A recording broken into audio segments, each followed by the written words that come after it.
W większości w sumie liderów brakuje takiej dobrej, precyzyjnej komunikacji.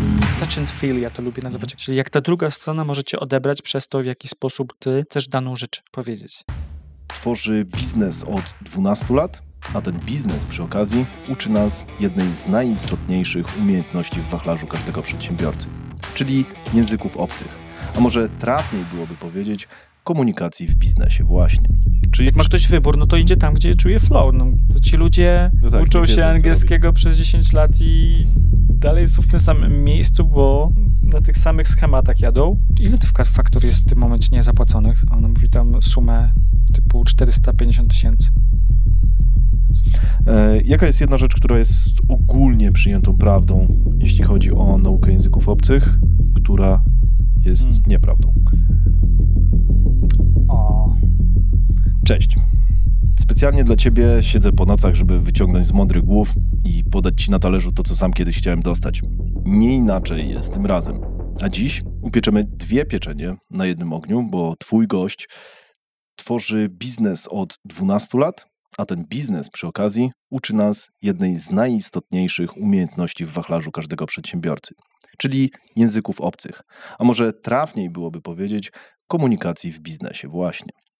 To człowiek, który głęboko wie, co to znaczy precyzja w przekazywaniu myśli między głowami. Tego, między innymi, będę chciał nas dziś od niego nauczyć. Mimo że pewnie tylko liźniemy temat, to wierzę, że wchłoniemy wspólnie jeden z frameworków myślenia, który pchnie nas w stronę lepszego zrozumienia, czym ta komunikacja jest naprawdę. To ktoś, kto widzi więcej, wie prawdopodobnie, kiedy kłamiesz, umie słyszeć, nie tylko słuchając, ale po prostu obserwując i prawdopodobnie wie lepiej to, co ty myślisz od ciebie. Twój gość to, lekko mówiąc, otwarty człowiek, który stawia na twój sukces i wierzy w ciebie, co wyróżnia go wśród innych i jednocześnie jest niezbędne u edukatora właśnie. Uczy języków, czy po prostu swata ludzi?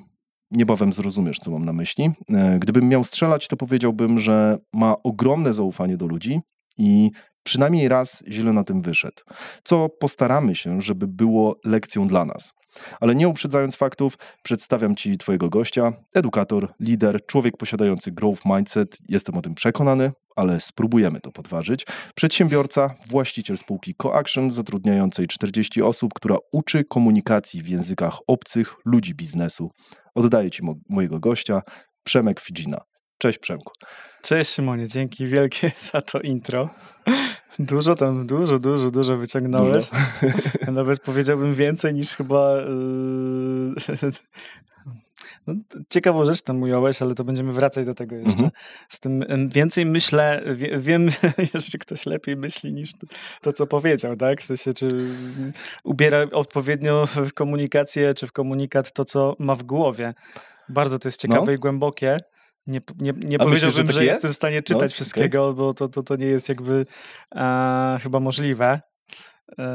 Natomiast to jest na pewno bardzo ciekawy temat do rozwinięcia. I cieszę się, że możemy dzisiaj o tym porozmawiać. W ogóle mega dzięki, że zgodziłeś się na to nagranie. Moim zdaniem będzie bardzo soczyście. Chciałbym zacząć od tego, czy masz w ogóle jakiś taki swój elevator pitch, czym się zajmuje twoja firma i czy jesteś w stanie opowiedzieć o tym, nie wiem, no właśnie w takiej przysłowiowe 30 sekund to jest chyba, ale wiesz, nie krępuj się, masz czasu, ile potrzebujesz. Wiesz co, ja lubię mówić, że uczymy ekspertów w swoich dziedzinach komunikować to, co potrafią świetnie w swoim ojczystym języku, w języku angielskim, bo de facto głównie pomagamy z tym językiem. W różnych celach, bo chodzi też o to, żeby rozwijać się jakby zawodowo, ale też rozwijać na przykład swój biznes, czyli rozwijać też ludzi.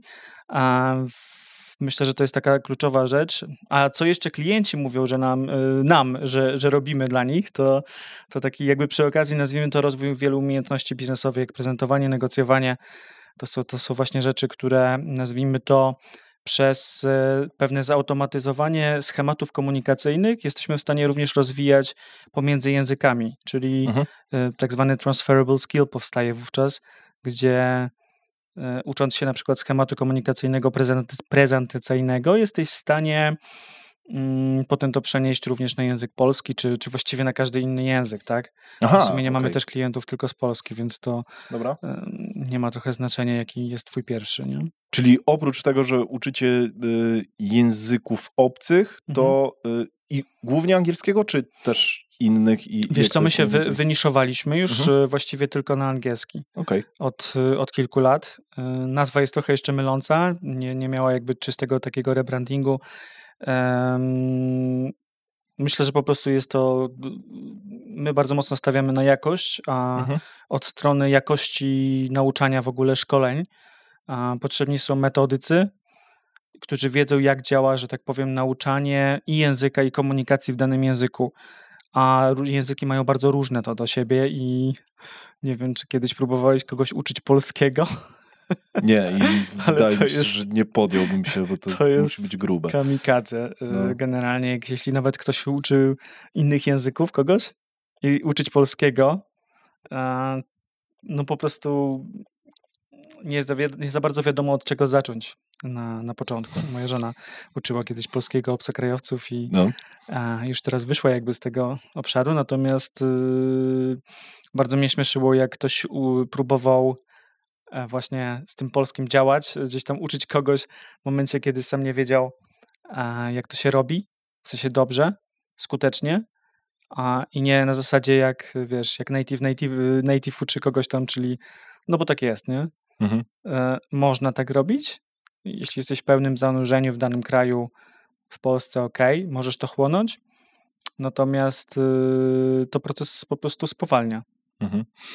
No, ja wyobrażam sobie, że zacząłbym chyba od takich w Szczebrzeszynie chrząszcz brzmi w Trzcinie. I tego bym Myślę, chciał że- nauczyć, żeby pokazać, do czego dążymy, nie? Tak, Big Hairy Audacious Goals na pewno na starcie mogą bardzo zachęcić. No, to, nie, no to mogłoby być ciekawe, nie? Bo jakby, wiesz, ktoś opanował sobie, nie wiem, zgaduję, nie? Wiadomo, że strzelam, ale no, chyba nie nauczyłbym kogoś polskiego, bo polski jest mega trudny, nie? Tak, to wynika. po pierwsze, nie? Ta trudność wynika z wielu rzeczy, natomiast ja kiedyś robiłem taką analizę, jak akurat nie versus polski, tylko versus hiszpański. Robiłem takie szkolenia w Wielkiej Brytanii i tam akurat poproszono mnie o to, żeby przeanalizować, dlaczego Hiszpanie mają trudność właśnie z pewnymi rzeczami od strony wymowy, jak się uczą angielskiego. No i pierwszy wniosek, najgrubszy, to jest to, że tam jest 16 de facto chyba dźwięków versus 24 w angielskim, w polskim jest chyba 30 coś. Okej. Więc masz pierwszą odpowiedź, dlaczego to jest tak trudne. Po prostu to tak jak dziecko uczy się wymawiać pewnych dźwięków na starcie swojego życia, a tak tutaj trzeba też pewne rzeczy zautomatyzować, przećwiczyć, nie? I jak zaczynasz, no tak jakby powiedzieć tak, no dziecku, powiedzieć w Szczebrzeszynie, nie? I tak dalej. To w sumie już pamięć mięśniowa, jakaś Tak. Wymawiania odpowiednich głosek. Z francuskim chyba tak jest, że to R też jest, chociaż dla Polaków chyba nie jest aż tak trudne. Nie wiem, ciężko mi sobie wyobrazić język, który No dla bo mamy Polaków bardzo jest, dużo dźwięków, no właśnie, dlatego. nie? W sensie już jesteśmy przyzwyczajeni do Do małych różnic. układania krtań w odpowiedni sposób, struny głosowe już jakby się dostosowują bardziej, szybciej. Natomiast to też zależy od tego, w jaki sposób ty mówisz po polsku. W Okej. sensie, czy ty dbałeś o to kiedykolwiek? Bo No mam wrażenie, że sporo Polaków ma problem z polską zniekształcamy tę swoją mowę, nie? Ale to bardzo szeroki temat. Poza tym chyba zasób słów Polaków też nie jest aż tak duży. Nie wiem. No wynika jakby zależy kogo badasz, nie? Mało czytamy pewnie. Tak, jakby czytanie to jest jedna rzecz, druga rzecz to jest, nazwijmy to, kontekst, w którym jesteś. No bo zasób słów zależy od tego, po co ich używasz, nie? Jakby najczęściej powtarzane słowa. Jest coś takiego jak frequency of usage, nie wiem, czy wiedziałeś. Znaczy, mówiąc z perspektywy angielskiego, ale to się bada w książkach, tak? No właśnie, i to jest problem. W ogóle to jest ciekawy temat pod nawet kwestię AI i rozmawiałem o tym długo z jednym z naszych klientów kiedyś, jak trudna to jest sprawa, żeby wybadać, które słownictwo, no można tak powiedzieć, że słownictwo, ale chodziło o zwroty, używane są najczęściej w mowie, ponieważ źródeł brakuje. W sensie takim, że źródła najidealniej w świecie byłoby przeanalizować wszystkie powiedzmy konteksty mówione, czyli ja wtedy myślałem właśnie, kurde, przecież można z podcastów właśnie takich jak ten na przykład powyciągać, tylko wiesz, anglojęzycznych czy innych, powyciągać kluczowe zwroty, które się tam pojawiają. Tylko podcast już też ma narzuconą formę. Już on nie jest tak bardzo podobny luźny. Na przykład do negocjacji. Czy do... Chodzi o to, że jest bardzo dużo interakcji, jest jakby taka pałeczka przekazywana, nie? I to jest... I takie rzeczy jakby były... Gdybyśmy byli w stanie nagrać wszystkie spotkania na przykład biznesowe w świecie, no dobra, może nie w świecie, nie jakby ten, ale kumam. To byśmy w stanie byli wyciągnąć frequency of usage, porównać to, które jakby bazodanowo jakby można to pewnie złapać jakoś, dobra, już się nie wymądrzam, ale chodzi o to, że można jakby na pewno złapać to, które są najbardziej powtarzalne w danym kontekście. Dzięki temu można było łatwiej by zbudować nazwijmy to schemat, w którym zaczynasz się uczyć w danym języku, rób to od tego, nie? I jakby to wtedy możesz sobie wybierać, tak jak w aplikacjach różnych. Brakuje tego elementu, że możesz sobie wybierać kontekst tak bardzo wąsko. Czyli potrzebuję tego i chciałbym jakby tak, mówi się tam najczęściej używane słowa w czymś tam. Tylko to są słowa i one najczęściej są wyciągnięte i na pewno nie są najczęściej, bo po prostu brakuje elementu źródła danych. No tak, że to jest najczęściej, czy tu jest frequency. One są z literatury, one są z New York Timesów, z Guardiana, z wszystkich jakby pisemnych źródeł dostępnych w internecie. No wiadomo, że ludzie tak nie mówią. A wiadomo. No, w sensie takim, no tak piszą, nie? A często to jest bardzo literacki język i może stąd też wynika wiele problemów, nazwijmy to, że my mówimy, no nie czujemy flow z kimś, nie wiem, ze Stanów czy z kimś. Między innymi dlatego, że ty mówisz bardziej literackim językiem. No, oczywiście, dobra, źródłem mogą być seriale, nie? Seriale są naprawdę dobrym źródłem. Tylko to znów chodzi o to zawężenie i pytanie, ile jest seriali odzwierciedlających na przykład świat biznesu, nie? Suits był taki serial kiedyś, który bardzo fajnie, można tam było wiele rzeczy wyciągnąć. No, od strony legal, nie? Tak. Jest Sukcesja, tylko że to też trochę grubszy. Może być. Bardziej, to, nie wiem, czy to... Nie oglądałem, powiedzieć szczerze. Tak? Próbowałem jakby gdzieś tam znaleźć na to czas, ale... Mocny jest, ale to takie wyższe sfery biznesu. To mi się kojarzy trochę też Billions. Może być, tak. O giełdzie. Myślę, że to jest już jakiś tam...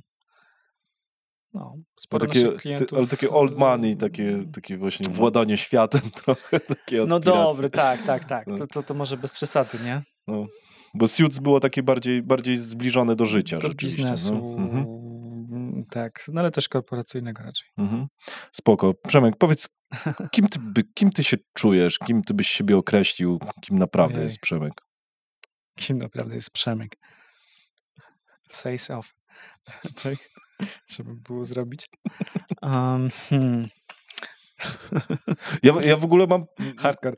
To jest hardcore, to jest pytanie hardcore. Ja też tak uważam, nie? Jest. Często je zadajesz, nie? Tak, często je zadaję, ale ja lubię się znęcać nad ludźmi, nie? To jest taka cecha. Trzeba wyciągnąć dla widzów. Wiesz co, myślę, że pierwszą taką... Kurczę, nie chcę, żeby to zabrzmiało trywialnie, ale czuję się na pewno mężem, ojcem. Dużą część życia jestem przedsiębiorcą. Właściwie 1/3. Może dużo w stosunku do mnie, tak? W stosunku do mojego wieku. Natomiast... No bo ty jesteś dosyć młody, jak na innych... Są młodsi, natomiast... Nie, myślałem, patrzyłem przekrojowo na gości, ale nie, w sumie... Tak. Bardziej chodzi o to, że młodo wyglądam, nie? Natomiast... Tak. O tym właśnie mówiłem. No. Jasne. Natomiast myślę, że to definiuje mnie jeszcze trochę tak jak się czujesz, nie? Bo to jest kim jesteś, jak się czujesz, nie? Tak. No. Na pewno czuję się... Lubisz takie definicje w ogóle? Definiować Nie. siebie? Nie, nigdy jakby gdzieś tam głęboko na to nie wchodzę. Mhm. Bardziej jestem dosyć taki pragmatyczny, nazwijmy to. I to zawsze mi się kojarzyło z podsumowywaniem życia, nie? I jakby nigdy nie nienawidzę robić bio pod jakieś wystąpienia, czy nawet jakieś webinary, czy coś. To jest po prostu dla mnie bardzo... jak wyłuskać to, co jest najważniejsze, jednocześnie, żeby to nie było egoistyczne, nie?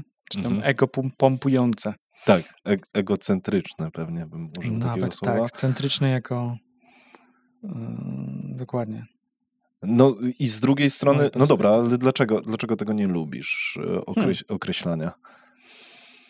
Znaczy nie przykładam może do tego dużej wagi, natomiast czy tego nie lubię?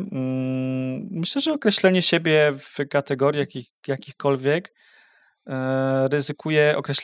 ryzykuję, że zapomnę o czymś albo nie wiem, nie złapałem jakby jakiegoś takiego szerszej wizji, natomiast myślę, że to jest bardzo też powiązane z celami życiowymi, no bo kim jestem, no to jest jakby jestem w drodze do czegoś tam, nie? Wydaje mi się, że po prostu kiedyś lubiłem siebie określać jako propagator jakościowego podejścia do szkolenia ludzi, nie? Takiego ogólnie rzecz biorąc, czy w ogóle szkolenia, czy jeszcze bardziej jakby troszkę wężej szkolenia jakby językowego, natomiast w bardzo wąskim kontekście biznesowym. Bo dla mnie to była taka zawsze zajawka, że biznes ma jakby user stories bardzo takie namacalne. Dlatego my na przykład w ogóle nie robimy żadnych rzeczy takich ogólnych, nie? Takich ogólnego pod wakacje, jakieś takie rzeczy. Czyli jakby ktoś do ciebie przyszedł i chciał się nauczyć języka, bo tak, nie w kontekście biznesowym, to byś mu powiedział, że nie. Nie jesteśmy najlepszym miejscem, moim zdaniem, do tego. Natomiast chodzi o to, że w biznesie teraz bardzo dużo się przenika jakby też osobistego, nazwijmy to, głównie rzeczy związanych z hobby, czy jakichś takich rzeczy związanych z zainteresowaniami. Jednak też tak się zdobywa klientów często i warto o tym mówić. Natomiast ja mówię bardziej o sytuacjach, w których potrzebujesz po prostu, nie wiem, utrzymać kontakt z językiem, bo raz na rok, czy tam 2 razy do roku jedziesz do Turcji na wakacje. I ja zawsze mówię, dogadujesz się już teraz? No to jest wystarczające, nie? Jest jakby pytanie cel, nie? Bo ja wiem po prostu, że tym ludziom motywacji nie starczy. Okej, dobra. Czyli czujesz, że w biznesie jest na tyle duża dźwignia, że dźwignia motywacyjna, tak. Że tych ludzi można utrzymać i można przełożyć to na biznes. Bo ja też mam takie wrażenie, jak ty mówisz o nauczaniu ludzi tego języka, że ty, zresztą powiedziałem to właśnie w tej zapowiedzi, że ty chcesz nauczyć tych ludzi, wierzysz w nich, że oni się zmienią, że oni posiądą tą umiejętność. Ja to widzę między słowami za każdym razem, jak z tobą rozmawiam, że ty chcesz rzeczywiście tego sukcesu dla twojego ucznia. Tak, nazwijmy. Nie wiem, nie wiem, jak nazywasz uczniów, a jak nazywasz swoich pracowników, mentorów, czy nauczycieli? Wiesz co, generalnie przyjęło się, że uczą lektorzy. My mamy też, powiedzmy, rozróżniamy to trochę lektor, trener. W ogóle ja nie lubię określenia jakaś szkoła językowa czy coś, bo to się niestety, kurczę, w Polsce źle kojarzy. I chodzi o to, że czekaj, jakby wracając do tego, kto u nas korzysta. Moim zdaniem korzysta klient. I to jest najważniejsze. Czasami oczywiście mówi się, że to są kursanci i tak dalej, ale nie ma, bo po angielsku jest bardzo fajnie. Można określić trainer, trainee, nie? I jest prosta relacja pomiędzy. Trener i odbiorca treningu, tak? No właśnie, mówi się szkoleniowiec i szkolony, nie? Albo uczestnik szkolenia. Ale już wtedy jest to właśnie mniej kompaktowe i to angielski jest świetny w tym, że możesz tyle kompaktowo powiedzieć, stąd tyle mamy kalek też w polskim. Natomiast powiedziałeś o tym chyba, o tej kwestii, zapytałeś o tą kwestię, czy ja chcę, żeby ludzie uwierzyli, ale też wierzę, że oni dadzą radę, nie? To się w ogóle wiąże z taką moją misją, nazwijmy to misją Coaction też, że my chcemy, żeby naprawdę ludzie, którzy w Polsce są świetnymi ekspertami w swoich dziedzinach. My głównie szkolimy akurat teraz, nazwijmy to ostatnie lata w IT, tak? To tutaj jest to najłatwiej, nazwijmy to eksportowalne, ta usługa powiedzmy, ze racji na pracę zdalną oczywiście, ale też po prostu zapotrzebowanie.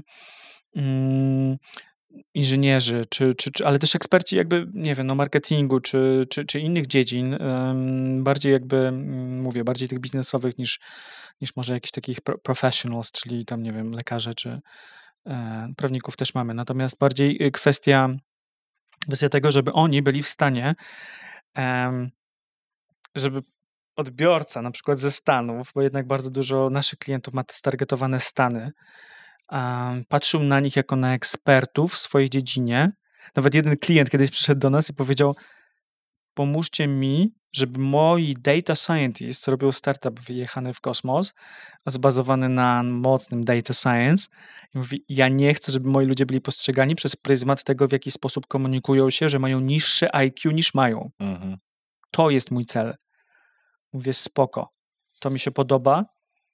Oczywiście tam schodząc na niższe poziomy, no to abstrakcji w sensie tego komunikatu, no to co za tym się kryje, no to musieliśmy to jeszcze rozwikłać, tak, zbadać i tak dalej, zaudytować. Natomiast to jest taka fajna misja, która napompowuje, że tak powiem, każdy dzień, można powiedzieć, też definiuje, nie? Wstajesz rano, żeby to zrobić, nie? Żeby jednak, ja wyrażam w ten sposób trochę swój patriotyzm, nazwijmy to, że nie wiem, nie lubię jakichś tam manifestacji czy coś w tym stylu, tylko pomóżmy ludziom w Polsce być, naprawdę promować tą Polskę, nie? No zobacz, co Lewandowski nawet robi, nie? To jest gość, który naprawdę świetnie, szybko łapie języki, pojechał do Hiszpanii i już zaczął mówić, nie? No niesamowite. I o to chodzi, że przez jego pryzmat. A pomyśl sobie, jak, dobra, nie chcę nikogo obrażać, no ale był taki piłkarz, nie wiem, czy pamiętasz? W sensie, ja nie jestem... w ogóle nie kojarzysz. Nie śledzę, wiesz, piłki nożnej, bardziej bym powiedział o politykach, nie? Ale też nie śledzę. No, to już w ogóle, nie? No, myślę, że wielu piłkarzy jest bardziej znanych niż polityków, więc chociaż wiadomo, no są tacy hiper znani. Natomiast nie wchodzę w te tematy bardzo. Nie chciałbym chyba. No, ale mów, kto jakoś wtopę zrobił. Nie wiem, czy pamiętasz Grosicki i jego w ogóle takie otwarte mówienie. Ja mieszkałem w Anglii, mieszkałem tu pracowałem. Nie potrzebuję się tego języka nauczyć nigdy i tak dalej, nie? Jakby w sensie niech oni mnie słuchają, nieważne, niech przez trenera tłumaczą. To podejście takie trochę, to nie jest mindset kogoś, kto robi karierę międzynarodową i chce być postrzegany jako gwiazda. Nie chodzi już nawet o jakość grania, nie? Tego, co robisz, tylko chodzi o to, jak się prezentujesz. Przez to, jak się komunikujesz. No tak. I czy się komunikujesz w ogóle, pierwsza rzecz, nie? Tak. I język ma chyba to do siebie, że jest trochę jak nasz wygląd zewnętrzny, nie? Cała w ogóle komunikacja. Dlatego warto uczyć się nawet swojego języka, rozwijać i czytać książki. Tak, zwłaszcza jeśli masz dużo kontaktów. A powiem ci, że to jest właśnie też ciekawe. Nie wiem, czy to może być ciekawa obserwacja dla ludzi w ogóle robiących biznes za granicą, czy jakby w ogóle pracujących, chcących pracować 100% za granicą. Ja na sobie zauważyłem to, że to też moja żona często mówiła mi, że w momencie, kiedy przełączysz się na angielski, to jesteś bardziej miły, a to wynika z tego również, że na przykład niektóre języki, no ja mogę się wypowiadać najbardziej o angielskim, ewentualnie rosyjskim i hiszpańskim, bo te języki znam. Natomiast jest coś takiego jak transparency and vagueness w angielskim, gdzie ona jest dosyć wysoka, czyli przejrzystość komunikatu jest dosyć niska, przez to, że jest opakowany bardzo mocno na przykład zmiękczaczami. I don't mind if you, nie wiem, I don't suppose if you could, nie? Zamiast powiedzieć can you, możesz powiedzieć I don't suppose if you could. I to jest dosyć oczywiście brytyjskie. W Stanach jest to bardziej jakby wprost, natomiast nadal po prostu przez pryzmat języka jesteśmy w stanie zmienić, nazwijmy to, postrzeganie tego poziomu, że ty mówisz, ktoś tam, wiesz, wygląda jak miły człowiek, nie? Jakby mówi jak miły człowiek. Czyli ten kwant to informacyjny jest zatracać. opakowany w ładniejsze opakowanie. Tak, i jeśli uczysz się namnego języka, to jesteś w stanie to transferować sobie na nawet swój język ojczysty. Ja to bardzo dużo widziałem. Jakby bardzo mocno widziałem na przykład u siebie. Mam taki ekstremalny przypadek z jednej firmy, ale to jest, aż mi się nie chciało wierzyć. Ja jakby nie znam tego z autopsji, tylko słyszałem. Firma IT, która ma w Polsce powiedzmy hub IT, natomiast jest rdzennie z Wielkiej Brytanii, zaczęła szkolić ludzi właśnie z komunikacji powiedzmy takiej kulturowej z Wielką Brytanią i jakiś taki temat sobie obrali, chyba przekazywania feedbacku i okazało się, że ludzie, właśnie jak to źle zrobisz, ludzie byli tak szkoleni, że w pewnym momencie nauczyli się przekazywać feedback w bardzo zły sposób, bo de facto opakowując próbowali się nauczyć przez pryzmat języka przekazywać feedback, co oznacza, że nie potrafili dobrze tego zrobić, nie zrozumieli zasady w ogóle, jak ten feedback przekazać, żeby był skutecznie i dobrze odebrany, w sensie konkretnie. Czyli on był za miękki? Był za miękki, taki, że ludzie nie wiedzieli, o co chodzi. Okay. A potem oni zaczęli to jeszcze w ogóle przekładać na to, że jak mieli pracownika polskojęzycznego, to po polsku zaczęli to samo robić. I to się zrobił taki miszmasz. Czyli jak nie masz ugruntowanej wiedzy, na przykład jak ten feedback robić w ogóle, to trzeba raczej łączyć, nie, te dwie rzeczy. Najlepiej to łączyć. Okay. I to jest bardzo hardkorowe już, że wiesz, że nagle ci ludzie zaczęli głupieć, jakby dostawali ten feedback, nie? W sensie pracownicy. Bo on był na tyle miękki, że oni, no dobra, ale o co ci chodzi wprost, tak? Powiedz mi wprost, bo ja nie rozumiem, o czym mówisz, tak? To są jeszcze inne umiejętności, ale ogólnie to już taki ekstremalny przypadek, kiedy to może złą stronę skręcić, ale ogólnie rzecz biorąc właśnie dlatego ważne, żeby wiedzieć i przećwiczać takie rzeczy na praktyce. Nie dawać ludziom, wiesz, jakichś takich, no to generalnie powinieneś zwiększać komunikaty w ten sposób. No nie, no jeśli masz sytuację, jest taka prosta rzecz na przykład w zasadach negocjacji. Może nie w zasadach negocjacji, tylko języku negocjacji, może tak.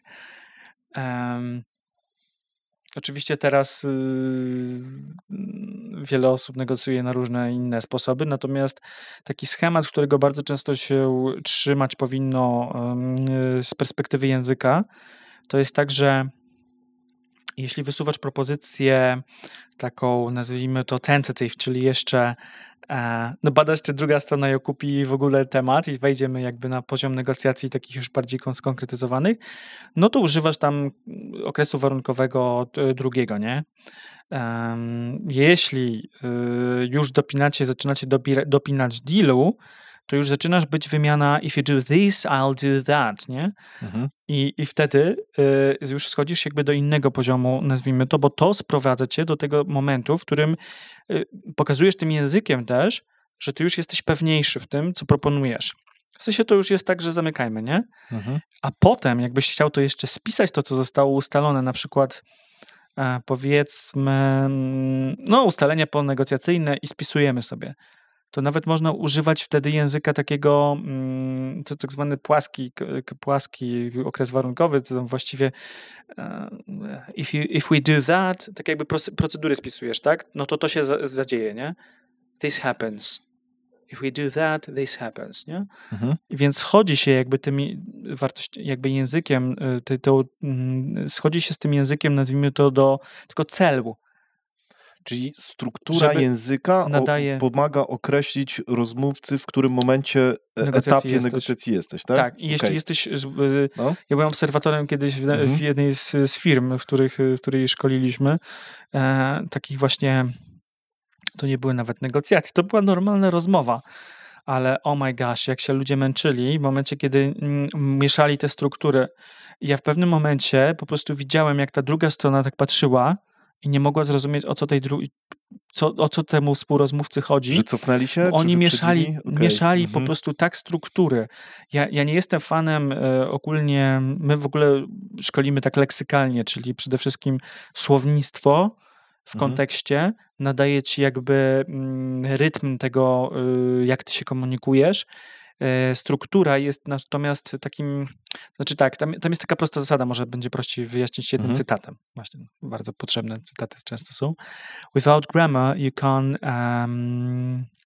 can't say, czekaj, żebym nie pomylił. Without lexis basically you can't say anything. You can say nothing. Without grammar you can say something, nie? Jakby w sensie takim, że jesteś w stanie przekazać już myśl. Tylko chodzi o to, że to się wszystko powinno łączyć, ponieważ słownictwo, nie wiem, czy to było jakby zrozumiałe, może jeszcze raz powiem, słownictwo w kontekście daje ci większą przewagę niż to, gdybyś na przykład znał tylko struktury. Oczywiście nie ma takiego czegoś, że ktoś struktury zna tylko bez słownictwa jakiegokolwiek. Tak. Natomiast, ale cenisz wyżej, tak? No absolutnie, ponieważ wówczas, jeśli uczy się tego słownictwa nie przez słowa, czy tak jak większość Polaków uczy się słówkami. Niestety aplikacje to potęgują. Tak. I nienawidzę za to aplikacji różnego rodzaju, nawet tych najbardziej popularnych, ponieważ one jeszcze nie wyciągają tego, bo to jest bardzo trudne w ogóle, żeby zauważyć w danym kontekście, czy dana fraza, jak się dana fraza łączy z kolejną na przykład, ponieważ wówczas jesteś w stanie coraz szerszych zwrotów się uczyć, a nie pojedynczych słów. A samą jakby zasadę, jaka tam rządzi gramatyczna, czy jakaś strukturalna, to możesz już jakby wydedukować z tego i możesz to naprawdę kopiować do innych zasad. Tak się uczą dzieci. Zauważ, nie wiem, czy zauważyłeś to ze swoimi dzieciakami, ale no tak się uczymy generalnie, tylko ten proces można jeszcze przyspieszyć. Tak, w sumie dzieciaki się uczą od słówek, a później rzeczywiście rozszerzają to. Rozszerzają. I te ale ich jako zdania dorosły są... możesz jeszcze zrobić hacka. Life hacka takiego, powiedzmy, że nie od słówek, tylko od zwrotów. Bo twój mózg już przetwarza więcej. Bo wiesz. I jesteś w stanie, no po prostu to jest inny poziom w ogóle abstrakcyjnego myślenia, nie? I to naprawdę można zhakować. Dojdziemy jeszcze do tych metodyk, bo to jest, mega mnie to interesuje. Powiedziałeś o tym, że jesteście w stanie, oprócz tego, że uczycie język, ja to tak zrozumiałem i to chciałem poeksplorować, oprócz tego, że uczycie konkretnego języka, to uczycie też pewnych właśnie wzorców rozmowy używanych w biznesie, czyli jeżeli chodzi o negocjacje, to zakładam, że to jest zupełnie inne podejście do nauki, jeżeli chodzi, nie wiem, o prezentację, o ściąganie wymagań od klienta, na przykład w produktach IT, to są zupełnie inne struktury rozmów, tak? Tak, dokładnie. I macie to zmapowane i ćwiczycie właśnie z konkretnymi ludźmi konkretne rodzaje tych rozmów, tak? Z tego, dokładnie tak. Rozumiem. Krótka wstawka. Pewnie o tym nie myślałeś, ale ten kanał oglądają osoby podobne do ciebie. Kilkukrotnie właściciele dużych firm i mniejszych biznesów mówili mi, że są to jedyne lub jedne z niewielu treści na polskim YouTube, które konsumują. To grupa, do której bardzo ciężko dotrzeć. Dlatego, jeśli masz dla nich wartościowy produkt, napisz do mnie maila. Sam wiesz, że warto rozmawiać. To może być jedyna okazja. A jeśli uważasz, że nasze odcinki wyróżniają się jakością i czujesz, tak jak ja, że inwestując w marketing wideo zwiększasz szansę na zdominowanie swojej niszy, odezwij się. Osobiście pokażę Ci statystyki 2 kanałów, które stworzyliśmy od zera. Jeśli masz już swój kanał, możemy pomóc Ci robić to lepiej. Jeśli dopiero o nim myślisz, szybkie warsztaty i pierwsze materiały według naszej metodyki powiedzą, czy ta forma sprawdzi się u Ciebie. Kontakt masz w opisie, wracam gadać. Dokładnie tak. Punktem wyjścia jest to, w jakim kontekście potrzebujesz tego języka. A ten kontekst musi być naprawdę bardzo dookreślony. Stąd najczęściej pierwszą rzeczą, którą warto sobie zrobić, już nie mówię nawet jak my to robimy, ale warto, jak sam próbujesz gdzieś tam, ktoś próbuje rozwijać swój język, to jest po prostu zadać sobie pytanie, w jakich sytuacjach ja w ogóle potrzebuję tego języka. Jeśli mam już tą sytuację, to w jaki sposób robię to w języku, w którym się czuję, powiedzmy, pewniej. No może tak. Nie musi to być polski, nie? Może być inny język ojczysty, w sensie takim. Bo czasami ludzie w ogóle nie pracują, na przykład nigdy nie pracowali w jakimś języku, tylko zaczęli pracę od razu po angielsku i to też jest, ważne. Generalnie jakby chodzi o to, żeby odkryć, w jaki sposób już to robię i czy jestem w stanie to przełożyć na ten inny język. to są takie ekwiwalenty tak zwane językowe, że możesz to przełączać pomiędzy, powiedzmy, robię to tak, czyli mam taki schemat rozmowy. Powiem ci jakby, żeby to zademonstrować, powiem ci jakby sytuację, w której kiedyś spotkaliśmy z klientem, co było bardzo dużym zaskoczeniem, jak oni to usłyszeli też od nas, że dlaczego wy tak robicie. Przyszli do nas handlowcy w firmie, oni byli tam po kilkanaście lat w tej firmie, jakby bardzo ustabilizowana firma, znana marka i zaczęli i mówią, wychodzimy za granicę, bo już mamy tak polski rynek po prostu zasaturowany, że nie ma, no musimy po prostu, nie? I oni chcieli tym samym składem zrobić to. No i ja mówię, spoko, bardzo dobry ruch, nie? W sensie nie to, że zwalniamy, jakby że tam szukamy kogoś native'ów, którzy będą nam sprzedawać, no bo tak to bywa. Spoko. Pierwsza rzecz, którą my zrobiliśmy. Dobra, to pokażcie mi, w jaki sposób wygląda schemat waszego spotkania, pierwszego spotkania Discovery Call z klientem. No i gość nam pokazuje. I zaczyna wyciągać prezentację i prezentuje, co oni tam mają w tej ofercie. Okay. A ja tak myślę, serio, że tak to robicie i wam tak dobrze szło w biznesie? Czy to jest ani Sandlerowe, ani Szymono-Negaczowe?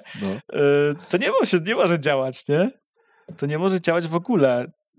Nie, no Przemek, nie robimy tak. To dlaczego tak to robisz? No bo ja się boję zadawać pytań.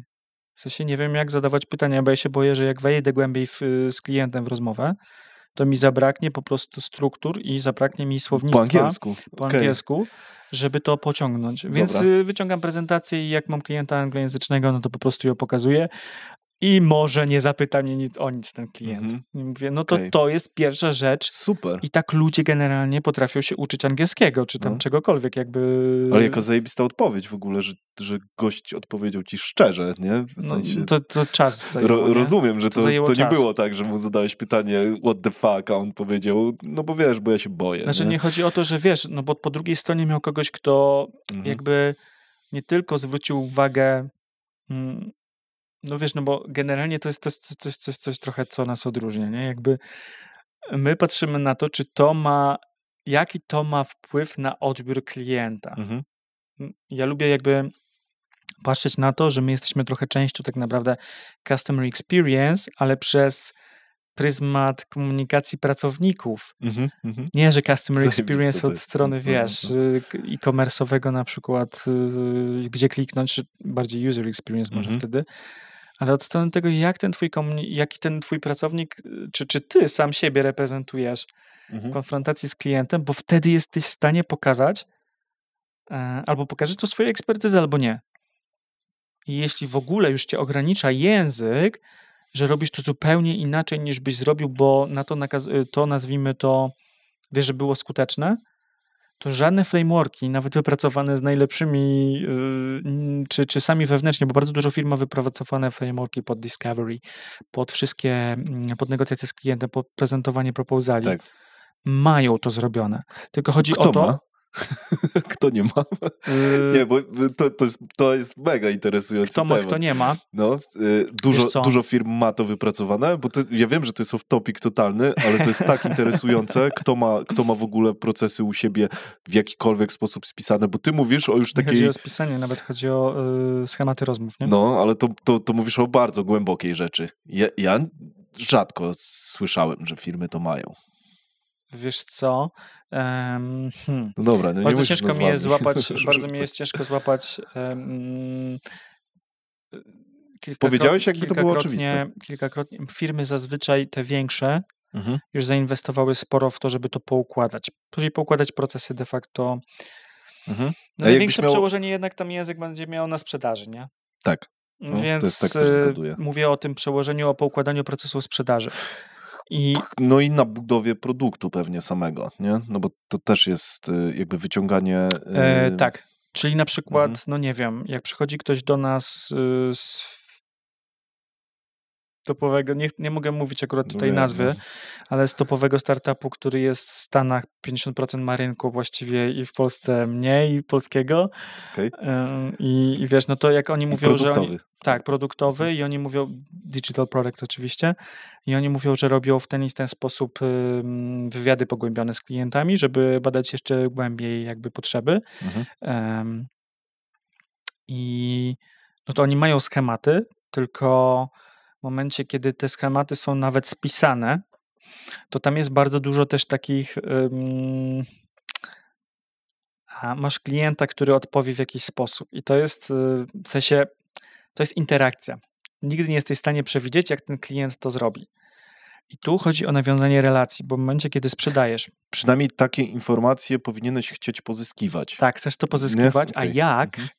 To najczęściej nie ma tego wypracowane. Więc my czasami w afiliacji nawet z firmami, które wypracowują takie frameworki, mówimy, słuchajcie, spoko, jesteście na tym etapie, kiedy to jest spisane, przeszliście to nawet z zespołem sprzedaży, natomiast teraz warto byłoby zobaczyć, czy ci ludzie w ogóle mają język, żeby elastycznie tego użyć. Bo wtedy to się wykrzacza w ogóle na tym poziomie no kurczę, to wdrożenia, nie? To w ojczystym języku jest cholernie trudne, a co dopiero w innym języku, no nie? Więc tak. jakby ja sobie wyobrażam, że tutaj poprzeczka, jeżeli chodzi o taką facylitację głęboką, wyciągnięcie informacji trudne, od kogoś, to jest naprawdę wyzwanie. Nie? No dlatego mnie śmieszy trochę. No. Śmieszy mnie jedna rzecz. Może nie śmieszy, ale zmienia się to w Polsce też już. Generalnie w IT na przykład panowała taka zasada, może w sumie nadal jest, że jak tam B2 deweloper ma, to jest spoko, nie? A teraz wiele firm z takiego typowego, czy z outsourcu, czy nawet jak custom robili jakiś tam development, no to zaczęło włączać takie usługi, nazwijmy to konsultingowe, czyli wyciągali tych najlepszych technicznych swoich ekspertów do rozmowy z klientem, potencjalnym klientem, albo do upsellu w momencie, kiedy już masz projekt. Czyli krótko mówiąc, albo jesteś w korporacji i wtedy tak naprawdę, szukasz nowych odnóg biznesu, czyli nowych oddziałów, z którymi możesz współpracować i tak dalej. I no już po prostu, nie wiem, head jakiegoś działu ci nie wyrabia już z tym tematem, czy CTO ma to na sobie w ogóle, bywa. No i on chce włączyć jakby coraz więcej osób z zespołu. I on buduje sobie taki zespół i nagle się okazuje, że ci ludzie, którzy byli w stanie technicznie bardzo fajnie wszystko poopowiadać tym technicznym, w momencie, kiedy przełączają się na kontakt z biznesem, tracą praktycznie, że nie tracą, tylko w ogóle nie mają języka korzyści. W jaki sposób to zrobić po angielsku, to już w ogóle nie, jakby to jest jedna rzecz. Nie mają języka upierania tego w schemat prezentacyjny, taki, który będzie strawny dla drugiej strony. Czyli krótko mówiąc, wyciągają na przykład kilkudziesięciostronicowy proposal i lecą po prostu jedno po drugim.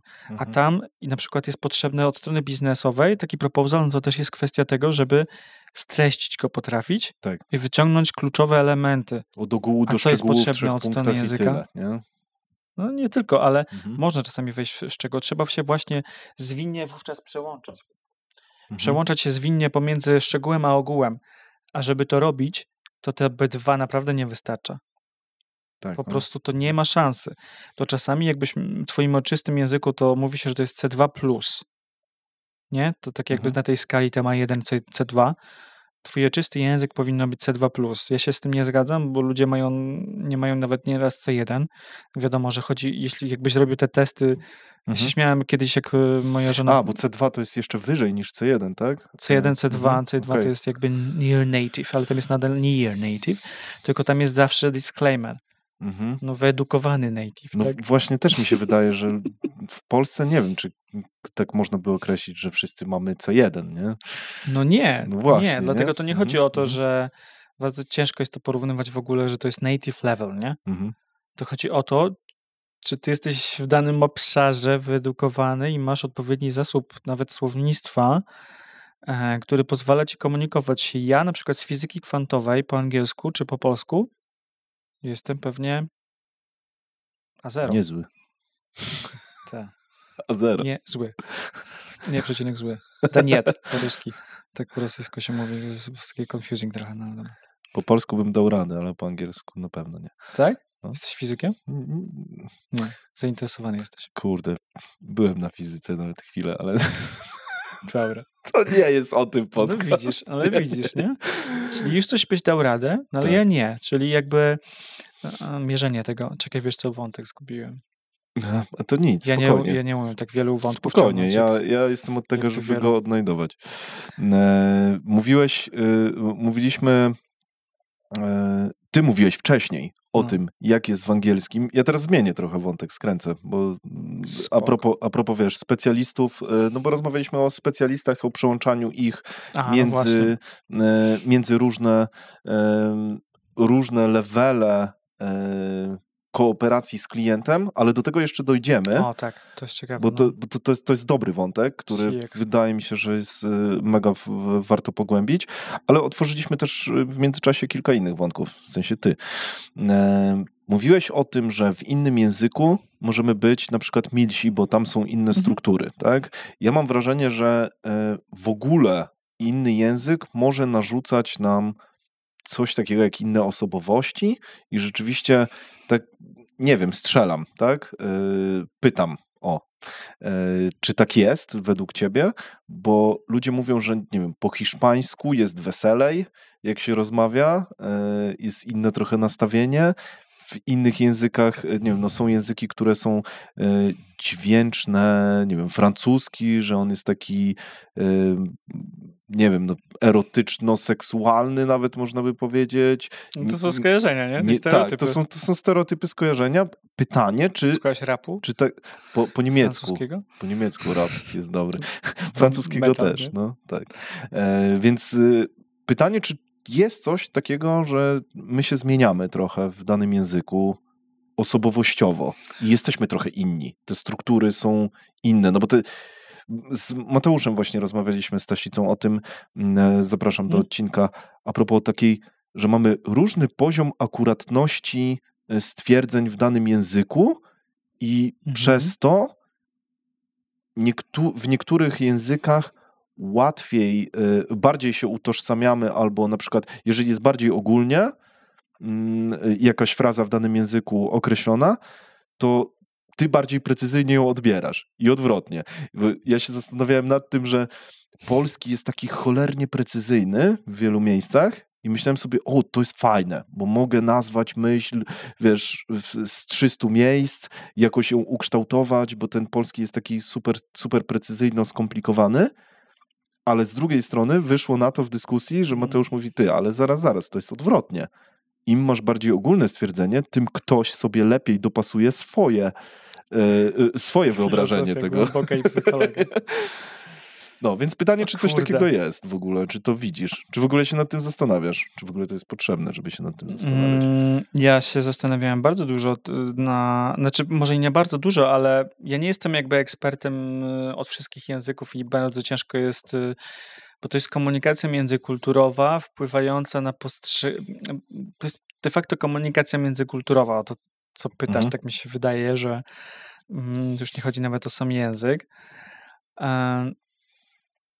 Natomiast ja pamiętam słowa swojego profesora wymowy, ogólnie wymowy, ale też akcentu, fonetyki, to ze studiów, który po polsku, mieszkając w Polsce, będąc Polakiem, nie mówił po polsku w ogóle.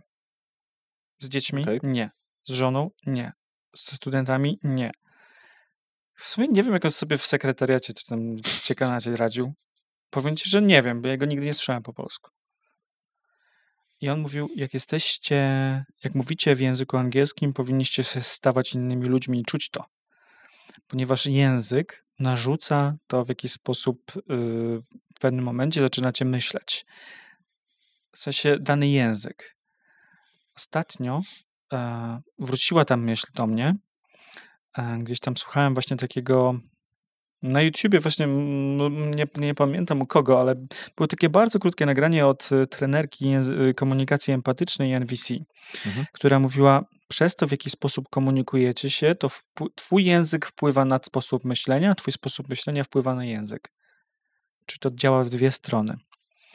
Jeśli chciałbyś jeszcze dołożyć do tego percepcję drugiej strony, to myślę, że na pewno to wpływa. Natomiast czy aż tak bardzo i dany język wpływa, bo nie wiesz co, Nie wiem, czy dokładnie zrozumiałem ten koncept, który opowiadałeś tutaj teraz, o którym opowiadałeś, bo chodziło ci o to, że stwierdzenia, wiesz, bo Znaczy ja tam dwa stwierdzenia... wątki uruchomiłem, nie? Pierwszy stwierdzenia to... Pierwszy wątek, jaki uruchomiłem, to jest to, że przełączając się na dany... Ja na przykład mam coś takiego, że jak czytam po angielsku, bo czytam sobie na głos, żeby... Uczę się też angielskiego. No, super. Dlatego się też między innymi spotkaliśmy, bo chciałem od ciebie kilka tipów. I jak na przykład czytam na głos po angielsku książkę, to wiem, jaki aktor na przykład brzmie, bo mam go przesłuchanego, wiesz, dziesiątki godzin, nie? I jakby czytając to, naprawdę staje się innym gościem, nie? W sensie czuję nawet mam wrażenie, że można sobie wgrać coś takiego, że czujesz się trochę bardziej elokwentny w tym języku, że masz trochę większy zasób wiedzy nawet, wiesz, nawet tego typu rzeczy. Tak, no bo zauważ, co czytasz. No, ja czytam bardzo specjalistyczne książki związane no właśnie ze sprzedażą, biznesem i tak dalej. No właśnie. Po polsku też takie rzeczy czytałeś? Tak. Czytałeś. Tak, zawsze. Nie czułeś się tak? Nie czytałeś tego na głos, nie? Więc... Tak, no nie czytałem tego na głos. No bo to są dwie rzeczy. Jedna rzecz to czym się, jakim językiem otaczasz. No bo w pewnym momencie, kiedy masz na bardzo, nazwijmy to, kiedy już, ja lubię ten określać moment, kiedy już nie musisz myśleć o tym, jak coś powiedzieć, tylko mówisz i jesteś w stanie manipulować, modelować językiem w momencie, kiedy rozmawiasz z kimś po drugiej stronie. To jest taki moment właśnie C2 de facto, tak jakby chcieć bardzo jakoś to zakwalifikować. To nie mam takiego momentu. Ale nie, poczekaj, jakby wiesz, to się zaczyna wcześniej, tylko to są momenty, nie? Wcześniej. Natomiast później jesteś w stanie to robić już bardzo świadomie, że w momencie, kiedy na przykład to też na przykład działa na akcentach bardzo często, jeśli oczywiście masz te akcenty gdzieś tam za sobie, czy nie wiem, amerykański, czy brytyjski, ja byłem w stanie się dostosować do odbiorcy. I druga rzecz, w momencie, kiedy ktoś był jak karabin maszynowy, czyli strzelał bardzo szybko, jakby, nie wiem, konteksty przełączał, mówił krótkimi zdaniami, to ja byłem w stanie to samo zrobić. Myślę, że to wymaga i umiejętności językowych, i umiejętności słuchania, i widzenia tego, że jak to wygląda. Można się do tego dostosować. Też oczywiście praktyka, czyli chłoniesz to, w jaki sposób druga strona mówi i możesz podjąć decyzję, czy się dostosowujesz, czy trzymasz się swojego schematu, a najlepiej zachowując swoją merytorykę, no bo kwestia relacji, nie? Czy to jest twój klient, no tak. chce się do niego dostosować, przemilić. No. Czy chcesz pokazać, nie wiem, swoją ekspertyzę inaczej, czy w ogóle... Czy się właśnie odciąć. Czy się odciąć, bo jesteś taki ważny. Nie, no jakby w różnych celach. I możesz to zrobić, tylko manipulowanie tym świadomie no zaczyna się, kiedy nie myślisz o tym, jak strukturalnie coś powiedzieć. Więc mówiąc o przełączaniu się między językami i tym, że jak to się przełącza myślenie, czy sposób, czy w ogóle, czy jesteś w stanie panować nad tym, no to trzeba wgrać, że tak powiem, bardzo dużo rzeczy jeszcze wcześniej. Czyli to się pojawia już w takim pro-levelu, tak? Znaczy to się wtedy ujawnia, tak, że jesteś w stanie to robić, jest takie słowo właśnie w opisach tych wszystkich poziomów, effortlessly, czyli bez żadnego wysiłku. Na momencie, kiedy masz jakieś luki, możesz to momentami robić. W sensie są takie momenty, kiedy masz na przykład opanowane z jakiegoś obszaru słownictwo i jesteś po prostu w stanie to zrobić na tym krótkim wycinku komunikatu. I spoko, nie? I już możesz tu się bawić tym. A to jak brzmisz i czy wchłonąłeś dany język, no to jasne, jest masa przykładów ludzi, którzy słuchając, mają jakieś skojarzenia też, tak? Nie wiem. Kiedyś jak jeszcze sporo gdzieś tam szkoliłem, to moi klienci mówili mi, że no ja miałem taki skręt bardziej w Wielką Brytanię, jakby z akcentem i w ogóle ze słownictwem i z tym właśnie poziomem transparency and vagueness. Mówili, kurde, jak Hugh Grant tam z jakiegoś filmu. Ja mówię, Hugh Granta nie lubię, nie wiem, nie znam. Okay. Wiesz, to No bo to jest ich skojarzenie, a to chodzi o to, że w języku angielskim są określone rodzaje intonacji i w pewnym momencie, na pewnym poziomie jesteś w stanie to już mieć, w sensie wchłonąć. Kiedy na przykład uczyłem się rosyjskiego, może niepopularny teraz temat, ale Nie, no spoko. wiesz, tam jest 7 intonacji. Sobie wyobraź. W polskim chyba jest 2 albo 1. Wznoszące i generalnie tam do pytań, do stwierdzeń, nie? Okej, to nie Chyba miałem jest jeszcze pojęcia w jedna. ogóle, że to A jest tam jest takie 7 do różnych zróżnicowanie. celów. Mhm. Dlatego my mówimy, we francuskim chyba też, ja nie znam się na francuskim. Generalnie jest bardzo dużo intonacji. Chodzi o to, że dlatego mówimy, że potem język jest melodyjny. I tę melodię można wchłonąć, przez to, jeżeli jej używasz, można jej zacząć świadomie używać. Na początku ja byłem po prostu, wiesz, trenowany jak robot w tym, że zadajesz pytanie, no to musisz i spadasz jakby, jak nie wiem, jak dajesz tam stwierdzenie. To jest coś, co na przykład retoryka, jak się ćwiczy na wystąpieniach Ale publicznych. 7 różnych No tam jedne, konstrukcji, tam no. 2 czy 3 intonacje są Są- takie, są które używa się podobne. raz na ruski rok, nie? okej. Dosłownie. Natomiast jest więcej. No. No dobra, mówiłeś o treningu retoryki? I wtedy wiesz, jak No. masz na przykład jedną z pierwszych rzeczy, którą się uczy przy wystąpieniach publicznych, jest to, żeby kończyć zdania kropką. A nie. Okej. Bo jak Ja nie wiem, czy wiem, zauważyłeś, rozumiem. jak dzieci na przykład czytają często na początku To zdania, zostawiają. to jest tak, że i kolejne zdanie podnosi głos na ostatnim słowie, nie głos, tylko no, intonacja jakby wchodzi na wyższy pitch i potem jakby to nie spada, tylko tak lekko ten faluje. Tam nie mam punkt stopów, nie? Okej. To nie wiedziałem o tym. Że... I to jest jedna z pierwszych rzeczy, którą warto jakby w momencie, kiedy chce się poprawić na przykład swoje wystąpienia publiczne, można jakby na takich rzeczach już pracować. Kiedyś przyszedł do nas klient i mówi, że on szuka elocution coach. Elocution coach, no to bardziej mi się już tylko kojarzy z samą właśnie retoryką, wymową tego, w jaki sposób ty mówisz, nie? No i tam zbadaliśmy go, gdzie on jest z tą komunikacją. I on faktycznie potrzebował tego, bo on już był na bardzo wysokim poziomie od strony samego języka, ale potrzebował kogoś, kto skonfrontuje to, w jaki sposób on przekaz przekazuje, ubiera w komunikat. Oczywiście tam jeszcze uzupełniliśmy jakieś elementy językowe, ale chodziło o to, w jaki sposób on komunikuje tak naprawdę. Czyli nadać swoje barwę myśli. jakąś, tak? Barwę? Taką... Tak, to jest touch and feel, ja to lubię nazywać jako touch and feel. Czyli jak ta druga strona może cię odebrać przez to, w jaki sposób ty chcesz daną rzecz powiedzieć. Fajne. Tylko Czyli to jest już takie pod wystąpienia mocno. tweakowane już na granicy, tak? W sensie już na takiej... Już nie sama technika języka, tylko jakby właśnie jego... Użycia? Jego kolor? Nie wiem, ciężko powiedzieć. Jego wygląd, nie?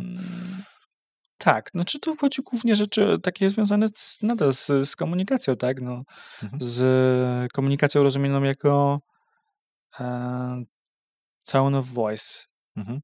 Bo w marketingu jest tone of voice, tak? Ale jakby odcień języka, czyli to, w jaki sposób ty brzmisz i jak to dostosowujesz, bo najczęściej będziesz chciał, nie wiem, wywołać zdziwienie, nie samymi słowami to możesz zrobić, nie?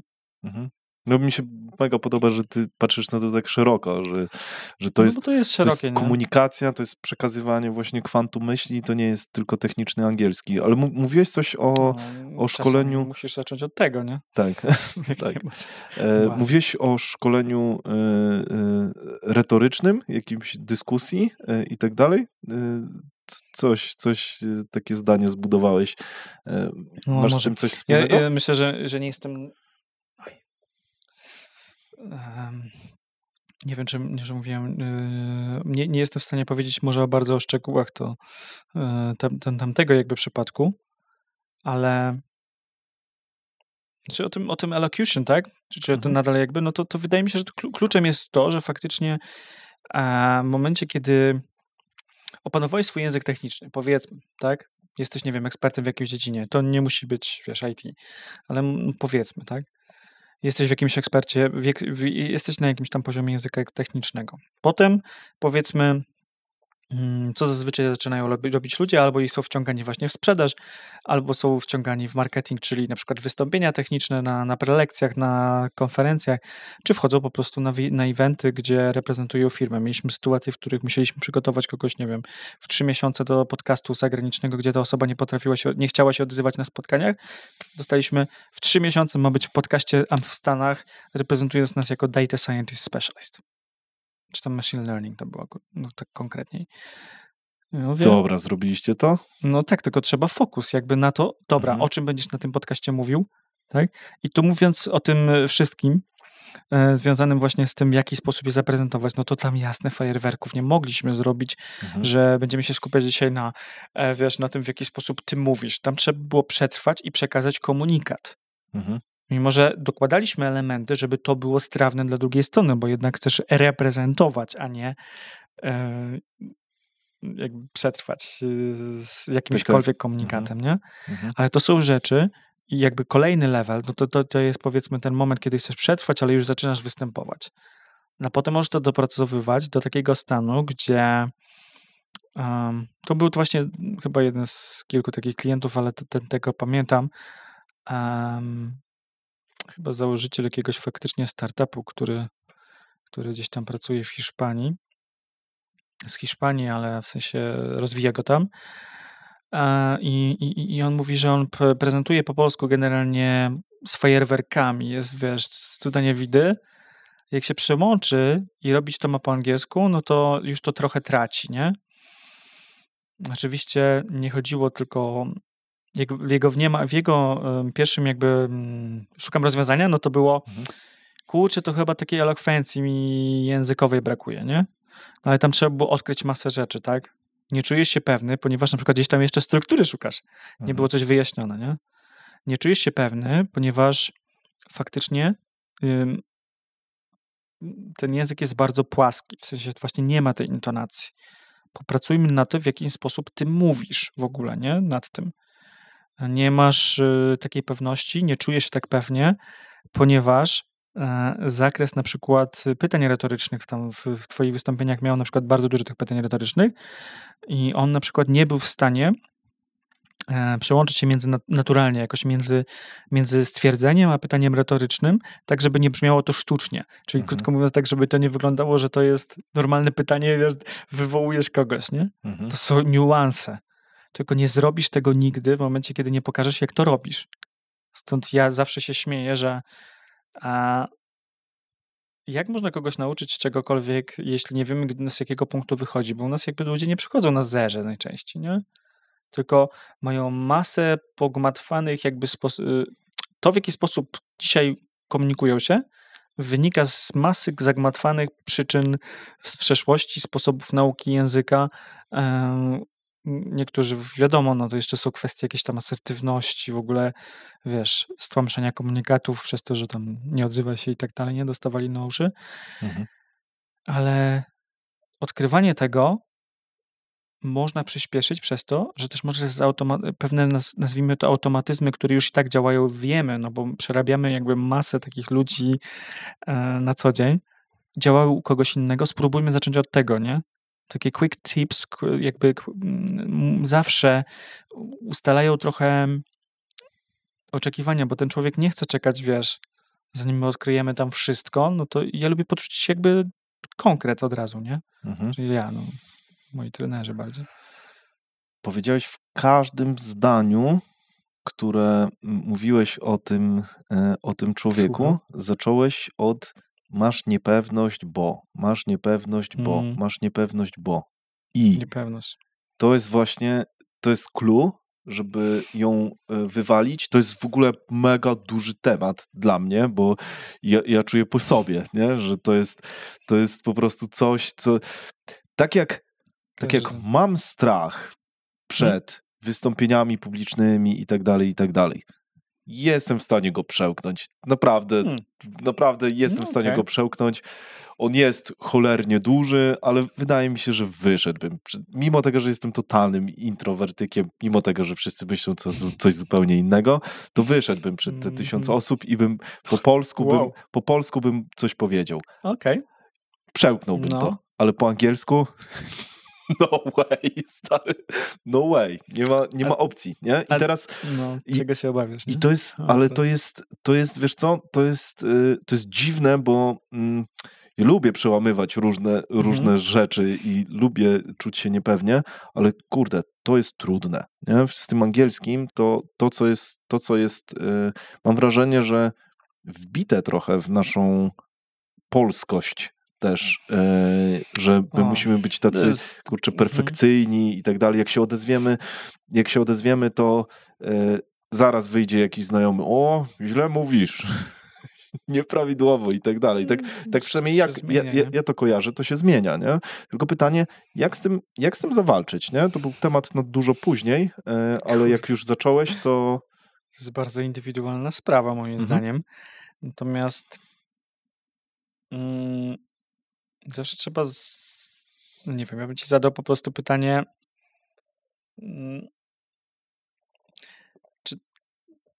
czy to nie jest tak, że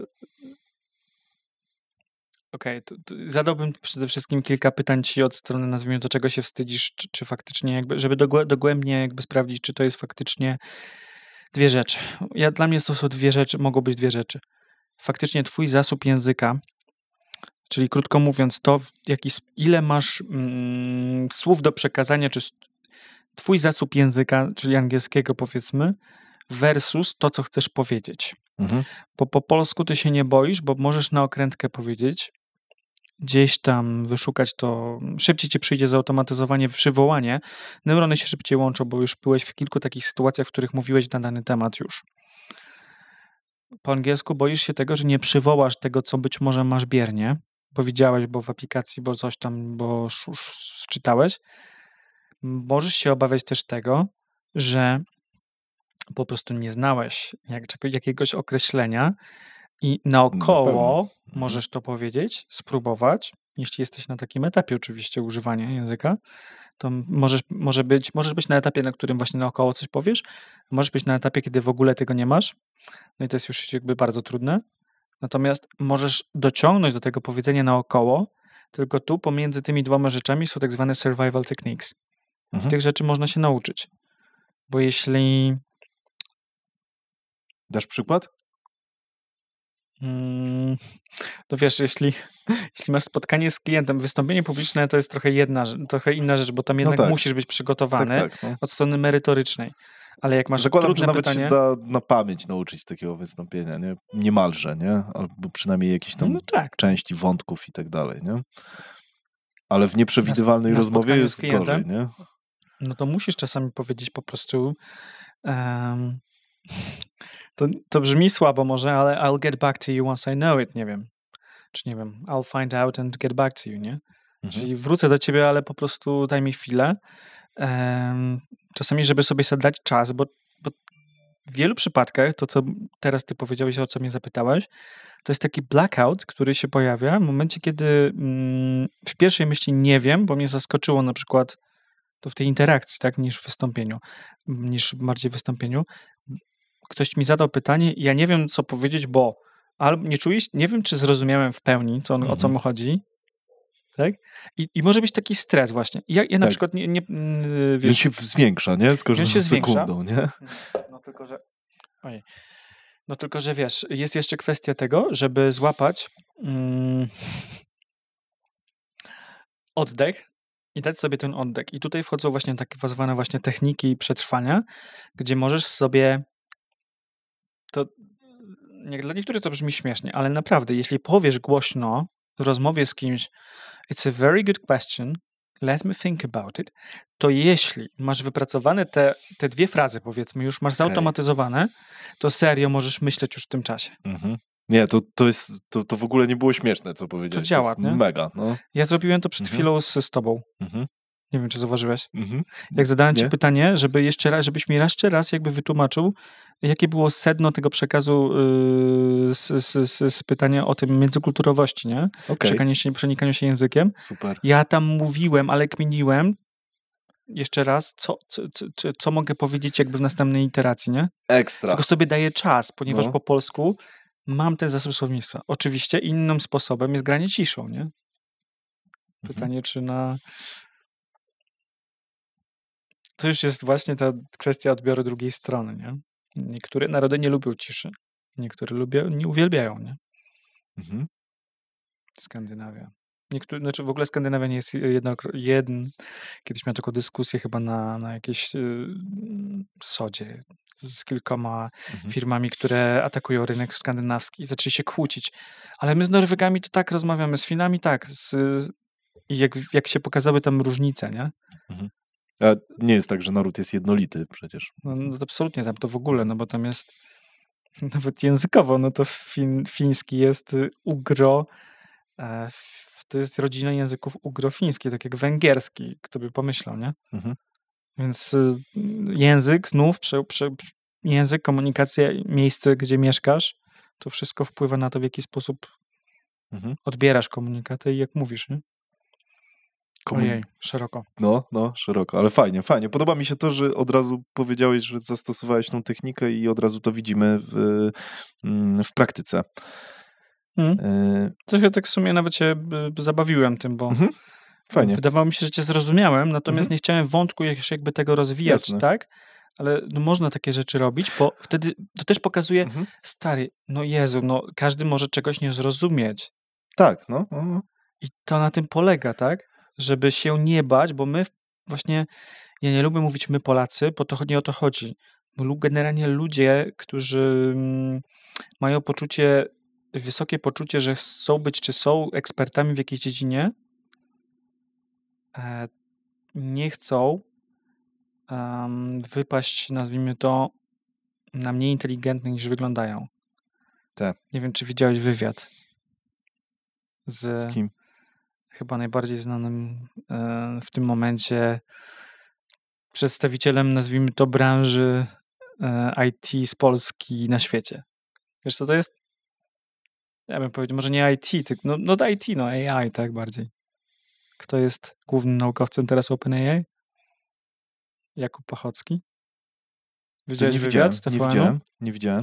TVN pojechał do Stanów i zrobił z nim wywiad. Marcin Prokop pojechał i siedli z Jakubem. Ja Jakuba znam osobiście. W sensie poznałem kiedyś w bardzo ciekawej sytuacji, nazwijmy to. A okazało się, że ten wywiad był, nie wiem, można sobie obejrzeć na YouTubie, ale dla mnie to jest takie, jak Kuba, to widać, że terabajty po prostu danych przetwarza, żeby odpowiedzieć coś takiego, co będzie miało meaning, nie? Ale jest jednocześnie ograniczony, moim zdaniem, już trochę PR-owo, żeby nie powiedzieć za dużo, nie? Na temat OpenAI. I jak to ciekawie wyglądało, że ta rozmowa była taka, że on bardzo dużo potrzebował namysłu na to, jak coś odpowiedzieć. Wywiad, ja właśnie ostatnio grzebałem, jest. Dobra. Nie wiem, czy nie jest zdjęty, ale w sumie... Dobra. W sumie dlaczego? Ale to było bardzo ciekawe, nie? I jakby myślę, na przykład ja jestem pewien już, że on, Jakub Pachocki, po prostu już nie myśli w taki sposób, jak myślą Polacy o tym, tylko on po prostu się tym nie przejmuje, bo to jest też takie podejście amerykańskie, nie? Że Jezu, no jestem hiperekspertem, spoko, nie przejmuję się, w jaki sposób to zakomunikowałem, natomiast widać, że on to ćwiczy też. Widać, że on po prostu ewidentnie rozmawia z coraz większym, musi rozmawiać, nazwijmy to, i z mediami i tak dalej. I on to ćwiczy i jakby stara się nawiązywać, wiesz, jakby to widać, że ten język było po polsku, nie? Jestem ciekaw, jak to robi po angielsku. Jestem pewien, że robi to zupełnie inaczej. Bo jego ukształtował właściwie on tam, wiesz, pracował w Facebooku, studiował na Harvardzie po UW, pojechał. Ja go poznałem, jak na UW studiował. Natomiast to był też taki wydaje mi się, że to też jakby ukształtowuje jednak ta kultura, w jaki sposób ty traktujesz się z tym swoim językiem, no ale oczywiście to też przenika się jeszcze jedna rzecz. Kurde, no jak jesteś hiperekspertem, no to tam, wiesz, Też nikt nie patrzy na to, czy jak ty się komunikujesz, a z drugiej strony, jeśli aspirujesz, żeby być, no w sensie jak masz hiper trademark, nie? Ale zobaczmy, że ci, którzy mają trade, już jakby trademark, jakby markę osobistą, nie wiem, ze Stanów, ale jednocześnie jakby nie stoją za nimi duże przedsiębiorstwa, typu Jeff Bezos, tak? Czy no wiadomo, no, Steve Jobs, jak on komunikował, nie? No, to już To jest tak, że w pewnym momencie też na tym zaczynasz pracować. Tak, to nie jest tak, że... nie? To już... No. I co cię może uratować w momencie, kiedy jesteś takim ekspertem, ale jeszcze no nie hiperznanym i jeszcze nie możesz powiedzieć, dobra, siądziesz sobie i cokolwiek powiedzieć, nie? Moim zdaniem to jest trochę taka nie przestroga, ale wydaje mi się, że trochę taka zachęta dla wszystkich ekspertów, którzy myślą, że bo często firmy mają z tym problem, jak przychodzą do nas, my mamy takich top ekspertów, gwiazdy, boimy się ich ruszać, żeby im cokolwiek powiedzieć, jak oni się komunikują. Ja mówię... taki problem jest. Bywa. Ciekawe. Bywa. Ludzie budowali zespoły po 10-12 lat, top ekspertów. CTO się boi zakomunikować im, że są słabi. Słuchajcie, to można by było lepiej zakomunikować temu klientowi. Zobaczcie, no, albo nawet taka prosta rzecz, ta gramatyka czy poprawność. Widzą, że w tych ekspertach może ego tutaj zagrać, tak? W ogóle, kurde, jaki ciekawy temat. No, ego jakiego? Ja nie wiem, z czego to wynika, być może po prostu z różnych pewnie rzeczy. No bo kurde, zwrócenie komuś uwagi, nie? Wydaje się tak, ale zwrócenie uwagi, żeby ten człowiek z czymś z tym zrobił. I coś zrobił z tym. Czyli zaproponowanie mu też rozwiązania. I to jest bardzo mądre właśnie, że ci klienci zazwyczaj przychodzą z rozwiązaniem, nie? Ja też bardzo ich rozumiem, że ci ludzie, no nie wiem, no tu są certyfikaty jakieś techniczne, czy jakiś inny rozwój, jakby innych skilli ważne, więc oni nie mają czasu na przykład na to, żeby pracować nad tą komunikacją, no bo jakoś tam się z klientem technicznym dogadywałem. No dobrze, okej. I tu zamykamy ten wątek od tej eksperckości i przepostrzeganiu ekspertów w momencie, kiedy przechodzą do sprzedaży. Bo zobacz, to można powiedzieć, że tak samo, tak? Jakub Pachocki gdzieś tam, nazwijmy to z biura, wychodzi już teraz do mediów, nie? No tak, to jest, i to jest etap, etap, nie? No, to jest etap, w którym, wiesz, komunikacja zaczyna być takim łącznikiem pomiędzy tym, co potrafisz, a tym, co w stanie jesteś ludziom powiedzieć i jak oni to odbiorą. Tak. To jest idealne połączenie. Jak masz to combo, stoi za tobą wiedza, jeszcze potrafisz to zakomunikować, to jest magia. Tylko nie, no właśnie problem jest, że czasami, wiesz, ludzie się zatrzymują na tym, jestem ekspertem, jestem dobry, nie wiem, jestem hiperwymiataczem, to już To nie muszę się uczyć komunikacji, tak? Bywa, nie? Jakby, no ale to jest jakby ogólnie, wydaje mi się, że to jest jakby trochę... W sensie... Zawsze wtedy zadajemy pytanie, a czy ty rozwijałeś kiedykolwiek jakąś swoją taką umiejętność, która nie wiem, czy w ogóle się rozwijałeś? Czy kupowałeś dla siebie jakiekolwiek szkolenia w życiu? Właśnie, nie? Od strony takiej, nazwijmy to, no tak, na przykład mówią często techniczne, nie? Szkolenia. No dobra, ale to ci ułatwiało de facto pracę? Tak. To pomyśl sobie, że tak naprawdę komunikacja też ci ułatwi pracę. Bo ty skrócisz na przykład... No dokładnie, to jest meta-framework, nie? Meta-framework, nie? I ludziom wtedy tak, kurde, ale ja nie wierzę w to, nie? Ludzie nie wierzą. Kurczę, to ludziom naprawdę trzeba tłumaczyć coś takiego, że ta komunikacja... nie wszystkim, nie? Bo jak ci już przychodzą, większość, którzy przychodzi do nas, no to już jakby ma dosyć dużą świadomość tego, po co, nie? Niektórzy przychodzą w ogóle, słuchajcie, ja potrzebuję nauczyć się... Przyszedł do nas kiedyś taki klient i mówi, on miał wypisane dosłownie mikrosytuacje. Ja mówię, idealnie po prostu wstrzeliłeś się i nie znalazłeś miejsce dla nas. Znalazłeś dobre miejsce, bo on miał wypisane sytuacje. Ja potrzebuję z tym klientem zasugerować mu to. I od strony języka wydaje mi się, że potrzebuję frazy podsugerowanie pod to, nie? To nie chodzi o to, że sobie wygenerować mógł tam czatem, to jeszcze w sumie czata nie było wtedy, ale czy znaleźć te frazy, tylko chodziło o to, żeby to wkomponować, no bo to był jakby pierwszy komunikat, wkomponować to w może nie luźną, ale w flow rozmowy. I to jest najtrudniejsze. Bo nie sztuką jest mieć listę, sztuką jest ją wkomponować we flow rozmowy. Tak. Ja to nazywał zautomatyzowaniem w mowie. Masz frazy pod konkretny cel, następnie ich używasz w danym celu patrzysz jak strona reaguje, dostosowujesz, zmiękczasz znów, utwardzasz i patrzysz na te reakcje właśnie, nie? Tego klienta i to jest piękne. Czyli to przechodzenie z takiego, to jest ten wątek podsumowujący już teraz, znaczy ten zdanie podsumowujące wątek o przechodzeniu z roli eksperta do roli, w której masz dużo większą ekspozycję na klienta, na przykład potencjalnego, no bo to zazwyczaj o to chodzi, to tutaj właśnie wchodzi ta kwestia włączenia tego komunikatu, który bierze pod uwagę, co i jak odbiera to druga strona. Czyli czy zrozumiała mnie? I tu znów jest masa technik, tak? Klaryfikacji, to się nazywa clarification and checking, paraphrasing.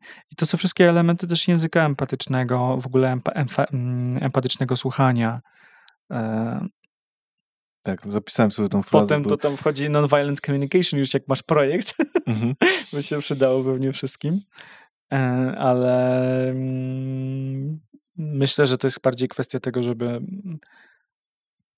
właśnie zrozumieć, że to już nie tylko chodzi o to, co ja wypluję z siebie jako ekspert, tylko co strona druga odczuwa, jak mnie postrzega i krótko mówiąc, czy nie stracimy sumarycznie deala przez to, że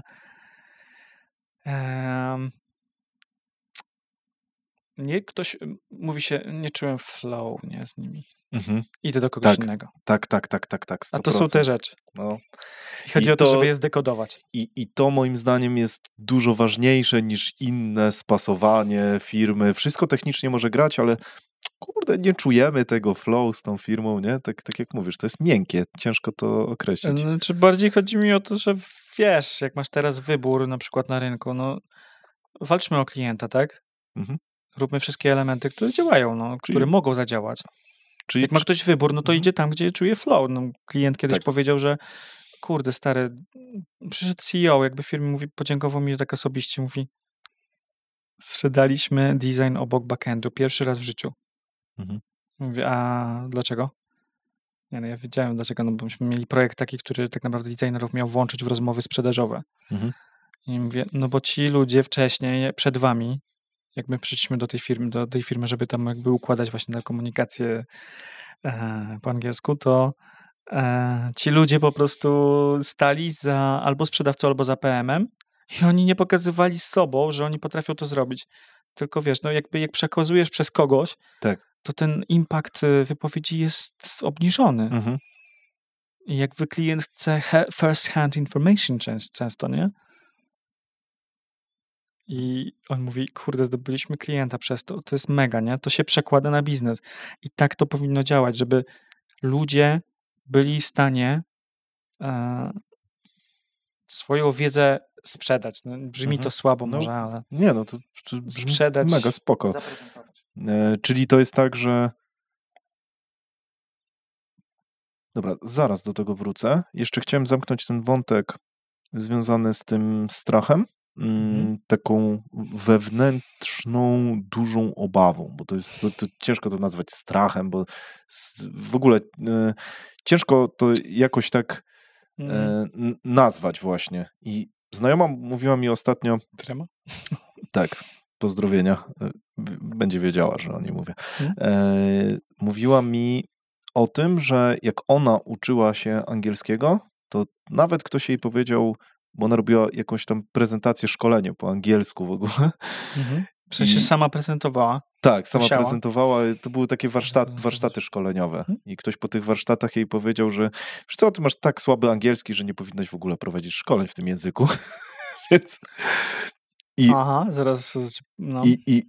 A ona mi powiedziała wtedy, że powiedziała fuck it, w ogóle wiem, że to jest swego rodzaju etap, który muszę przejść i koniec. Nie?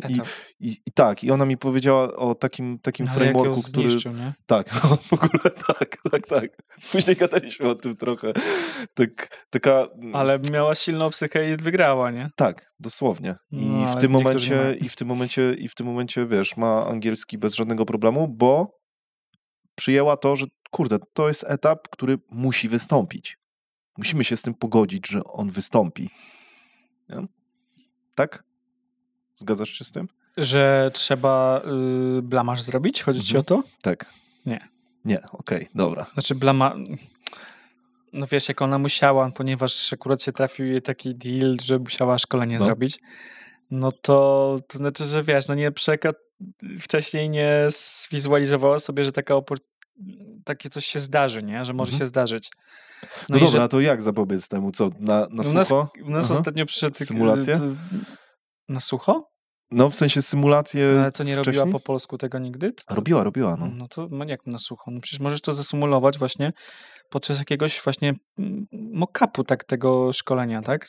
W sensie, no my na tym polega jakby u nas jakby sprawa, że przyszedł u nas kiedyś klient, który zupełnie jakby zawsze działał na rynku polskim, sprzedawał, nie? Systemy w ogóle logistyczne ogromne. Tak, to nie był Szymon N. Bo chyba ostatnio mówił, że sprzedawał systemy logistyczne. Ale przyszedł właśnie i on... Ale wyłapałeś, no tak, było tak. Ja jestem sharp on detail, jakby tak bardziej niż ogół. Więc wiesz, przyszedł w sumie z taką wizją, że to jest skill, który mu się na pewno przyda, natomiast nie wie kiedy. I w tym roku dostał taką możliwość współpracy, który mówi, jakbym nie zaczął i wtedy zaczął nie myśleć, wtedy nie zaczął myśleć, to dzisiaj by się to nie zdarzyło, nie? Więc thinking ahead of, jakby wiesz. No dobra, no, ale to druga sprawa, mówi, jak trafisz strony, już w taką sytuację, no to reakcja jest idealna, taka jak twoja koleżanka, tak? Nawet jak ci ktoś powie, że było słabo, fajnie by było dopytać, co dokładnie, nie podobało mu się. Tak. No to dobrze, że się nie poddała. Do nas bardzo często przychodzą właśnie topowi, nawet influencerzy, nazwijmy to z różnych dziedzin, warsztaty prowadzą gdzieś tam, natomiast dostają na przykład, nie wiem, możliwość poprowadzenia czegoś dla ludzi z Facebooka, czy z jakichś wielkich firm, których robią warsztaty wewnętrzne gdzieś tam w małych gronie na początek, nie? Może nie na początek, ale chodzi o to, że mają taką szansę i oni, mimo tego, że na przykład robili takich warsztatów multum po polsku, występują na scenie, w ogóle wiesz, zdobywają nagrody na wielu konferencjach, przychodzą do nas, żeby skonfrontować to i mieć lustro, bo oni mają bardzo wysokie wymagania wobec siebie już. I oni też nie potrafią, nie chcą tego miecz obosieczny. blamażu, nie? Może nie blamażu, nawet oni chcą być, no właśnie, tacy jak są zajebiści po polsku, tak po angielsku, nie? I co? Czy nawet w innym języku. I wtedy trenują to u was właśnie do momentu, w którym jest to spoko. Tak? Czy jak jest, wiesz, jak jest framework jakby taki dosyć, jeśli oni głównie prezentują, no to jest bardzo szybko do wytrenowania. Okej. To tak jak no, mam masę przykładów, ale kiedyś przygotowywaliśmy klienta do rozmowy kwalifikacyjnej. On chodził od pracy do pracy, zawsze mówili mu, ale masz słaby angielski, no nas się nie dostaniesz. Deweloper. Mówię, stary, do jakiej firmy idziesz? Do tej. Okej. Dobra, akurat się trafiło, także to był nazwijmy to może to nie chodziło nawet o to, że my znaliśmy tą firmę, jak wiedzieliśmy, jak te procesy wyglądają, ale byliśmy w stanie go przygotować po prostu, zawężając to, krótko mówiąc, nauczyliśmy go, jak mówić case'ami o tym swoim doświadczeniu, a nie tak jak on do tej pory mówił, bardzo szczegółach technicznych. Ten rekruter, a potem menadżer techniczny, który go testował, to gubił wątek, dosłownie gubił wątek. Czyli poruszać się tak, żeby on był w stanie powiedzieć to, co potrafi i nie wchodził na tematy, które go zabijają. Zaplącze się, nie? I dostał robotę, nie? W sensie takim tyle razy nie odrzucali go, ale po prostu ale to już inny temat. To jest kwestia tego, że bywa, że da się rekruterów naprawdę oszukać. No właśnie, czy to jest oszustwo, czy to jest spoko, nie? Gdzie tutaj są granice, nie? Moralne? To nie jest kwestia tego, że my oszukujemy, tylko kwestia tego, że my wiemy, że on już zdobył jakiś mikroskill zaprezentowania tego, natomiast on w projekcie sam wiedział, że potem jak dostał ten projekt, on sam wiedział, że on nie będzie się sam czuł dobrze z tym poziomem, bo tu był w stanie się przygotować pod konkretny ten, nazwijmy to właśnie cel, tak? Rozmowy kwalifikacyjnej, zmapowaliśmy sobie, jak to będzie wyglądać. On się czuł bezpieczny, po prostu się przygotował, nazwijmy to, do spotkania. Właściwie do 2. Podczas spotkań z klientem, jak już jest w projekcie, i jeszcze był to projekt, który był zupełnie anglojęzyczny, w sensie miał faktycznie ludzi tylko z różnych krajów, no to tam było bardzo dużo nieprzewidzianych sytuacji. I on już na to nie był przygotowany. I my nie byliśmy w stanie go w te 5 godzin, akurat to tam trwało, przygotować. Wow, nie ma 5 magii, godzin nie? udało wam się No to tak, no bo to był pewien schemat, tak? Rozumiem, do warsztatów, które trwają godzinę, też nie musisz przygotowywać kogoś 30. Spoko. Jeśli wiesz, jak to zrobić, po pierwsze, a po drugie, jeśli wiesz, co... no masz już po prostu te warsztaty przygotowane od strony merytorycznej, nie? Fajne. No tylko to jest trudna sztuka, nie? No, domyślam się, że... W sensie takim, że no jest dużo ryzyk, za coś nie? bierzecie kasę, nie? Nie, chodzi o to też, że to jest dużo ryzyk też takich, że my musimy naprawdę zgłębić, kto jest to grupą odbiorców, żeby sobie uświadomić, tak? To jest jakby taka częsta rzecz, którą przychodzą do nas klienci i mówią, kurde, wy już wiecie, jak to zrobić, ponieważ no nie wiem, tego gościa przygotowywaliście do rozmowy z founderem, który zakłada 4. czy 5. startup, gdzie 2 miał już po exitach i to takich grubych, a my mamy design dla nich zrobić, nie? I my wiemy, jak się komunikować z takimi ludźmi, w sensie jak nauczyć tych ludzi tak komunikować się tym językiem właśnie i swobodą tego języka, ale też językiem takiej korzyści, ale zmapowaliśmy po prostu sytuacje, w których oni występują, tak, że kick-off ma wyglądać tak i tak i ma wyglądać tak i tak, że masz zadawać pytania pogłębiające w ten sposób i masz. Po prostu potrzebujesz wyposażyć się w język pod to, tak? Bo to właśnie to chodzi o tą współpracę z firmą, żebyśmy wiedzieli, czy z osobą, która przychodzi nawet prywatnie do nas, tak, mamy klientów B2B i B2C, zmapujmy sobie sytuacje, w których ty będziesz tego języka używał na takich, które są najczęstsze. Bo my myślimy, że jesteśmy tacy wyjątkowi najczęściej. W sensie może, że każde spotkanie jest inne, nie? Bo to jest pierwszy disclaimer, pierwsza obiekcja klienta. No u nas każde spotkanie wygląda inaczej z klientem. To znaczy, że jeszcze nie mają w ogóle nigdy nie analizowali procesów. Druga sprawa, one wyglądają inaczej od strony zewnętrznej, natomiast od strony języka tam są pewne powtarzalne schematy. Zawsze jest zadawanie pytań, zgłębianie pytań, klaryfikacja, parafrazowanie od strony, mówię na przykład o Discovery Callu, tak? Na jakiejś prezentacji zawsze masz język tak zwany signpostingu, żeby prowadzić tą drugą stronę i patrzeć, czy ona śledzi nas, czy już odpływa.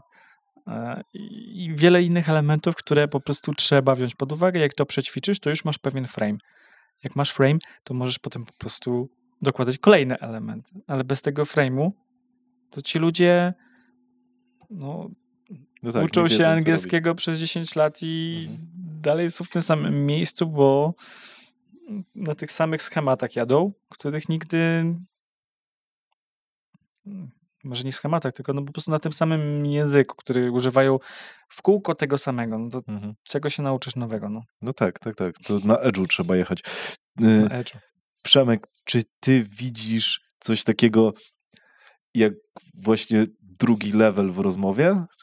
Chodzi mi o to, czy ty się odcinasz w momencie, jak my rozmawiamy? Mówiłeś o tym, że rozmawiając zastosowałeś sobie taką i taką strategię. Czy ty widzisz na kilku poziomach? To znaczy, jak my rozmawiamy, to toczymy pewną dyskusję na poziomie ja mówię do ciebie informację, ty ją przyjmujesz, przetwarzasz ją i mi odpowiadasz. Ale jest jeszcze drugi poziom, który patrzy z góry, jak ta komunikacja wygląda, jak wygląda ta struktura, żebyś się zastanawiać nad tym, co tutaj można zrobić z tą komunikacją, jak ktoś to odbiera. Czyli taka analiza w czasie rzeczywistym. Zakładam, że istnieje jeszcze trzeci pewnie poziom, żeby spojrzeć sobie z góry na to, na co patrzysz z góry i tak dalej. No tak. Kodujesz to w takim mniej więcej schemacie? Jest to podobne do nie wiem, tłumaczenia symultanicznego? Nie chcę 2 wątków otwierać, Ale pytanie, czy coś takiego masz? Ja mam takie wrażenie. Pytam. Czy ludzie często mi mówią, że faktycznie ja czasami nawet bardzo skrótowo mówię, a dużo rozkminiam i znów to też jest jakby cecha do wypracowywania i ta klaryfikacja komunikatu i pracowanie nad tą klaryfikacją komunikatu jest ogromnie ważne. Czy jestem w stanie wszystko przeanalizować? Absolutnie nie. Na to wpływa między innymi zmęczenie w ogóle, jakby fizyczne, bo w pewnym momencie się wyłączasz. Komfort tego, gdzie jesteś, czyli jak się czujesz z tym w ogóle miejscem, tak? Bo jakby było tu głośno bardzo na przykład, to ja bym nie będę w stanie ci analizować wielu rzeczy, nie? Jeśli wiem też jakby jaki jest kontekst, czyli jesteśmy w studiu, czy w studio, kiedyś się nie odmieniało w ogóle tego słowa. Radio, nie? Dobra, żartuję. Nie będziemy. Nie, no dobrze analizujesz. Dlaczego e-mail, nie? Dobra, nieważne. Znasz historię z e-mailem? Nie, chyba nie. Jak myślisz, co było pierwsze? E-mail jako rzeczownik, czy e-mail jako czasownik po angielsku? Bo można powiedzieć email me something, nie? I można powiedzieć send me an email.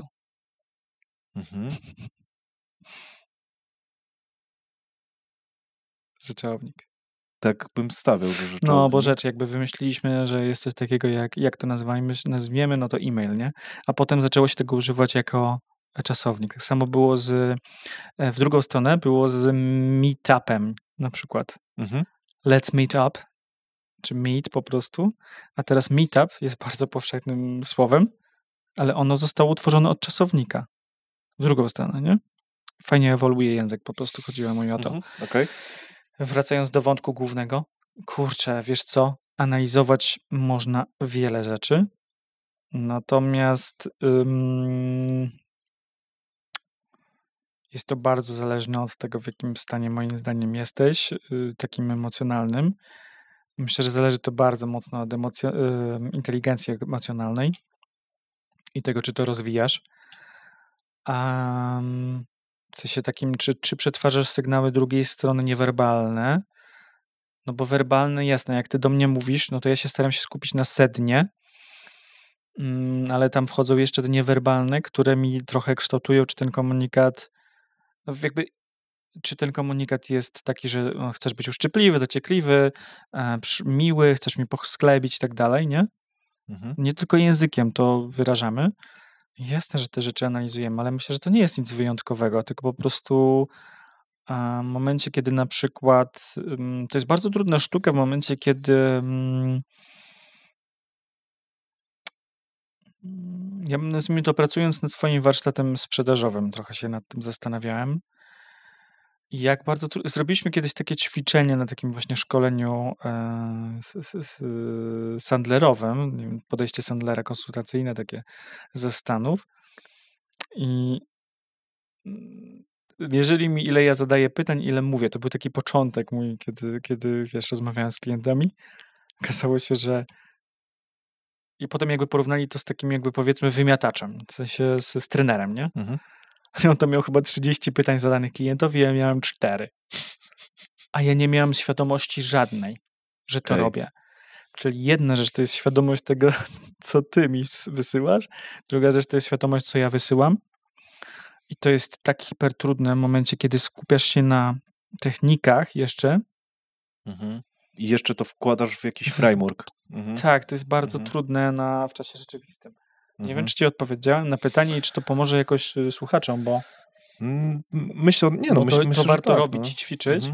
Bo da się to rozszerzać, nie? Cały czas. No, to jest taka sama umiejętność. Automatyzując inne rzeczy. Jeśli mam zautomatyzowany już względnie polski, w sensie mój język działa w zrozumieniu takim, że mam wyrażenia, które pozwalają mi właśnie zdobyć czas na analizowanie innych rzeczy też, no to jasne, no to mogę się skupić na tym, jak ja się sam czuję na przykład, tak? W tej rozmowie.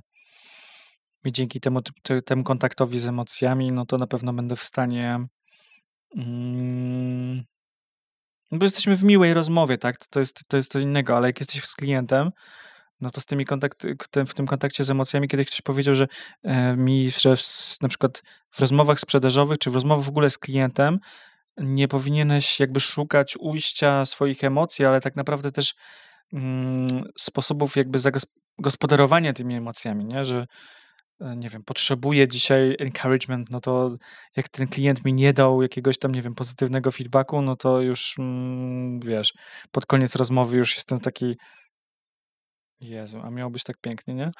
Okej, No to nie jest to rozumiem. miejsce, No tak, to nie jest ten to kontekst, dosłownie, no. ale my podświadomie te rzeczy robimy, tylko chodzi o to, żeby o to jednak gdzieś świadomość łapać, nie? Czyli uważność, tak? To jest to, Teraz co... jest coś takiego, tym... co się nazywa tak, uważność. Okay. Lubię to ćwiczyć, sam ćwiczę, że tak powiem, od strony takiej modlitewno-medytacyjnej takie rzeczy i wiem, jak to jest mega trudne, żeby analizować wstecz, przypomnieć sobie, no trzeba po prostu nagrywać wszystko chyba i w formie wideo. Też jestem za tym. Nie? I analizować ten... Tak, był... masę przekazów. Tak, jest taki film Cutter, on się nazywa? Że o gość z tym Robin Williams, tak? To jest... Okej, no jest. Jestem starszy, nie? Tak, on chyba samobójstwo popełnił, tak? Oh my gosh. Tak mi się wydaje. Wiem, że nie żyje, ale czy? No, tak mi się wydaje. On wygrał główną rolę w tym filmie, że wycinał... ludzie mieli kamery w oku. A, to nie to. I wycinał urywki...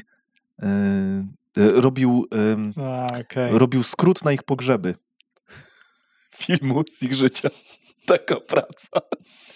I tam widział różne rzeczy. A robił skrót taki pozytywny dla ludzi. Wiesz co, chyba pamiętam ten film. Fajny film. Ale nie analizowałem, nie wiem, czy posłuchałem, może byłem za młody jeszcze chyba, jak to oglądałem. To chyba jest stary film, nie? Tak, myślę, że stary. No, ale to jest gruby temat i nie czuję się nawet kompetentny, żeby analizować połączenie psychologii z komunikacją aż tak głęboko, bo to jest po prostu, wymaga naprawdę dużej wiedzy, bardzo dużej wiedzy i nadal moim zdaniem wiele rzeczy jest nieodkrytych, niestety. Tak mi się też wydaje. Więc też tak trzeba zawsze być wtedy ostrożnym w sądach, nie? Dobra, biznes.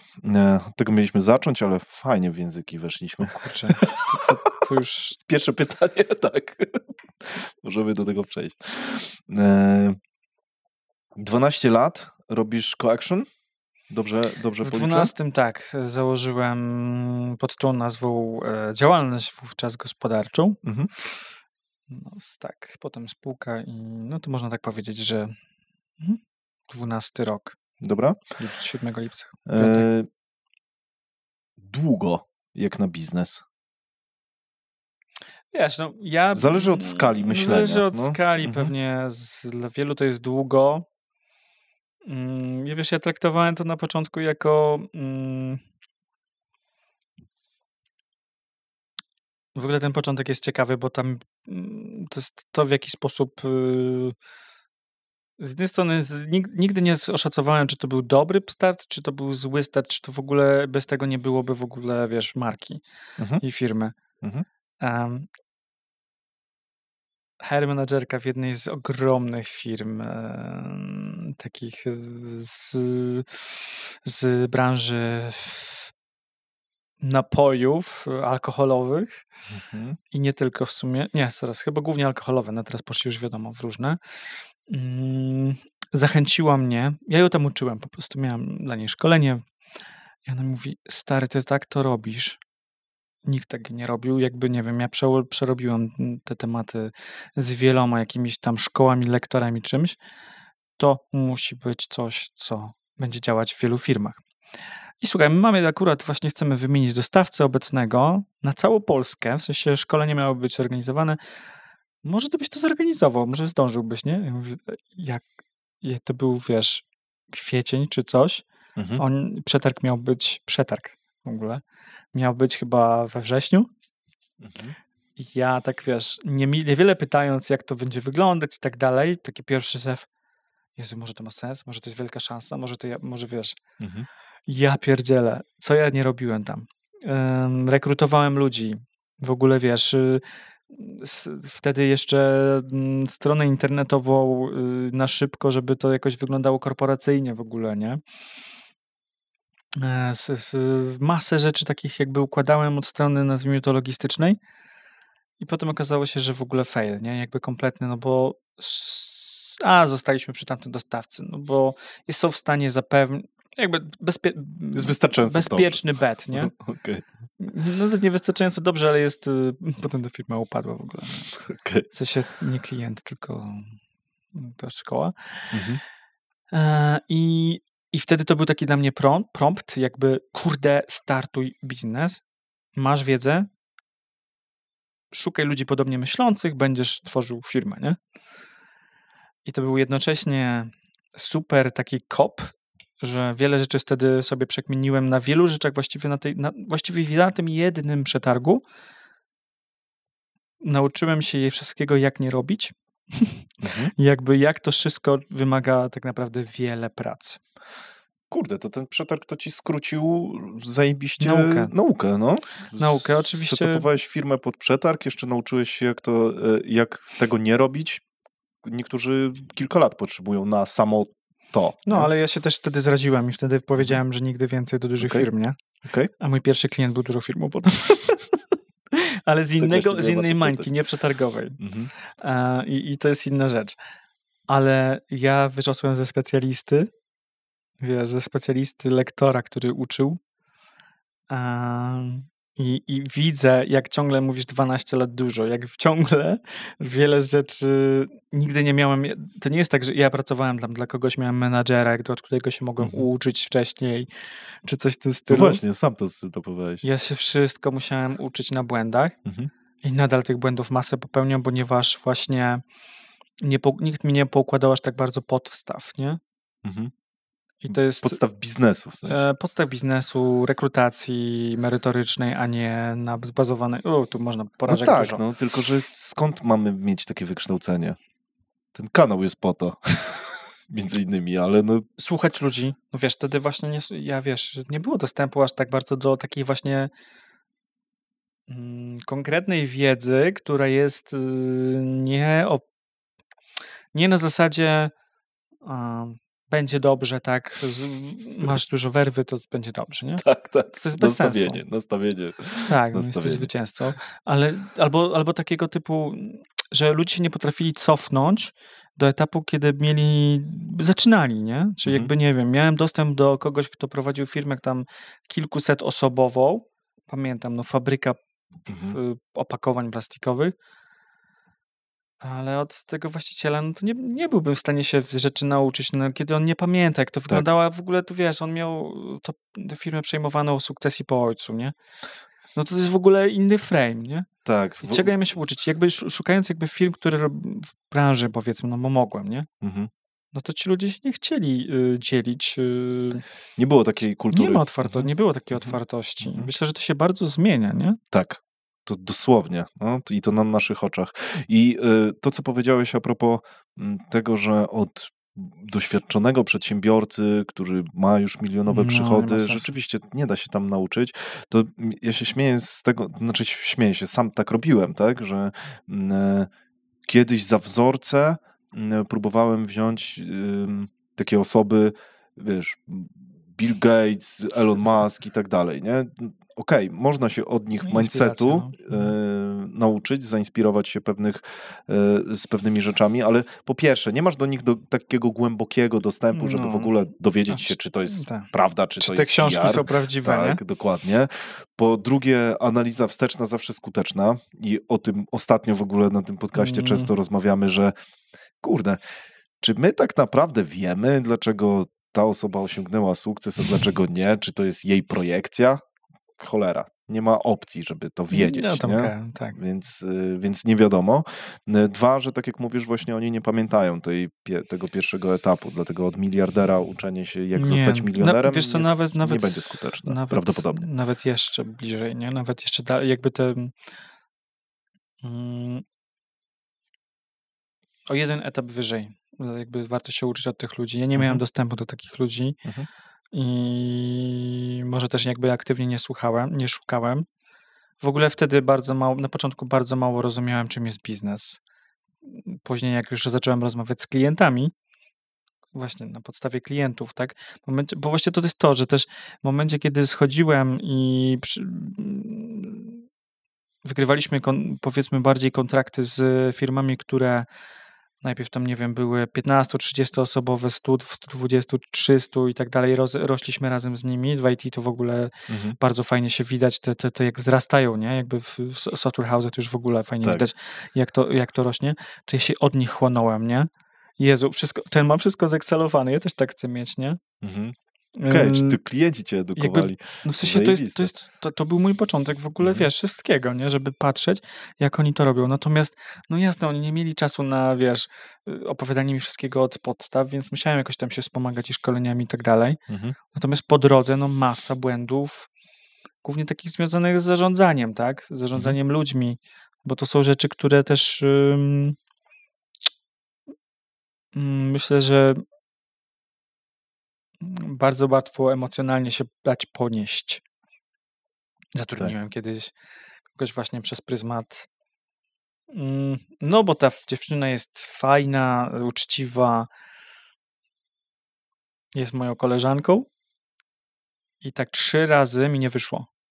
3 razy taki błąd popełniłem. Nie miałem jakby serca do tego, żeby do tej roli akurat rekrutować, a potem zobaczyłem, jak to ogromnie ważna była rola, bo ja myślałem, że na przykład to był taki moment, kiedy tam jeszcze, wiesz, faktury wszystkie ona miała wystawiać i tak jakby cały overview miała, no to był moment, w którym powiedzmy miała rolę połączoną z taką powiedzmy jeszcze wtedy jakąś office manager, ale miała też wystawiać właśnie faktury i dbać o to, żeby one były spłacane. W sensie przyglądać się, jak nie, no to powrót do mnie albo do jakiejś osoby, która miała kontakt z tym klientem.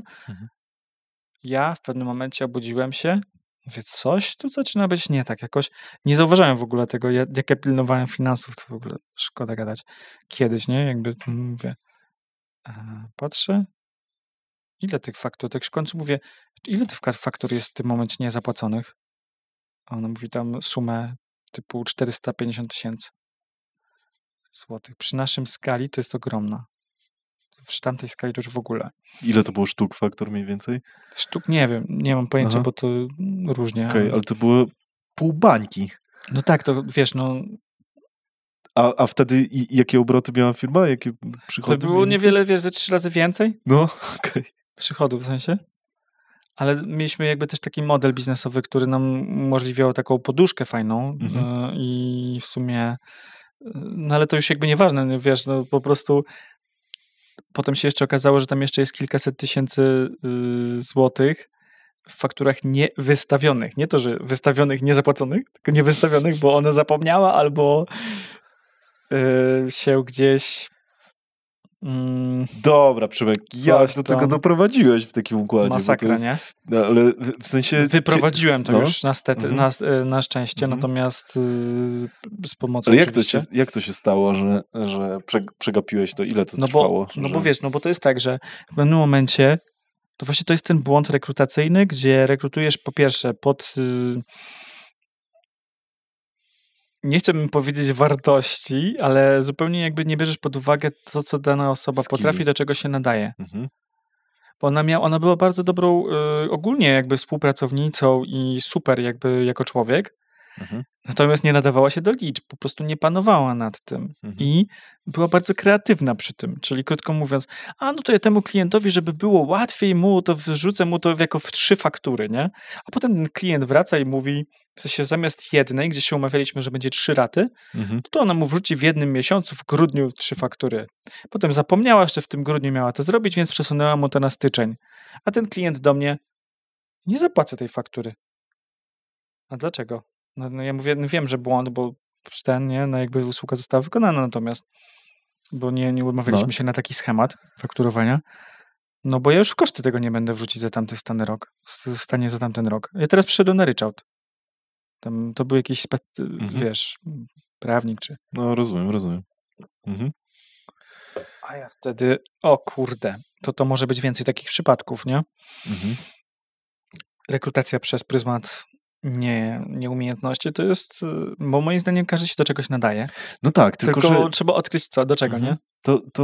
Tak, tylko... Ale to jest trudne na starcie, bo masz zaprzątniętą głowę sprzedażą, innymi rzeczami i myślisz, jakby mój błąd był taki, że ja take things for granted, never, nie? Jakby, żeby nie zapewnić, jakby kontroluj i ufaj jest chyba jednak taką zasadą na początku szczególnie, nie? Jak współpracujesz z kimś, zwłaszcza kimś niedoświadczonym. Ty jesteś taką mega pozytywną osobą, bo opowiadasz o tym, że mieliście pół bańki praktycznie w niezapłaconych No bo teraz fakturach wyszliśmy z tego, nie? Z takim uśmiechem na twarzy. Wtedy i nie wiesz, było tak fajnie. tak, no właśnie domyślam się, że miałeś chyba kilka nieprzespanych nocy z tego powodu, co? Czy nie siadało ci to na głowę? W momencie, kiedy uświadomiłem to sobie,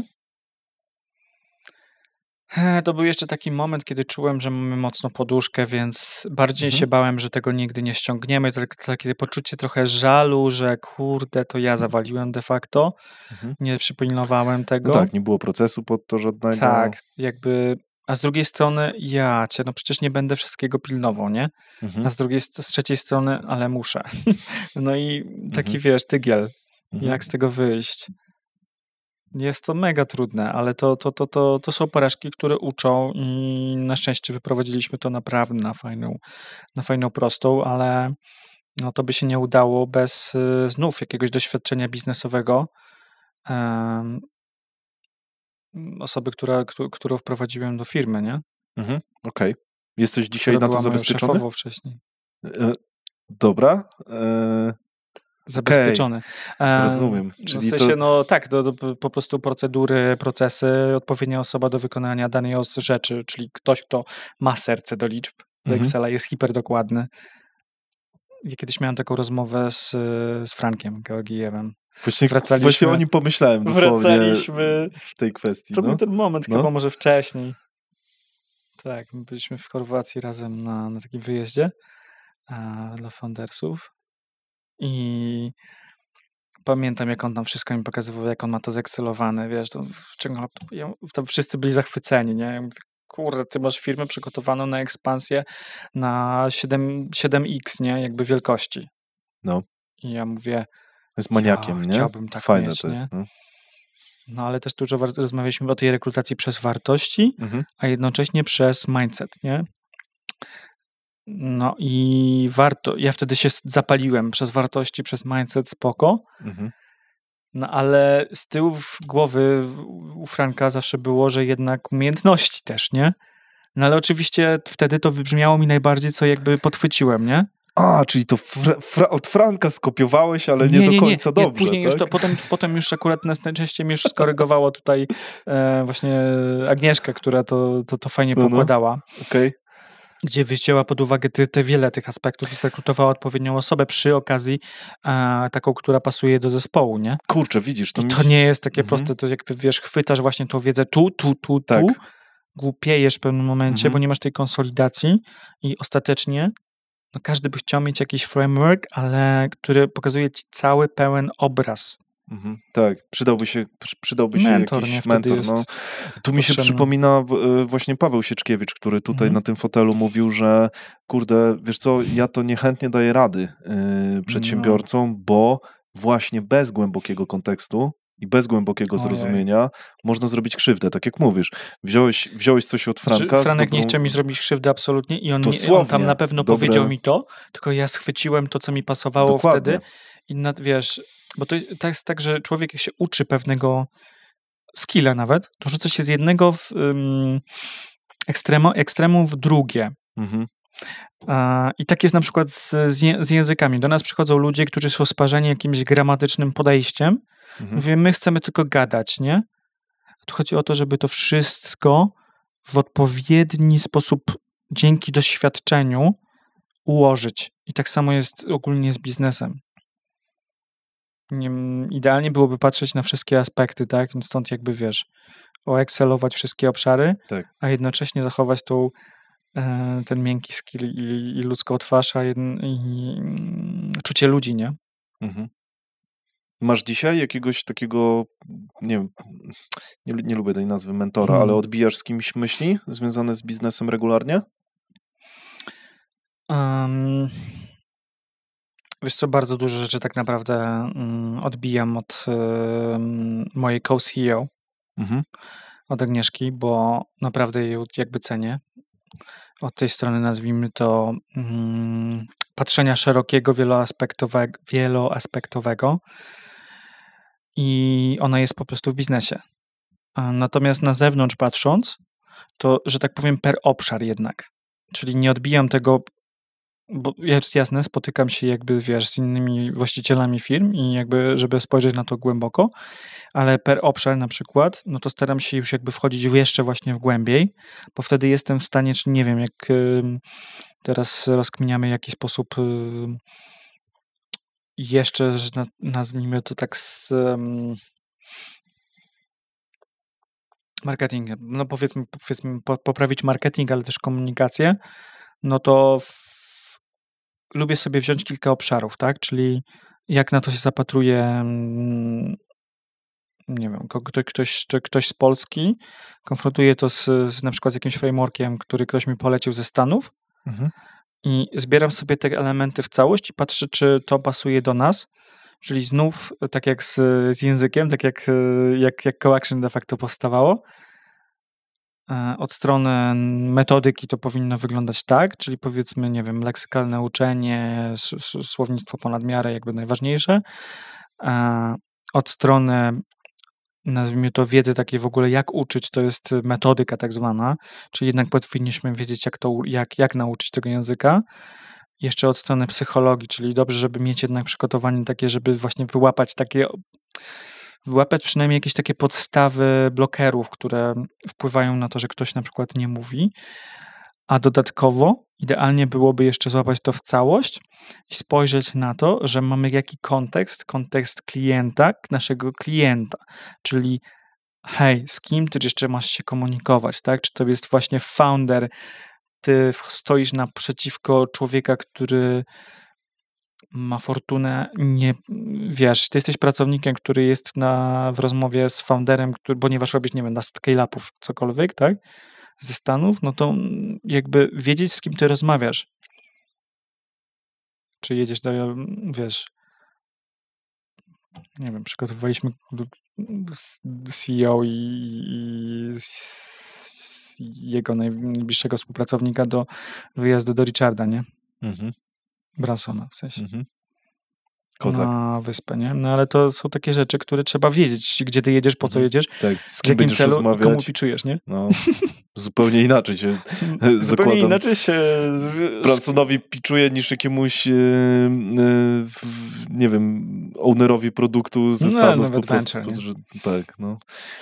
To nie był taki klasyczny pitch, ale po prostu jak się zachować w komunikacji z nim, jakby co ty chcesz przekazać, poukładać sobie to, nawet poukładać można, nie? To jest cały frame. I to działa tak, że ta pewność siebie później działa, nie? Jak to jest przetestowane. Bo to chyba o to chodzi też, nie? Oczywiście. No, jest jakieś pewnie powiedzenie, fajny idiom, ale już trochę się chyba podmęczyłem, żeby go przywołać. No, przygotowanie jest miarą sukcesu, tak? Bo flow, w momencie, kiedy masz szansę, no to są ludzie, którzy to potrafią, ale to też wynika z doświadczenia, nie? Oczywiście, no. No wiesz, no... Nie doceniamy też tego przygotowania. Daj mi 15 minut, a będę brzmiał na, wiesz, super elokwentnego w danym temacie, nie? To tak trochę jest. To znaczy, oczywiście... Można się przygotować wąsko, ale jak ci ktoś zada pytanie, no to jesteś... Tak, oczywiście, nie? Nie, mówię o tym, że niedoceniany jest ten krótki czas, który spędzimy na przygotowanie się do rozmowy, nawet krótki. Krótka wstawka. Jak widzisz, nic nie sprzedaję w moich treściach, a zapraszam już, moim zdaniem, niesamowitych gości, co nie jest takie proste, jak mogłoby się wydawać. Dlatego mam do ciebie prośbę, która, jeśli kanał ci się podoba, pomoże również tobie. Widzę, że bardzo mały procent oglądających subskrybuje te treści, a to kluczowe, żebym mógł zapraszać do rozmowy najlepszych gości ze swojej ligi. Dlatego, jeśli czujesz, że te materiały są treściwe i chciałbyś, żeby były jeszcze lepsze w przyszłości, zasubskrybuj gdziekolwiek tego słuchasz. A ja obiecuję ci, że w zamian za twoje zaufanie dam z siebie wszystko i dostarczę tyle wartości dla ciebie, ile będę w stanie.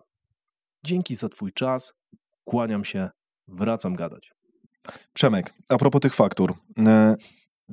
Dlaczego, czy wy macie taki model, że wy dzisiaj zabezpieczyłeś się na tyle, że zabezpieczyłeś to procesowo, czy dzisiaj na przykład bierzecie kasę z góry, bo to też jest dobry model, moim zdaniem, dla takiej firmy jak wasza, która jest trochę quasi firmą konsultingową. Można tak powiedzieć, że wy jesteście konsultingową firmą? Nie, szkoleniowo raczej. Aha. No bo consulting jakby konsultujemy jakby kwestię tego, jak komunikują się twoi ludzie, nie? Jakbyś mówić o B2B.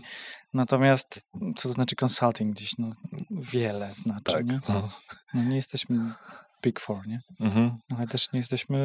Nie, jakby wiesz, myślę, że pytasz o ten model fakturowania? No. Czy jak się zabezpieczyć na takie sytuacje, tak? Tak. No, myślę, zakładam, że to przemyślałeś po tamtej sytuacji. Tak, no myślę, podstawowa rzecz, no to jest po prostu to jest wiele rzeczy w sumie, wiele rzeczy, no bo to jest kwestia tego, że trzeba było po prostu zmienić osobę od danej roli. Mhm. Druga rzecz to jest kwestia tego, żeby zrekrutować ją właśnie na podstawie umiejętności potrzebnych pod tą rolę, potem jakby w ogóle zawężyliśmy tą rolę, żeby ona się skupiła faktycznie na tych rzeczach finansowych. Kolejna rzecz to jest kwestia tego, że my od tamtego czasu nie zmieniliśmy de facto formy płatności z klientami. One są różne, wiele rzeczy jakby jest płaconych z góry faktycznie, ale też bywa, że to są raty jakby jakieś podzielone, czasem się umawiamy po szkoleniu, nie ma jakby to dużego znaczenia. Natomiast tak, jakby poduszkę cashflowową to trzeba było zbudować w tamtym czasie i to jest konieczne. Natomiast no myślę, że podstawą jest to, żeby wystawiać faktury, czyli mieć schemat procesu po prostu, gdzie przepływ informacji jest, jakby informacje są zbierane w jednym miejscu. Bo największym problemem w tamtym też okresie było to, że w jednym miejscu nie były zbierane, że tak powiem, to, co zostało ustalone w umowie i poza umową, bo my mamy czasami framework agreements, takie, wiesz, ramowe, a potem wiele rzeczy na przykład się dogrywa na mailu i potem przekazywanie tego, typu z forwardu i coś, to jest bez sensu, bo to się gubi, nie?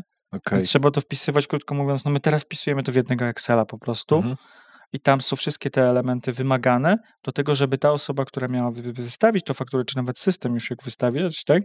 Żeby to móc w stanie zweryfikować i jeśli nie ma jakiegoś elementu, no jakby oczywiście to nadal jest zależne od tego, żeby handlowiec na przykład chciał tę fakturę wprowadzić do tego, żeby ta była faktura wystawiona, te informacje.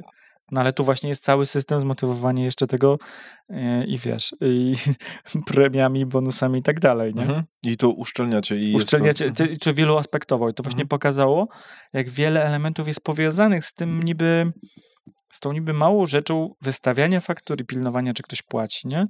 To nie tylko o to chodzi. Tu trzeba było zacząć zupełnie od czego innego jeszcze. Wy obsługujecie IT przeważnie. Zaraz też dojdziemy do tej struktury, ale zakładam, że są tam firmy dosyć znane, tak? W sensie takie, które i są kulturowo nieźle rozwinięte i mogą się poszczycić jakąś dobrą renomą. Tak myślę, że to na pewno to łączy tych klientów. No i bo po prostu i pół bańki niezapłacone. I teraz... Ale że w sensie, że ten? I teraz... Dobra. No, próbuję złapać logikę, nie? Kurde, to nawet przy dziurawych u was procesach nie powinno się zadziać. Tak, wiesz co, sprawę, to były takie sytuacje, że nawet domykam ten temat. W sumie jest wiele i tam jest wiele, jakby to się składa na wiele małych elementów, bo my mamy też klientów B2C i ci potrafią zapominać częściej.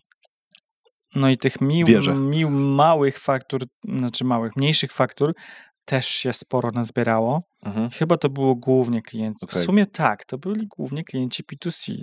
Okej. Niektórzy jeszcze do tej pory gdzieś tam spłacają, ale to są małe już naprawdę, to są ostatki takich zaległych faktur. Ale to przez wiele rzeczy typu zapomniałem, a potem jakby wiesz, no musimy rozwikływać tę zagadkę, sprawdzanie między kontami i tak dalej, ale bywało też, że z dużymi klientami po prostu na koniec roku i są tam jakieś rozliczenia międzyfirmowe, międzyokresowe, już nie wiem, w ogromnych korporacjach i ktoś wraca do nas, ale my nie zapłaciliśmy wam x 10 tysięcy, nie? Mhm. Czy tam, no I set to oni per firma przychodzą. to nie. Mhm. Ja mówię, my musimy to zrobić, nie? Tak, bo księgowa Tylko nas powiedzcie mi z czego to, ścignie. powiedzcie nam jeszcze raz z czego to było, bo my już w ogóle straciliśmy wątek, nie? Mhm. I wtedy I ty to się, też czasu, i ty się wtedy dowiadujesz w ogóle, że My się dowiedzieliśmy macie to... tak, my się dowiedzieliśmy od takiej naprawdę znanej firmy, że no smutne to trochę jest i trochę wstyd, nie? Zajebiste to jest. Że stary, my musimy wam to zapłacić, nie? Bo trochę to wygląda dziwnie. W sensie, no oni chcieli być uczciwi, to jest raz, my rozumiem, tam no tak, współpracowaliśmy z nimi od 2014, więc spoko. Wie, w ogóle wszyscy klienci zachowali się hiper naprawdę dobrze, tam naprawdę. Mhm. I dla mnie to jest też takie podejście, jakby dla takich klientów mogę budować firmę, nie? Mhm. W sensie takim, że to są ludzie, którzy wiedzą, że myśmy zajebistą robotę wykonali, Mhm. i oni po prostu to robią, nawet jak mają, nie wiem, jakieś kłopoty finansowe czy coś, nie? Okej, zajebiste. Ale to jest, Fajny wątek. odkrywanie klocek po klocku przez dobrych kilka lat. Mhm. Co tam jeszcze, wiesz? Ale to jeden z wątków, nie? Takich Spoko, fajne. nauki przez doświadczenie, ale twarde. Ale czuję, że wy musicie mieć w takim razie całkiem niezłą płynność i całkiem nieźle ten biznes powinien iść, tak? Skoro nie zauważyłeś, że ktoś ci wisi 40 tysięcy, tak? To wyobrażam sobie, że kurde. No właśnie wtedy wynikało to też głównie z tego modelu, że głównie, no to był taki okres, kiedy chyba wtedy, kurczę, powiem ci, że nie jestem w stanie tego też tak bardzo wygrzebać, bo aż się już tak nie wracam głęboko do tamtego tematu trudnego. Starasz się to zamknąć. No, w sensie takim. No, rozumiem to. Ale, że już jakby ja wiem jakby z czego to wynikało, natomiast na pewno to jakby to powiązać z czasem przychodowym jakby modelu też biznesowego, który wtedy był mocno rozbujany, jednak to był też taki czas, kiedy faktycznie klienci głównie płacili nam z góry chyba. I dlatego też nie mieliśmy takiej, wiesz, nie mieliśmy aż takich nie zauważyliśmy tego na cash flow. Tam już potem zacząłem to zauważać oczywiście, nie? Dlatego też się tak obudziłem, ale... po prostu to dogoniło. Okay. Dogoniło, no bo to nie jest jakby przy takiej wielkości firmy, to też nie ma co się tam jakby dziwić, że w pewnym momencie to zauważysz, nie? To nie jest tak, jak kiedyś mi klient w wielkim banku opowiadał, że nie wiem, czy wiesz, to dla mnie było zdziwienie ogromne, że oni mają specjalną rezerwę na pomyłki pracowników związane z niewłaściwymi przelewami, czyli nie wiem, no system to jest jedna rzecz, który łączy, że numer dany ma iść tam konto, na to konto pieniądze między klientem A a B. No oni mają rezerwę na tam jakieś, już nie mówili mi jaką kwotę dokładnie, ale ogromną, na pomyłki takiego typu, nie? Takie przeleje sobie, nie wiem. Nie do siebie, do pracownika. Pracownik sobie przeleje, tylko bardziej, że puści to w inną mańkę i bo to się są zdarza. w stanie, nie będą w stanie udowodnić, że to tak, to się zdarza, że to są jakieś tam rozliczenia międzybankowe jeszcze, że to po prostu bywa, nie? I po prostu musisz mieć rezerwę na to jako firma, która w danej branży jest. No i ja na szczęście, mam nadzieję, nie będę musiał takich rzeczy robić, no ale to są... Ale zawsze, no w sumie każdy biznes bierze odpowiedzialność za to, co jego ludzie zrobią, nie? Tak. Co musiałoby się stać, żeby wydarzyło się to jeszcze raz? Co musiałoby się stać? Mam nadzieję, że się nigdy nie stanie. Natomiast wiesz co, no kurde. No nie wiem, to jest kwestia chyba teraz jakiegoś takiego zupełnie zaniedbania bardziej, nie?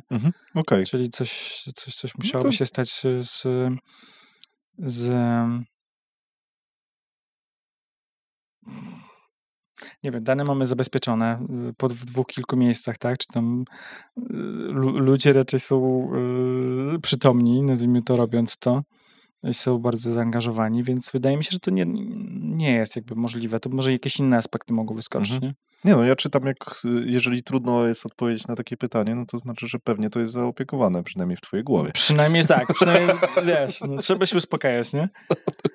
Myślę, że ci, którzy mają jeszcze większe biznesy, znaczy większe po prostu biznesy, może nie to, że jeszcze, no to naprawdę, gdyby wchodzili bardzo mocno w szczegóły pewnych aspektów, to by się bardzo blokowali w myśleniu dalszym. To jest fajny temat a propos tego odzoomowania, zoomowania i tak dalej i trzymania się na pewien dystans z pewnymi rzeczami, bo i rozmawialiśmy o tym z Alkiem Cierniewskim bardzo mocno, bo on jest takim mega operacyjnym gościem, który zarządzał firmą praktycznie operacyjnie, która doszła do 13 baniek i ma to nieźle rozpykane, jak to odzoomować, żeby ludzie to robili. Ty nie masz z tym problemu, żeby właśnie oddawać to działanie firmy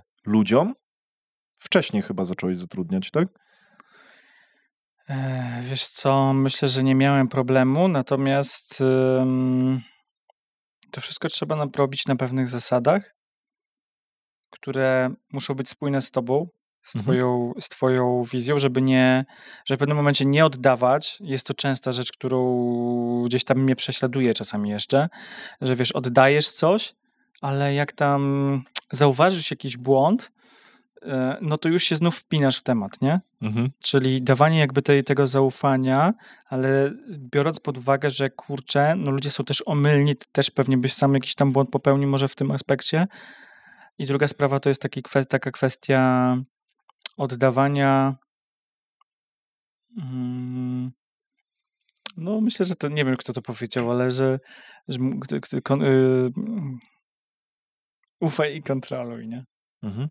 Jednak to jest chyba taka kluczowa zasada menedżerska, nie?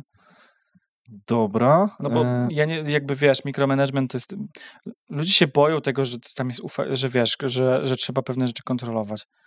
No ale jak nie będziesz kontrolował na przykład, nie wiem, finansów czy innych aspektów, no to po prostu... To masz pół bańki niezapłaconych faktur. No, albo jeszcze gorzej i wiesz, i generalnie co z tej firmy będzie, nie? No. Na zaufanie to można jechać, ale... No ale tak, trzeba to widzieć. Fajnie by było mieć takie dashboardy, nie? Właśnie na wszystko. Jak macie Ja kiedyś jaki o tym macie myślałem, poziom? wiesz, próbowałem znaleźć takie rozwiązanie, które połączy wszystko, czyli dosłownie w jednym miejscu będę mógł widzieć i zadania, i stan finansów, stan wszystkiego. Nie wiem, może to się da wszystko zautomatyzować i tak dalej. Jira podobno dla IT potrafi to zrobić razem z nakładką Tempo i tak dalej, tylko że to kosztuje grube pieniądze, ale no, ma tam takie zakusy. Powiem ci tak. Franek mówi, żeby robić to na gotowych narzędziach, nie? Właśnie. No na gotowych, ale nadal bo robił też na customowych. Miałem marzenie, żeby to zrobić w jednym narzędziu, że masz wszystko. Zarządzanie zadaniami, klientami. Nie wiem, jak jest dla czegoś korpo, krótko mówiąc, nie mam pryzmat jakby na co dzień, że tak powiem, gdzie jak moja żona mówi, kurde, my mamy nawet 2-3 systemy w korporacji swojej na jakiś tam aspekt, w sensie, nie wiem, w jakimś jednym dziale, tak? Tak. Mówię, dlaczego nie macie tego skonsolidowanego? No bo ten jest lepszy od tego, a ten jest lepszy od tego, a ten jest lepszy od tego. I nadal, wiesz, pewnie to się dałoby, tak, gdzieś tam jakoś to... To są preferencje, to są inne rzeczy, natomiast wyzbyłem się chyba takiego myślenia, że da się że to jest w ogóle potrzebne, żeby w jednym czasie mieć overview wszystkiego na raz, bo można poświęcać po prostu sloty czasowe, czy okresy w miesiącu nawet, tak? Gdzie przyglądasz się danemu obszarowi. I to wtedy ma, moim zdaniem, większy sens, bo masz wtedy fokus już bardziej szczegółowy. Oczywiście łapanie wskaźników to jest jedna rzecz, no to my sobie mierzymy teraz tak KPI-e sobie powyznaczaliśmy od strony takiego, nazwijmy to, jakości obsługi, jakości szkoleń na NPS-ie takim zmodyfikowanym, gdzie tam odrzucamy najwyższe noty i najniższe i patrzymy jakiś tam procent z tego, jak nam działa. Okej. Więc zaczęliśmy sobie takie, rzeczy mierzyć i one są fajnie w czasie widoczne dopiero i dobrze jest jakby na to patrzeć. Natomiast znów, jak chcesz jakby zgłębić, dlaczego dana rzecz działa, no to musisz mieć już dane szczegółowe i raczej skupić się na tym wąskim wycinku przez jakiś tam okres, nie? Albo przez jakiś fokus z teamem, nie? Poza tym też ja zgaduję, że jest dosyć duże ryzyko trzymania wszystkich danych w jednym narzędziu, a co jak to narzędzie padnie na przykład, nie? A to już inna rzecz, to już w ogóle hardcore, nie? No, to może być backup. jazda. No to dobra, no możesz jakieś tam backupy robić takie, żeby nie wiem, twardych danych. Są w ogóle, wiem, że w pewnego rodzaju rozmiarze firmy powstaje problem, o którym nie myślałem wcześniej, ale ostatnio mi znajomy to uświadomił, że soft na przykład obsługujący dużą firmę produkcyjną, ERP, każdy zadławi się przy takiej liczbie danych, jaką ma ta firma. Więc muszą to dzielić na 4 systemy, bo każdy z tych systemów, po prostu systemy, które są dostępne na rynku, nie są przystosowane do takiego wolumenu danych. Bang, niesamowite. No, też ostatnio znajomy mi powiedział, no i takie problemy spróbuj rozwiązać, nie? I to jest, nie chce wierzyć, i to jest realny problem. Mi się też nie chciało wierzyć, ale rzeczywiście patrząc na wolumen tej firmy, jeżeli chodzi o dane, to wierzę w to, że tak jest. Zaproś kogoś z ERP-ów na do następnego. Tak, właśnie, wiesz, my będziemy tutaj drążyć na grube rzeczy. Takie mikrowątki No, pomiędzy. Spoko. Mówiłeś o tym, że masz co-CEO. Mógłbyś przedstawić właśnie, jaką wy macie strukturę tej firmy? Tak zobrazować, narysować w wyobraźni? To jest też aż i tylko 40 osób, więc ta struktura nie jest jakoś hiper rozbudowana, ale w tym momencie tak jakby współzarządzającą osobą ze mną jest Agnieszka i nazwijmy to, my jesteśmy podzieleni tak obszarami. Czyli ja się zajmuję bardziej wszystkim tym, co jest do podpisania, powiedzmy, kontraktu tego pierwszego i oczywiście utrzymania potem relacji z tymi klientami, głównie B2B. No i drugi obszar to jest jakby customer care i jakby obsługa klienta, ale tam też jest wszystko związane z, nazwijmy to, tam jest dział, w tamtym obszarze jest też dział cały szkoleń, gdzie też jest osoba od zarządzania tym działem oddzielna i tam też są jeszcze, tam w sumie po stronie Agnieszki to jest już nawet 4 poziomy, co jest ciekawe. Okay. Może na takiej małej wielkości, gdzie jest właśnie co-CEO, która tak naprawdę tym obszarem Customer Care jakby cały spaja, gdzie ma też jeszcze ze sobą jakby finansowe rzeczy, no bo jest wyskillowana w tym temacie. I tam ma jakby do pomocy, może nie do pomocy, ale też jakby ten dział training, gdzie jest jedna osoba, powiedzmy tu, jest jeszcze pod nią dwóch koordynatorów, powiedzmy menadżerów szkoleń i tu są dopiero gdzieś, może nie dopiero, ale od trenerów się wszystko zaczyna, jakby ich jakości. Natomiast to tak strukturalnie dosyć ciekawie wygląda.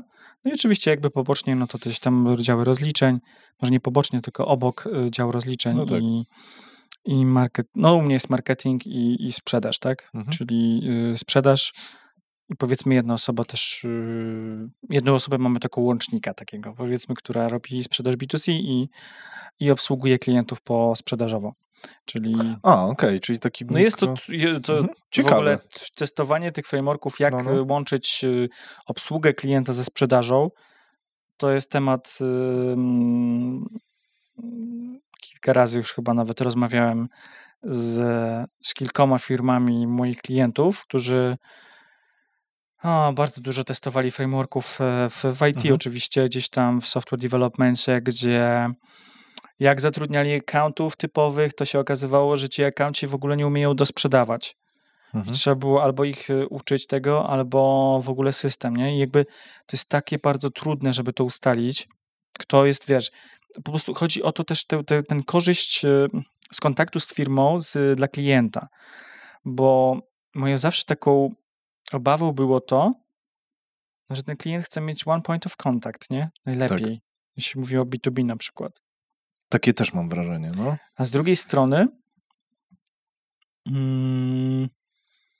no inaczej handlowiec trochę ma inny zestaw umiejętności, powinien przynajmniej, od kogoś, kto zajmuje się obsługą klienta, bo tam to jest jakby taka długa prosta, nie? Jakby trzeba bardzo być w kontakcie, wiele, jakieś tam problemy rozwiązywać, no to zrobić to zwinnie, ale jednocześnie z klasą, tak? To też bardzo stawiamy na to, nie?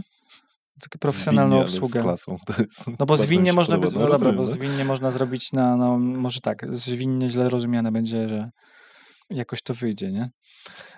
Ale i to jest bardzo trudne. Tak, ale to jest taki klasyczny, powiedziałbym, podział, czyli ty jesteś odpowiedzialny za właśnie no tak, można tak powiedzieć. Sprzedaż, teraz tak. a bo wcześniej mieliśmy inaczej. Nie? Twój co-CEO jest odpowiedzialny za delivery i to jest fajny podział, moim zdaniem. On się rzeczywiście zazębia. Zazębia się i trzeba jakby na to zwracać uwagę. Żeby uważać, żeby się to nie silosowało. Bo to też jakby zajmuje czas, nie? Żeby przekształcić to, ponieważ niektórzy klienci są przyzwyczajeni do pewnych schematów, nie? Czyli powiedzmy znaczy schematów, ale też relacji, tak? No bo że mają relacje z tobą. No na przykład ze mną mają relacje, a nie z jeszcze nazwijmy to, no na przykład też się tyle razy nie widzą, tak? No bo na przykład ja jakby wychodzę najczęściej jakby z firmy, nazwijmy to, żeby czy być na konferencjach branżowych, czy jakby żeby lepiej rozumieć branżę, czy pokazywać się, nazwijmy to, od strony takiej powiedzmy marketingowej. I no tam jednak też jest taki kontakt z tymi klientami, że mogę porozmawiać o naszym kontrakcie, tak? Jak on ocenia i tak dalej. No i te informacje po prostu przekazywać trzeba do wewnątrz. Natomiast najczęściej jest też tak, że są różni stakeholderzy i to już w ogóle jest zmapowanie tego, różni stakeholderzy w firmie, nie? Czyli mamy najczęściej HR menadżerów HR, którzy nazwijmy to mają to w swoim budżecie, szkolenia nasze mają w swoim budżecie, czasami to jest w budżecie operacyjnym, bo my się też lubimy podłączać pod właśnie jakieś takie procesy rozwoju sprzedaży, ekspansji zagranicznej i tak dalej, więc trochę inne tematy. To większy budżet jest często, nie? Większy budżet, inaczej się rozmawia też od strony udowodnienia, że to przynosi korzyść, nie? I to jest fajne wtedy też dla dwóch stron, bo my sobie uświadamiamy jakby skalę wyzwania, no może nie problemu, który mamy do rozwiązania u klienta. Natomiast ja na przykład częściej wtedy rozmawiam z kimś zarządzającym. Jeśli, powiedzmy, też nie obsługujemy takich hiperdużych firm, gdzie ja nie mogę mieć dostępu do tego zarządzającego, tak? Dlaczego? No wiesz, szkoleniowe tematy zazwyczaj nie są podejmowane na poziomie Jeffa Bezosa, nie? No nie sądzę. No nie, tak. no dobra, dość ekstremalny przykład, ale myślę, że taki ekstremalny przykład, natomiast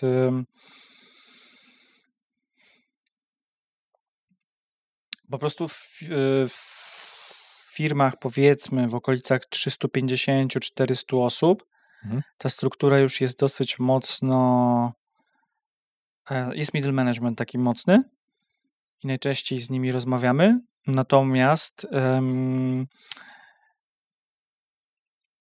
ja lubię wiedzieć i też jakby to jest bardzo duża korzyść też dla samej firmy, wdrożenia tego, co my możemy im zrobić, wiedzieć jaka jest perspektywa zarządzających na to, jak ta ekspansja zagraniczna, ja to nazywam ekspansją zagraniczną, po prostu współpraca z klientami zagranicznymi ma wyglądać, bo oni mają bardzo różne wizje. Bywa tak, że po prostu komunikują to w ten sposób to ważne, żeby zakomunikować też pracownikom, tak? Że my mierzymy w to, żeby nas klienci postrzegali jako firmę, nie na przykład, to jest bardzo ciekawe, to jest cytat w ogóle z klienta naszego, my nie chcemy być postrzegani jako firma z wschodniej Europy.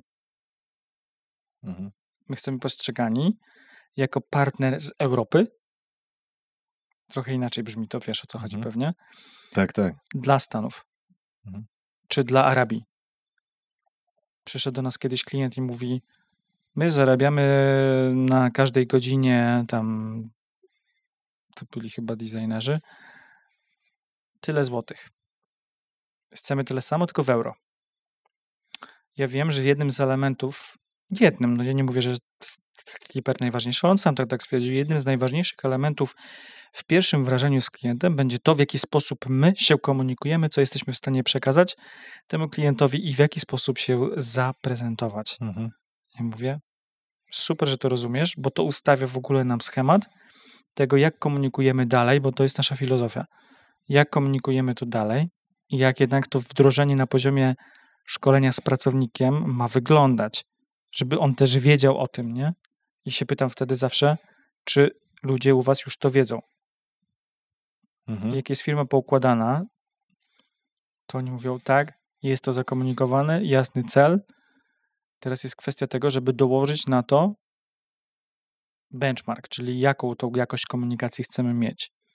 A ten benchmark chcemy, żebyście wy nam pokazali, bo wy macie dostęp do, to też jest jakby przewaga, że my tam, wiesz, 75% klientów, na przykład chyba w okolicach nawet już 80%, to była taka transformacja w sumie przez wiele lat mamy z IT. Jesteśmy w stanie zbenchmarkować je pomiędzy sobą, w jaki sposób są odbierani na zewnątrz. Czuję to, że u was jest taka niesamowita wartość, jeżeli chodzi o ten produkt. Overview, nie? No i to jest taka dźwignia, nie? Tak jak mówisz, że no, to jest takie fajne. Mamy konkretną stawkę. Z perspektywy klienta, nie? Jest to po prostu dla nich duża korzyść, bo nie muszą wymyślać ja nie lubię mówić o sobie, bardziej mówię, jak klienci o nas mówią. Przyszedł do nas klient, który ma hiperinnowacyjny produkt od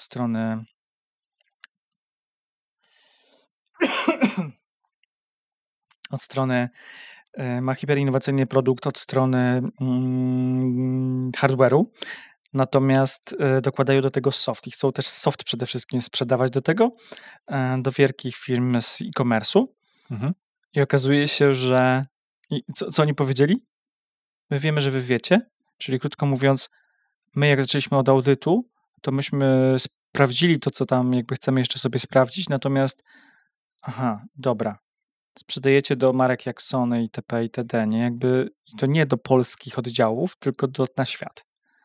Was nie interesuje komunikacja na poziomie wyspowiadam się przed spółką matką, tylko zaprezentuje się, że jesteśmy zajebiści i jesteśmy z Polski, ale w sumie nas nie definiuje, skąd jesteśmy, definiuje nas to, że jesteśmy w stanie wam to dowieść i mówicie tak pewnie, tak się komunikujecie, że jesteśmy to w stanie zrobić, nie? Że, w sensie, że jesteśmy w stanie zakomunikować to w tym języku, który nie jest dla nas pierwszym, nie? Bo tam akurat mają też oddziały w innych krajach. Więc czy to nie musi być polski, tak? I chodzi o to, że wtedy to ustawia zupełnie inaczej perspektywę, do czego my dążymy. Jak przychodzi klient, który ma samych klientów ze Stanów i on mówi, my chcemy się zaprezentować, bo my mamy klientów ze Stanów, rozumiesz, co to znaczy? Mówię, tak. Zobacz to case study, nie? Bo to jest coś takiego, że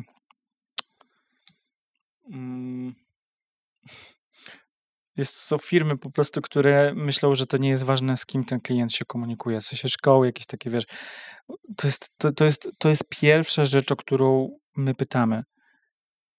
Ty jako klient z kim się komunikujesz i jakie przewagi na przykład ten klient wobec ciebie może mieć. Doświadczenia. Nie wiem, dla mnie to jest pierwsza, dla moich ludzi na przykład to jest, wyszli z ról technicznych, czyli to jest pierwsza taka konfrontacja z klientem biznesowym, czy może nawet nie pierwsza, ale któraś tam, ale nie jest to zautomatyzowane, nie działa to tak, jak chcemy. Tak. I idealnie to wtedy to zgrywa się. Natomiast na drugim krańcu jest sytuacja, w której wiesz, Firma przychodzi i mówi, że chce benefit dla pracowników, byle tam odhaczyć, nie? Mhm. Mówię, ale co wam to biznesowo ma przynieść? No, rotację nam zmniejszyć ma. Znaczy, to już jak powiedzą w ogóle, że coś takiego, że No to już super, nie? To super, dokładnie. No dobra, to pogrzebmy głębiej. Mhm. Ale dlaczego macie tą rotację? No, bo ludzie może nie są zadowoleni tam. W sensie, no, chcielibyśmy coś im dać, żeby ich dobruchać, nie? Mhm. I ja mówię, to chcecie im dać coś dobrego, czy takiego średniego? Często tutaj biorę pod uwagę, to jakbyś miał tak porównać, to w jaką markę samochodu to, co chcecie im dać, mierzysz, nie? Mhm. Markę, czy tam jakby klasę. No, najlepiej Cinquecento. Mercedes, ale w cenie Fiata, nie? Mówię, no to nie da rady, nie? No bo to jest jakby co chcesz tym ludziom dać. No i te firmy się wtedy, wiesz, trochę, ja próbuję też uświadomić też, że to nie ma znaczenia trochę, że ty cokolwiek dasz, bo te czasy już minęły, jakby ludzie, Tak. sorry, ale jak działasz jakby z ludźmi, którzy zarabiają naprawdę per godzinę jakby bardzo dużo pieniądze, to oni nie chcą dostać czegoś chłamowego od swojej firmy, bo i tak nie będą z tego korzystać. Zgadzam się, jak najbardziej. Mamy jedną firmę, która po prostu szanuje i to działa po prostu. Wzięła nas tylko dla kluczowych pracowników. Znaczy kilka takich firm, tak? Dla kluczowych w zrozumieniu chodzi wybrane osoby z zarządu, które jeszcze tam tego potrzebują i tacy powiedzmy, nie powiedziałbym gwiazdy, ale ci ludzie, którzy są włączeni też w proces sprzedaży, ale też tacy, którzy są w sensie eksperci i wiedzą, że to ma wielorakie znaczenie. Takie w sensie to, co daje to tej firmie, to jest to. Sprytnie, tam gdzie trudno jest zakomunikować komuś na poziomie menedżerskim, że mógłby poprawić ten jednak komunikację, to my jesteśmy to w stanie zrobić, ale pod pozorem jakby takiego premium benefitu. Okej. Druga sprawa, się. No. druga sprawa, Sprytne. de facto oni dają dużą swobodę, ponieważ wiedzą, że ci menedżerowie są naprawdę, oni nie chcą przepalać te godziny, więc oni nie będą tam gadać o głupotach, tylko to, co im potrzebne, nie? Więc oni zaufanie oddali nam, a jednocześnie my jesteśmy w stanie im pomóc, bo my widzimy, w których są luki elementach. Mhm. I jakby to się wtedy zgrywa, nie? Zaufanie. Fajne. I to jest jakby super podejście. Ale to jest ekstra I dla mnie UVP, to jest okej, nie? To jest ekstra UVP, moim zdaniem wasze, że klient może wam zostawić, to nie musi wam dawać właśnie tych wytycznych, jak to robić i tak dalej, bo po pierwsze macie rzeczywiście przekrój branży, macie cel dużo, się nam postawić, nie? No, tak, dużo benchmarków i tak dalej, plus jeszcze wiecie, jak to robić, macie dużo dowodów. Mówiłeś wcześniej, to jest piękne. Mówiłeś wcześniej, że nie było tak, że miałeś co-CEO, ta struktura była inna, strategia była trochę inna. I teraz pytanie, czy to zewoluowało w super stronę? Było kiedyś gorzej, jeżeli chodzi o wasz kierunek?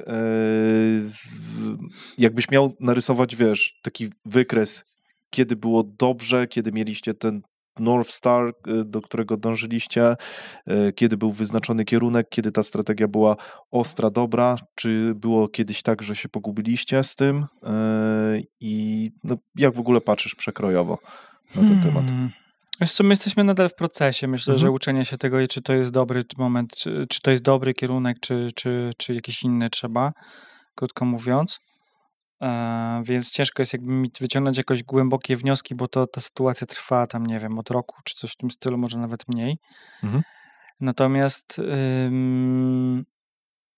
tak jakby z perspektywy jeszcze co jest ciekawe, no to wydaje mi się, że też jest im bardziej oddajesz zarządzanie, nazwijmy to innym osobom, tym więcej jesteś w stanie zobaczyć luk w swoim myśleniu. Okay. No bo jednak wtedy ktoś, nazwijmy to jesteśmy w stanie, no bo specjalnie to jest taka rola, tak? To jest takie co-CEO, my to tak specjalnie nazwaliśmy, żebyśmy byli jednak na równi.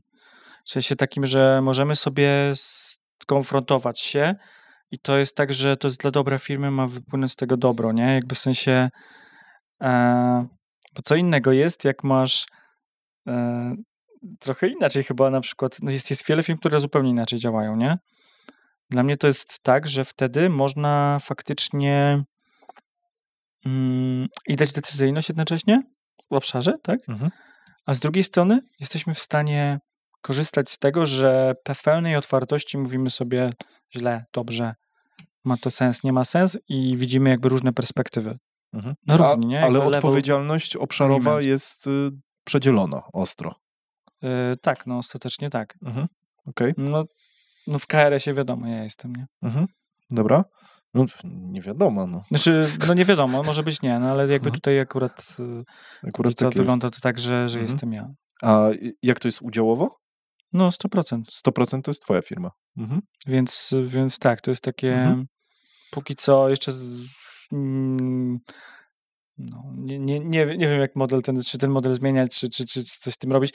Też ja jakby też na tą firmę patrzę trochę inaczej, nie mam takiego hiperparcia, że to ma być hiper szybko rosnące, coś w tym stylu. To też jest tak, że żeby się to cieszyć z tym, nie? Jakby żeby to działało. Mówiliśmy trochę o tym jakby poza anteną, tak? Ale no jednak te rzeczy związane z rodziną i tak dalej, dla mnie to też jest ważne, nie? Ale to też jest ciekawy temat. Zaraz do niego przejdziemy, bo to jest mega ciekawe. Jeszcze tylko wrócę do strategii. Jaka powinna być według ciebie dobra strategia? Na rozwoju firmy? Tak. Jaka powinna być dobra strategia? Uwzględniająca warunki, inaczej, zasoby, które masz, no bo wszystkich nie wyrzucisz i od nowa nie zarekrutujesz. Jakie masz siły, jaką siłę masz w tych zasobach? Robiliśmy ostatnio taki warsztat ze skali współpracy, takiego podejścia holenderskiego. Fajnie to jakby pokazało, kogo mamy, jakby w jaki sposób współpracujemy. Brać pod uwagę rynek, no bo co z tego, że tu jest idea dobra, to gdzieś usłyszałem też ostatnio, że jak masz pomysł na biznes, no to świetnie, tylko jeszcze skalkuluj, czy to się będzie zgrywało jakby finansowo przy skalowaniu, nie? Ciężko jest to zrobić na poziomie, na początku, no trzeba. Więc rynek, jak ci odpowiada, jaki jest stan, no to już nie mówię o tym, że rynek w sensie, czy zapotrzebowanie, tak? No bo to gdzieś tam zaczyna się od pomysłu. Wydaje mi się, że te elementy, co jeszcze? Strategia bez wdrożenia nie ma strategii, no jakby bez sensu w sensie. Egzekucja. Więc klucz chyba. Dobra. Ale i chyba precyzyjna, taka w sensie, która uwzględnia jednak to jak, nie? Żeby nie było tak jak no już historii wiele pewnie znasz tych. Strategia spisana, ale albo nie ma jak ją wdrożyć, no albo jest mało konkretna, że nie da się wywnioskować jak, albo w ogóle nie jest zbazowana na badaniach, nie? Tak. Nieostrość strategii rynku, to jest chyba główna bolączka w ogóle większości strategii.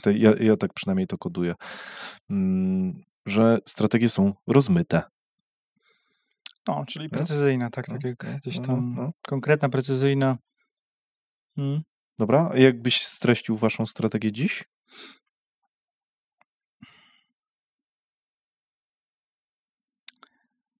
Powiedziałbym, że chcemy strategię streszczać jest bardzo trudno, bo to, tak jak ci powiedziałem, to jest wiele obszarów, nie? Tak. Ale generalnie chodzi o to, że jesteśmy w stanie pomagać przedsiębiorstwom właściwie polskim, które wychodzą za granicę w taki sposób, żeby one były w stanie się godnie zaprezentować i z tego aspektu customer experience dla ich klientów. Czyli w jaki sposób oni się komunikują. I moją strategią jest to, żeby faktycznie żebyśmy byli faktycznie naszą strategią jest to, żebyśmy byli w stanie udowadniać to klientom przez merytorykę, że jesteśmy w stanie to zrobić i przełożyć to, co robimy, czyli te szkolenia, na ich biznes. Udowadnianie tego pozwala im stwierdzić, że to jest wydatek, który ma sens i generalnie, nazwijmy to, zwraca się im biznesowo, wizerunkowo i to po prostu firma rośnie jako brand equity też, nie? tak ogólnie rzecz biorąc. Czyli ja bym to sparafrazował... Z perspektywy klienta mocno, nie? Tak, w ogóle... A z wdrożenia, no to jest... Ja widzę, że ty jesteś mega klientocentryczny, tak bym powiedział chyba przede wszystkim. A jakbym miał to sparafrazować, to chcecie dowozić. Tak, bo, to jest wyróżnik. Bo na tym rynku, kurczę, ostatnio byliśmy na konferencji właśnie branżowej, akurat z IT i rozmawiałem z dyrektorem zarządzającym firmy, która ma tam ponad 1000 osób i jak opowiedziałem mu, jak my to robimy, to on mówi, kurde, to waszym wyróżnikiem de facto jest to, że wy jesteście w stanie połączyć kilka obszarów, bo my uczymy jesteście w stanie połączyć i rozwój tego języka, jest rozwój komunikacji jako takiej, macie dobre zrozumienie technologii biznesu. On mi opowiedział, co on widzi, nie? A przede wszystkim jesteście w stanie to dowieść, bo tu się na wiele firm wykrzacza, bo... I to zauważył klient 1000-osobowej firmy i ja też. No, ale w sensie, tak, good for you, nie? Nie, śmieję Natomiast, się. Ale tak to widzę.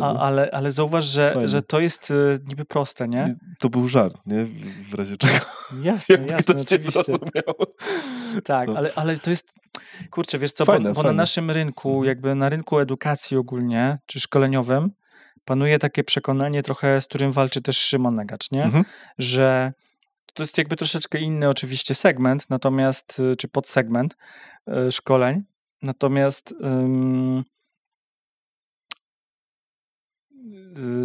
że szkolenia są po to, żeby szkolić ludzi, jakby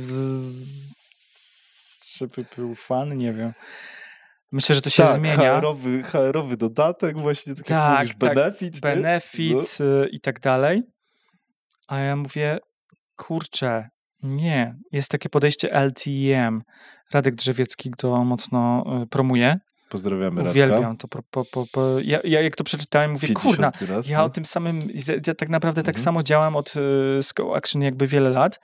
To akurat teraz zostało nazwane, tam chyba 2 lata temu ktoś ten framework jakoś nazwał, że de facto to jest transfer of knowledge from training to reality, tam nie wiem jak się to nazywało, to business chyba po prostu to się nazywało, żeby badać jak to wpływa faktycznie na realny biznes. Ale te biznesy, te składniki biznesowe, to niekoniecznie musi być, wiesz, że od razu to się przełoży na sprzedaż. To się może przełożyć na tą percepcję, tylko idealnie by było to badać oczywiście, jak się to przekłada na percepcję i odbiór klienta. Dlatego ja często pytam firmy czy klientów, czy badacie już w jakiś sposób taki feedback, czy zbieracie od klientów feedback na temat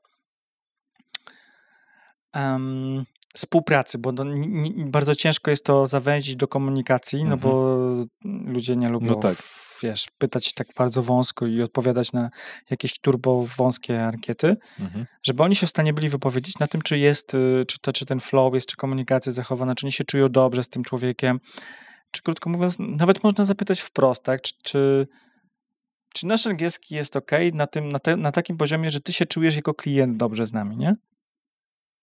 Jeśli to wzrasta, bo to można zmierzyć robimy audyty, czyli na starcie i po, patrzymy w ogóle wieloaspektowo tam na 9 poziomach, nie tylko na poziomie jakby języka, ale też spójności, logiczności wypowiedzi. Jeśli ten człowiek zwiększa swoją spójność, logiczność wypowiedzi przez to, że ma odpowiednie automatyzmy językowe wypracowane, no to jest 100%, że to się przełoży na to, w jaki sposób on komunikuje się. I tym przełożeniem jest potem feedback, tym jakby takim udowodnieniem, to jest często feedback od naszych klientów, gdzie ktoś tam mówi, kurde, no ten handlowiec faktycznie on był hiperpłynny, jak przyszedł do nas, jak wysłaliśmy się na szkolenie jeszcze, no to on teraz deale zamyka po prostu dużo szybciej, bo dochodzi do brzegu, jest w stanie opanować. Oczywiście oni tam w międzyczasie, wiesz, zmieniali procesy sprzedaży.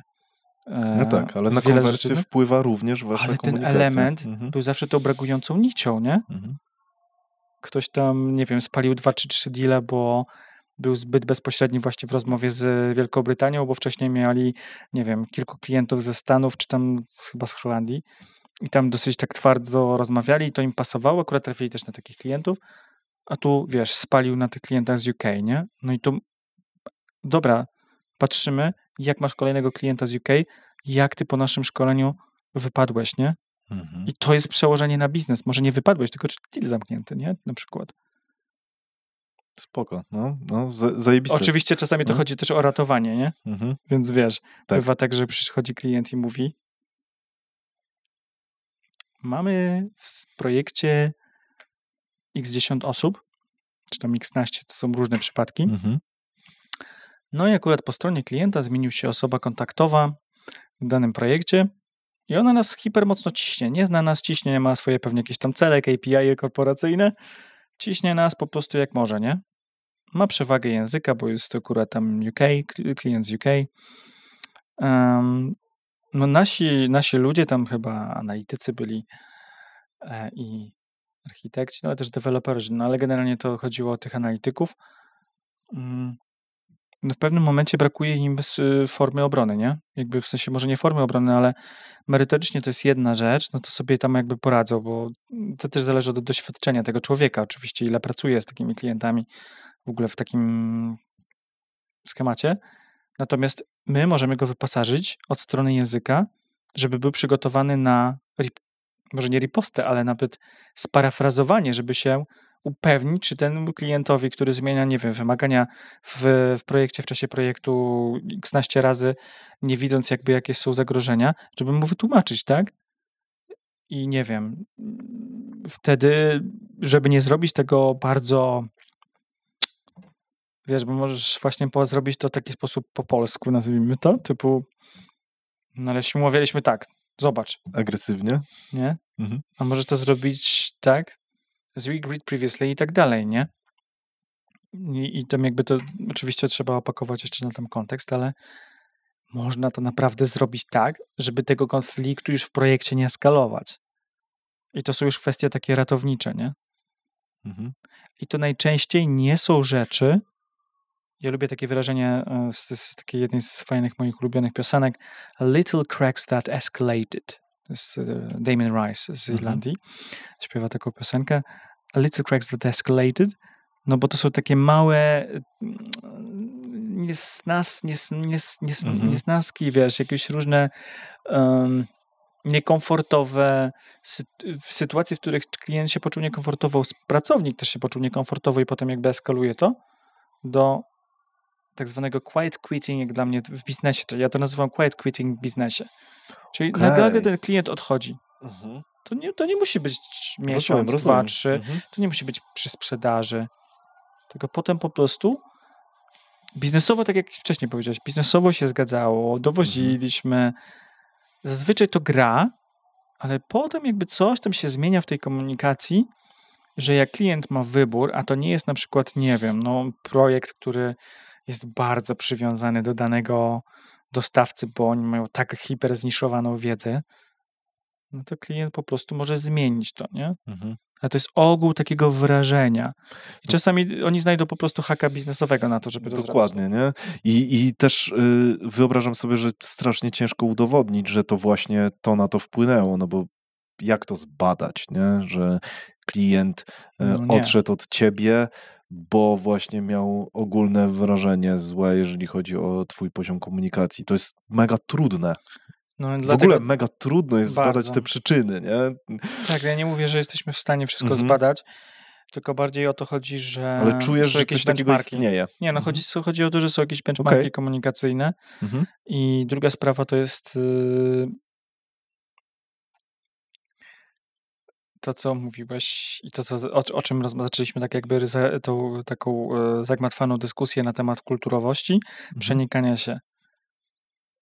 Naprawdę drugi klient może być z takiego narodu, czy to na przykład właśnie, nie wiem, z Wielkiej Brytanii, gdzie on sobie życzy, żeby tak mu zakomunikować feedback, a nie inaczej.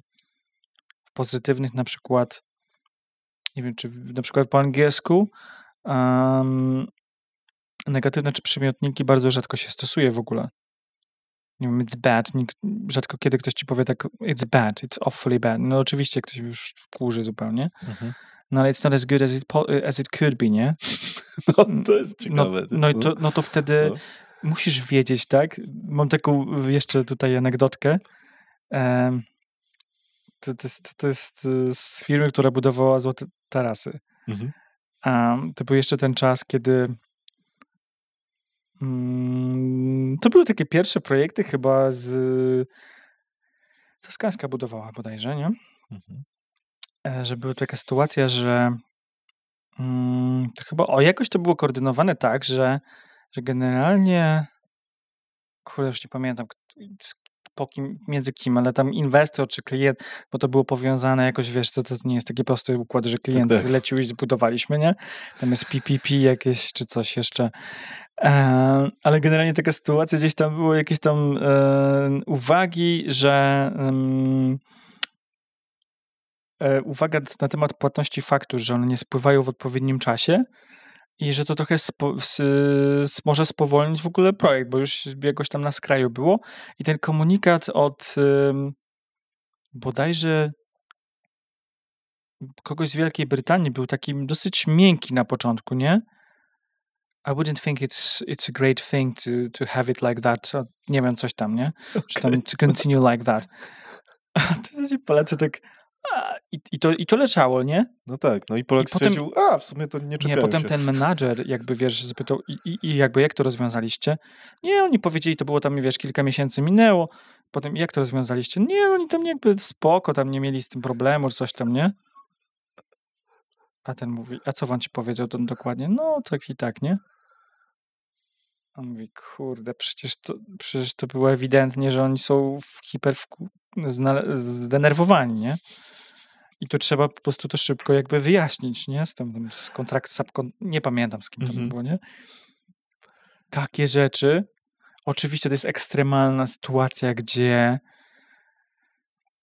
jakiś tam przekaz został zaburzony na poziomie jednego pracownika, tak? Ale rzeczywiście większość Polaków by to tak zinterpretowała, tak na dobrą sprawę, no bo jak ktoś w Polsce też by napisał, że no nie widzi, czuje, że tutaj może nie do końca jest spoko, że nie spływają faktury na czas, no to hello, nie? Jakby Polak do Polaka tak powiedział. No tak, właśnie, my mamy taki odbiór, tak, nie? Że my sobie tłumaczymy to na polski i potem w sumie to komunikat jest ten, a tam jest meta komunikat, tak? To jest negatywny komunikat. No. Miej tą świadomość, nie? Mega. Ale to czytaj to, nie? No. To trzeba znać już takie właśnie chyba różnice kulturowe. Zresztą... Różnice kulturowe, ale też można się upewnić. Tak. Jezu, a ten człowiek się nie upewnił, bo... Bo wyszedł z założenia. Wyszedł z założenia. Tak. Albo... Mieliśmy taką rozmowę z Alkiem właśnie a propos wychodzenia z założeń. Powiedziałeś mi, że jeśli ktoś jest zmotywowany i chce się nauczyć języka, to nie ma opcji, żeby się nie nauczył, jeśli będzie się słuchał was i szedł waszą metodyką. Słuchał. Że zaufa bardziej, nie? Posłuchać, bo to nie chodzi o to, żeby tak karnie wszystko robić, tylko no, znaczy to jest copy-paste opinia ja ci kiedyś o tym powiedziałem, natomiast to jest copy-paste opinia klienta. Po prostu kilku klientów, którzy że tak powiem, zauważyli, mam pewien po prostu schemat szkolenia, który każde zajęcia wyglądają w pewnym takim jakby odzwierciedleniu urealnianej sytuacji, która jest realna w życiu, jakby w rzeczywistym, w pracy danej osoby. A dodatkowo jest tam pewien schemat, gdzie feedbackowania. Czyli to jest wszystko właśnie w tym oparciu leksykalnym, że przede wszystkim język możesz rozwinąć? Podajemy ten język w takich czunkach, czyli takich elementach języka, które są do nauczenia i pracujemy z tym, czyli dużo ćwiczenia, symulacji, dużo takich, nazwijmy to automatyzacji. Ja lubię to słowo automatyzacja, chociaż teraz się może to źle kojarzyć, że automatyzacja z takim, że robotyzacja, nie? A tu nie chodzi o to. Chodzi o to, żeby mieć te schematy, natomiast dojść do takiego momentu, w którym te schematy lecą sobie. To znów to, co mówiliśmy. Schematy sobie lecą, a ja już mogę operować na poziomie modalności tego. Modelowania, nie? I to się da. I chodzi o to, że u nas jest jakby pewien sprawdzony framework, że jak wejdziesz w to, zaufasz, dasz się poprowadzić, to jeśli mamy dobrze określony cel i zdefiniowany cel, pod to, co faktycznie twoi pracownicy na przykład potrzebują w danych kontaktach z klientem, czyli wiemy dokładnie, jakie te kontakty wyglądają, wiemy, jakie są tam od strony języka my sobie to, rozpykujemy na elementy pierwsze, czyli jeśli w sytuacji takiego podcastu, nie wiem, mamy klienta, który poprosił nas o to, żeby przygotować ich do tego, żeby oni za tam 1,5 roku chcą odpalić podcast po angielsku. A mają po polsku. No i pierwszą rzeczą, którą my zrobiliśmy na starcie, no to pytamy, czy tak samo ma wyglądać formuła tego podcastu. Bo oczywiście języka można się uczyć w nieskończoność i go rozwijać i tak dalej, tylko jeśli wy chcecie odpalić go za rok na przykład, czy nawet za pół roku, to my musimy wiedzieć, zbadaliśmy tam, że oni są na poziomie powiedzmy takim, że no nie jest to jeszcze C1 na pewno, bo też by się wtedy odważyli, ale to nawet B2 nie było chyba. No to w sumie to nie ma znaczenia, jaki ten poziom jest startowy, ale no musimy urealnić, co jest możliwe, ale też zaplanować, jak to będą interakcje wasze wyglądały, nie? A potem oczywiście tam dochodzi, no ale z tymi gośćmi, których ja chcę zapraszać, dlaczego po angielsku? No bo to będą anglojęzyczni goście. Aha, no to ty jeszcze musisz z nimi tak naprawdę ich zachęcić do tego, czyli co, trzeba nauczyć jeszcze angielskiego podpitchowanie w ogóle podcastu i tego, żeby ktoś chciał wystąpić. To jest zupełnie inaczej, nie? No. Jeśli to sobie zgłębimy, my dużo uwagi po prostu na tym początku przywiązujemy do tego, żeby zrozumieć wyzwanie. A potem to wdrożenie, no to jest zbazowane jednak na takim bardzo praktycznym podejściu, gdzie wyposażamy cię w elementy, które nie grają, które sprawdziliśmy w audycie, że na przykład ten podcast dzisiaj byś poprowadził tak, ale na przykład zobacz, zabrakło ci tutaj sparafrazowania tego, co klient powiedział, nie? Ty robisz na przykład parafrazy bardzo często, nie wiem, czy zauważyłeś? Nie. Ja ci trochę nie daję teraz, może bo za długi wypowiedź. Nie, zauważyłem, ja badam takie w sensie, nie? Ale łapiesz, tak. nie? Staram się, jak ktoś nie ma na przykład wyrażeń, dosłownie phrasów takich, to są fixed expressions i semi-fixed expressions, tak jakby od strony języka, czyli takie gotowce, nazwijmy to. Jeśli nie masz ich wypracowanych i najlepiej kilka, żeby nie brzmieć jak robot właśnie, to możesz ich nie zadać. Mimo że wiesz podświadomie, albo zrobisz to tak, że ten człowiek po drugiej stronie nie będzie wiedział, czy ty tylko parafrazujesz, żeby zrozumieć, czy ty rozwijasz nowy wątek, wiesz. I tu się zaczyna robić coś takiego, że ta druga strona myśli, no gdzie ja jestem, nie? Jakby w tej rozmowie. My nie chcemy tego wrażenia, żeby ten klient miał, nie? No akurat wziąłeś taki ekstremalnie trudny przykład. No trudny, bo to jest... Prowadzenie podcastu uważam za naprawdę trudne. Ja się tego uczę. To jest kosmos w ogóle. Słuchanie. No, czyli jesteście w stanie każdego nauczyć. Jeśli ma zdefiniowany cel i najlepiej, jeśli to jest cel, który ma, dzięki któremu w realizacji którego zachowa motywację, bo my ją jakby wspomagamy, bo na nas często ludzie przychodzą po to, żeby tak naprawdę mówią, że bicza potrzebują, albo wiesz, oni mówią, potrzebujemy frameworku, nie? Potrzebujemy schematu.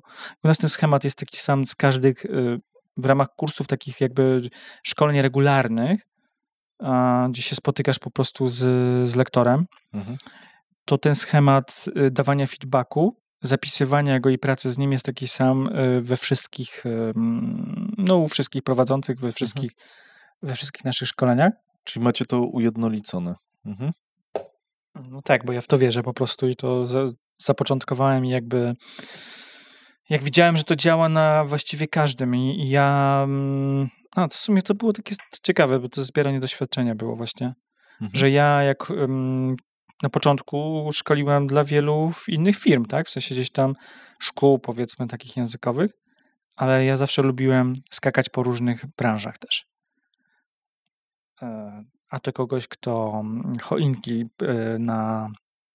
choinki w sensie to się nazywa choinka, ale to jest Christmas tree, ale to jest foil and gas. Tam to są takie te świecące po prostu lampki jak to się nazywa, rigu, nie wiem jak się po polsku nazywa.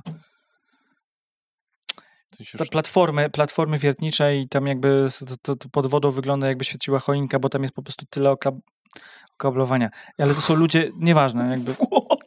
Dobra, to jest taki szczegół, ale chodziło mi o to, że wiesz, że są ludzie, którzy po prostu, ja po prostu uczyłem, starałem się poznać, wiesz, i specjalistów, głównie interesowali ludzie, którzy mają jednak kontakt z biznesem, w sensie takim, że wykorzystują ten język do robienia dalszego biznesu, natomiast interesowały mnie różne branże. I dzięki temu byłem w stanie sobie przetestować to, czy to działa na jednej branży, drugiej, trzeciej, czwartej. I to naprawdę stykało po prostu, że ludzie najczęściej bardzo szybko odpowiadali na to, że wdrażali to słownictwo. Problem jest taki, że bardzo często dużo dostawali na przykład jakiegoś tam słownictwa, jakichś struktur, gramatyki, czegoś jeszcze, natomiast to wdrożenie potem tego w umowie to było, no to zrób to w domu. Albo coś w tym stylu, albo to sobie na spotkaniu jakoś to przećwiczysz. No nie. Tu chodzi o to, żeby te frazy na przykład być w stanie przećwiczyć, ale te frazy muszą być podane w sposób, który jest zgodny w ogóle z zasadami i nauczania języka obcego, żeby to było zbazowane na wiedzy, jak uczyć, a nie tylko na tym, jak podać materiał albo po prostu z kimś pokonwersować. Tak, to mi się szkoła kojarzy, podawanie materiału, nie? Taka tradycyjna. Tak, albo konwersować. W drugą stronę to jest ekstremum drugie. Tak. Nienawidzę sytuacji, w której ktoś mówi nauczyć się języka przez to, że będziemy tylko gadać. Nauczysz go tak, możesz tak zrobić, natomiast jeśli to jest teraz, ten człowiek ma 2 godziny, 3 godziny w tygodniu na to proces będzie bardzo wydłużony, bo będzie ci ciężko trafić słownictwo, którego temu człowiekowi brakuje w konkretnym kontekście. No bo jak trafić w to, czego potrzebuje dana osoba w rozmowie z klientem, w momencie, kiedy gadacie o czymś zupełnie innym, ale nawet jeśli rozmawiacie o tym, co on sprzedaje, to jest jakieś ćwiczenie, ale tego słownictwa tylko z tego produktu. Natomiast ono nie ćwiczy samej rozmowy z klientem. Oczywiście tu wchodzą, wiesz, to trzeba bardzo na to uważać. De facto, jak się ktoś czegoś uczy, czy robi to w uporządkowany sposób, ja to nazywam, tak? Czy stoi za tym jakaś myśl, metoda? I najlepiej, żeby to nie była metoda zbazowana na tanich hasłach reklamowych. Nie lubię też czegoś takiego, bo jak nie ma za tym badań, wiesz, jakby jakiejś wiedzy, no to wróżymy z fusów, czy to zagra, nie? Tak. No wy opieracie się o takie rzeczy.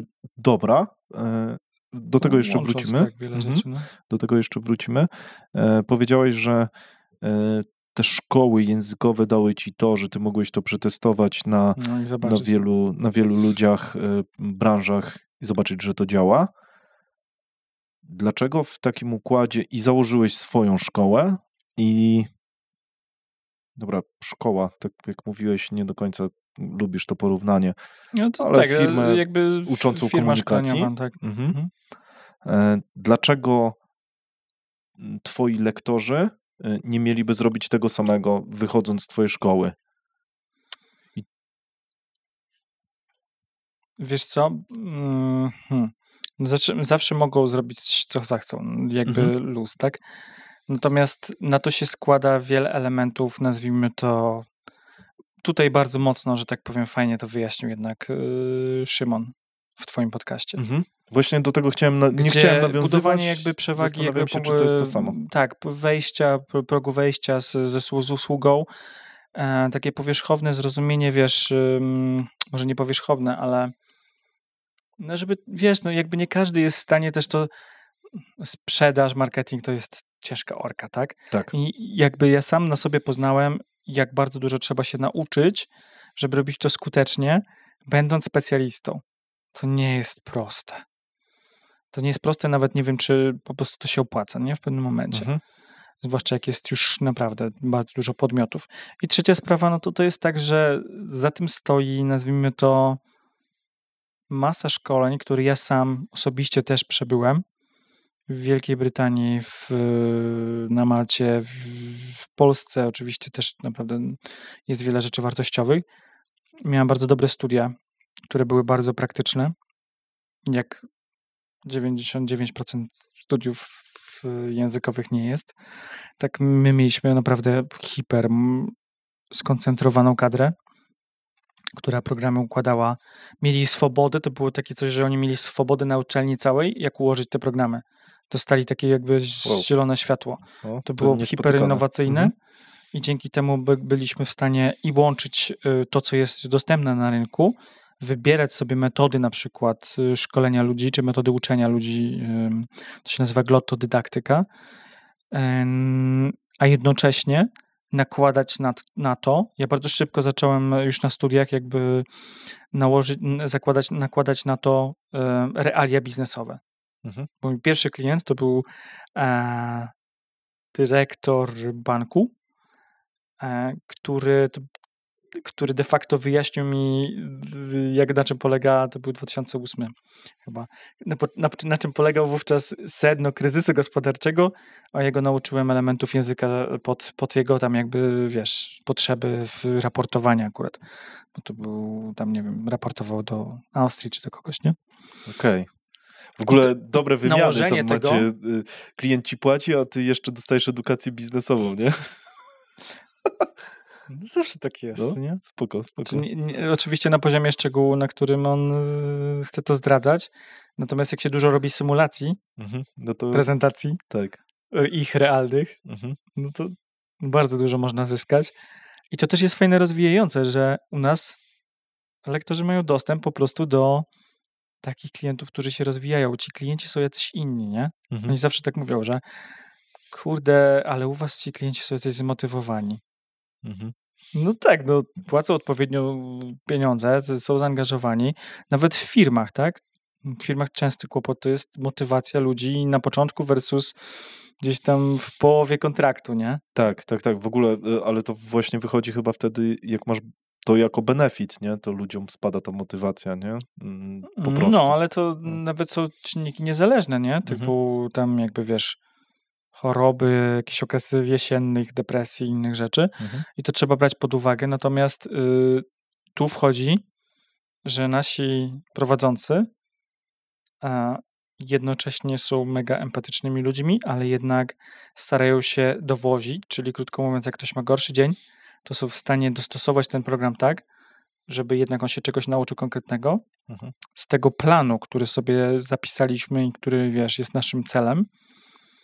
No ale zróbmy to dzisiaj to. Więc można cisnąć, ale można też mieć zrozumienie, bo my wiemy, że to zaprocentuje, bo on, ten człowiek, zrobi ci ludzie mały kroczek zrobią i on się dzięki temu poczuje lepiej.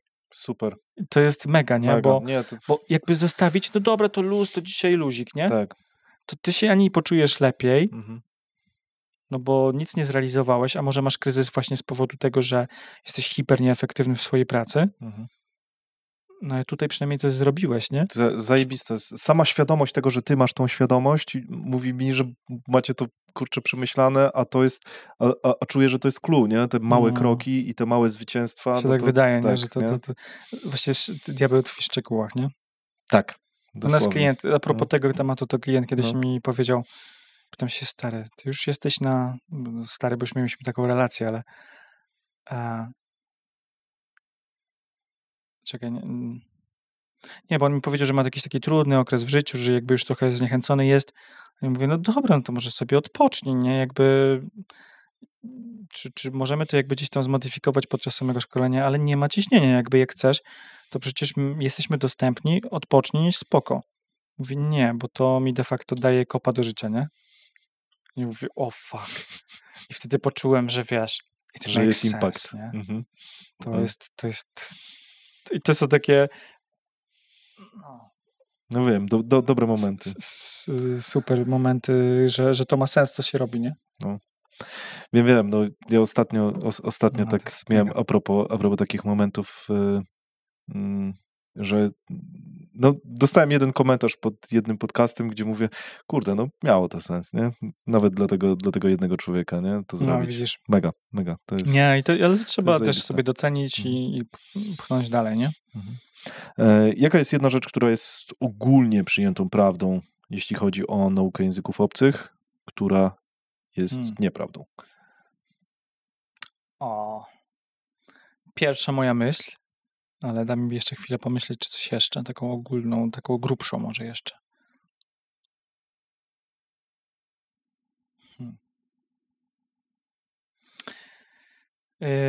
Troszkę już o tym powiedziałem, bo chodzi o to, że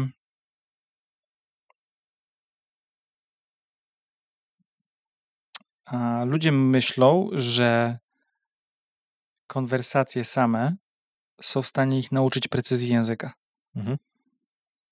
W ogóle języka bo najczęściej jak ludzie definiują, chce się nauczyć języka albo chce go wyszlifować, czy poprawić, to myślą, chcę być bardziej precyzyjny w tym języku, żeby być w stanie swobodny i precyzyjny. To są dwie rzeczy. Tylko jak masz zbyt dużą swobodę, czyli pracujesz tylko nad płynnością, a nie pracujesz nad precyzją jednocześnie, to bardzo długo, to ten proces jest bardzo wydłużony, bo już mówisz dużo, natomiast najczęściej krążysz wokół jednego tematu, masz słownictwo wokół tego tematu, natomiast nie jesteś w stanie precyzyjnie trafić w punkt. A w biznesie liczy się czas. Bo najczęściej z tym klientem możesz mieć pitch 30-sekundowy, możesz mieć komfort spotkania półgodzinnego, a może nawet warsztaty z nim poprowadzić, tak żeby go zachwycić i kupił projekt u was. I to będzie super, ale nadal to jest bardzo ograniczony czas, bo tam musisz zgrać wiele jeszcze innych elementów. Więc przez same konwersacje proces się bardzo wydłuża. Jak się włączy do tego, po pierwsze, żeby wiedzieć, konwersacje są narzędziem, w sensie takim wówczas.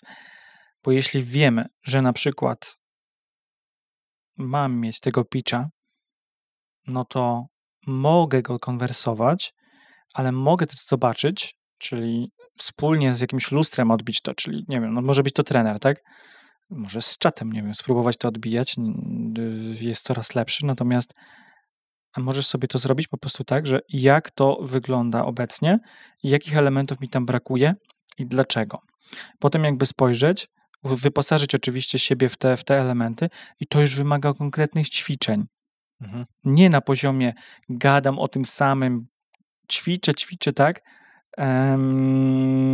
Ćwiczę tylko mówienie o tym temacie, tylko tam muszą być te elementy, które się zgrają, bo jeszcze trzeba się przygotować na nieprzewidziane sytuacje. A jeszcze dodatkowo nie jesteśmy czystą kartą, czyli krótko mówiąc, nasz język, czyli stan języka, stan komunikacji ma swoje zaszłości, najczęściej jakieś błędy, które jest ciężko wykorzenić. I to jest najtrudniejsza sprawa. I to wszystko trzeba połączyć i wtedy masz kompletne szkolenie, jeśli jeszcze jest to zbazowane na konkretnych celach, powtarzalnym schemacie, z którym ty się czujesz komfortowo i jednocześnie wchodzisz na coraz wyższy poziom, czyli z każdego elementu, który sobie dołożysz do układanki tego pitcha, już widzisz, że go robisz lepiej. I oczywiście generalnie jest sinusoida zazwyczaj w uczeniu się. Bo ludzie myślą, to jest kolejny taki mit, bo ludzie tracą motywację, no bo jakoś się czuje gorzej, nie? Tam jakby w jakimś momencie. Mieli ci się to w głowie, człowieku, a po drugie możesz być zmęczony, po prostu tak jakbyś po polsku mówił, też byś pewnie dzisiaj nie zabłyszczał, nie? Tak, to jest dosyć normalne. Parafrazując, zbliżać się cały czas do tego edge'a, tak? Swojego i przekraczać go, cofać się, przekraczać, cofać się i tak dalej. Badać, co tam jeszcze można stwikować. Mega mi się to podoba, bo to mi się pokrywa trochę z innymi frameworkami ogólnie do rozwoju, nie? Takich skutecznych, że cały czas jesteś w edge'u, cały czas takie rzucenie na głęboką wodę, nie? Tak, próbujesz, symulujesz jeszcze te warunki. Mega mi się podoba, że cały czas mówisz o tym, że symulujecie te warunki rzeczywiste. Symulacja jest ciekawym słowem w ogóle, nie? bo jest, można też pejoratywnie popatrzeć na to. Symuluje, ktoś udaje, nie? Tak. A udawanie, symulacja, nie wiem, czy ty rozumiesz jakby symulację, Czuję. ale ludzie często tak patrzą na mnie, ale co mam symulować? No nie, no to chodzi o to, żeby odzwierciedlić sytuację, w której ty się znajdujesz z klientem. Jasne, jak chcesz, to możesz mi nagrać tę rozmowę, ale ilu klientów się zgodzi, to... Tak. A druga sprawa, że ten klient mógł się tak zachować, ale inny może się inaczej zachować. Dla nas nieważne, jak ty się zachowujesz z danym klientem, bo na przykład audyty robimy w ten sposób, że u nas przede wszystkim wchodzisz w 2-3 sytuacje, w których masz bardzo mocno rozpisane role, co możesz dowieść. Czyli musisz zasugerować klientowi rozwiązanie X, musisz doprowadzić do sytuacji, w której na przykład, nie wiem, będziesz w stanie estymację zrobić projektu, musisz to i patrzymy, jak ty to robisz i od strony języka, czy ty to dowozisz, czy odpływasz i masz tam 15 minut. Wow. Na przykład. No jeśli odpływasz, to my widzimy od strony języka, bo zazwyczaj to nie chodzi o wiedzę, nie? Bo w ogóle te zadania są robione z klientem wcześniej. Że on nie jest taki, że wiesz, nagle ma sprzedawać długopisy, nie? Tylko ma jego produkt nawet sprzedać na przykład. To znęcanie się nad ludźmi, moim zdaniem. To, co wy robicie. Kurde, wyobrażam sobie, że to jest sytuacja taka, jeżeli masz pracownika obok HR menadżera, który wiesz, że będzie to oglądał. Nie, my nie nagrywamy tego. Okej. Nie. No dobra, a jest tam jakaś osoba, która będzie... No ale dostaje robicie z tego raport, nie? No więc... Wiesz, sytuacja w stylu, dobra, symulujemy sytuację tutaj z klientem, będziemy cię oceniać, jesteśmy specjalistami od komunikacji, ocenimy cię w 50 różnych punktach, a ty jeszcze masz 15 punktów zrealizować i jeszcze masz to zrobić w nie swoim rodzinnym języku. No, brzmi to jak to taka tortura. Wiesz co? Ale z drugiej strony jestem w stanie sobie wyobrazić, że jeżeli przejdzie tą torturę pozytywnie, no to rzeczywiście sprawdzi się w polu bitwy, no. Na naszej stronie jest to opinia właśnie klientki, która na początku tak myślała, że Jezu, testowanie ludzi, a potem mówi, ja pierdzielę, mam taki feedback, że po raz pierwszy ludzie zobaczyli się w lustrze. No. I to jest chyba... No bo weź się spróbuj z klientem, nie? No. Niektórzy to cwaniakują i mówią, no to ja się tam poprawiam, jak ja już rozmawiam z kolejnym klientem. Jak masz stresa jeszcze z klientem, jeszcze wagę, to bardzo ciężko nawet ludziom, którzy są naprawdę... Po polsku jest ciężko się poprawić. Tak, no stres tutaj robi swoje. Ale to jest zajebiste, że właśnie to jest w kontrolowanych warunkach, nie? Czy to nie jest z klientem, tak, to i nie wiemy, jest na polu jest bitwy. cel. To nie jest po to, żeby cię zwolnić, to jest po to, ocenić. żebyś był lepszy. Tak, ludzie w dobrze poukładanych, jak firmy używają nas czasami do tego, żeby nawet wyobrażasz sobie, żeby dzięki temu audytowi i progresowi, który ludzie osiągają, my robimy to najczęściej przed szkoleniem, po szkoleniu, oni włączają to w systemy wynagrodzeń.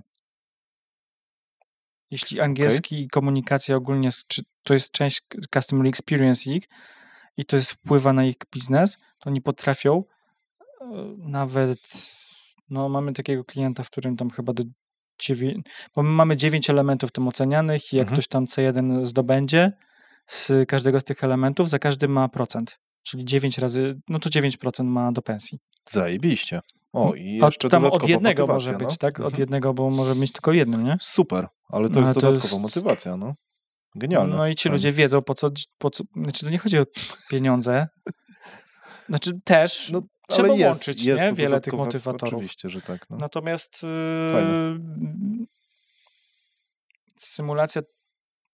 symulacja wtedy nie jest symulacją, tylko jest przygotowaniem do szkolenia, nie? A potem podsumowaniem. Czyli sprawdzeniem się, czy robię progres, tak? Czy ja nie tracę swojego czasu i czy my nie tracimy czasu firmy, nie? Pieniędzy. Kurczę, chciałem... Dobra, jeszcze chcę zakończyć jeden temat. Jaka jest jedna albo więcej rzeczy, w które narzucasz sobie wiarę, a najprawdopodobniej nie są prawdą, po to, żeby być skuteczniejszym w tym, co robisz? Wiesz co, staram się już tego nie robić, bo kiedyś bardzo dużo tego robiłem. Okej. W sensie ostatnio bardzo mocno zmieniłem swoje podejście do siebie samego od strony właśnie motywowania. Czyli wcześniej miałem takie podejście weź się w garść, dosłownie jakby, wiesz, tam jeszcze gorsze słowa. Daj spokój, wiesz, peanuts, nie? Jakby każdy by to zrobił, nie? Jakieś takie uogólnienia, takie traktowanie się jak tyrawa taka. A teraz odkrywam bardzo dużą siłę w komunikacie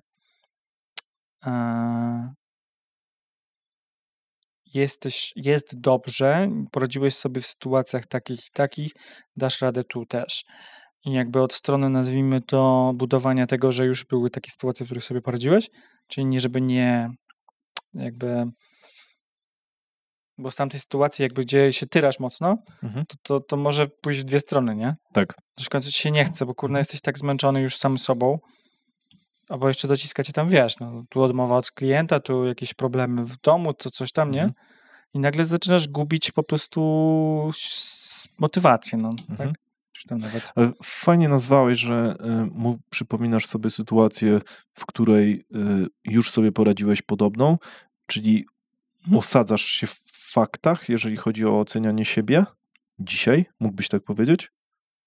Tak, chociaż ocenianie się w faktach co do tego, ile jestem w stanie zrobić w danym czasie, jest bardzo mi trudne, bo zazwyczaj chodzi o priorytetyzację, tego się ciągle uczę, bo jakby ocenianie, nie branie pod uwagę czynników zewnętrznych, nie wiem, jakieś choroby, takie rzeczy, czy w ogóle ile wiedzy mi jeszcze potrzeba, albo na jakim właśnie poziomie chcę dane zadanie wykonać, albo ono wymaga, tak, no to jest coś, co jest bardzo trudno mi na przykład wypoziomować, w sensie takim złapać, ile jestem w stanie zmieścić w danym okresie czasu i czy to jest priorytet, nie?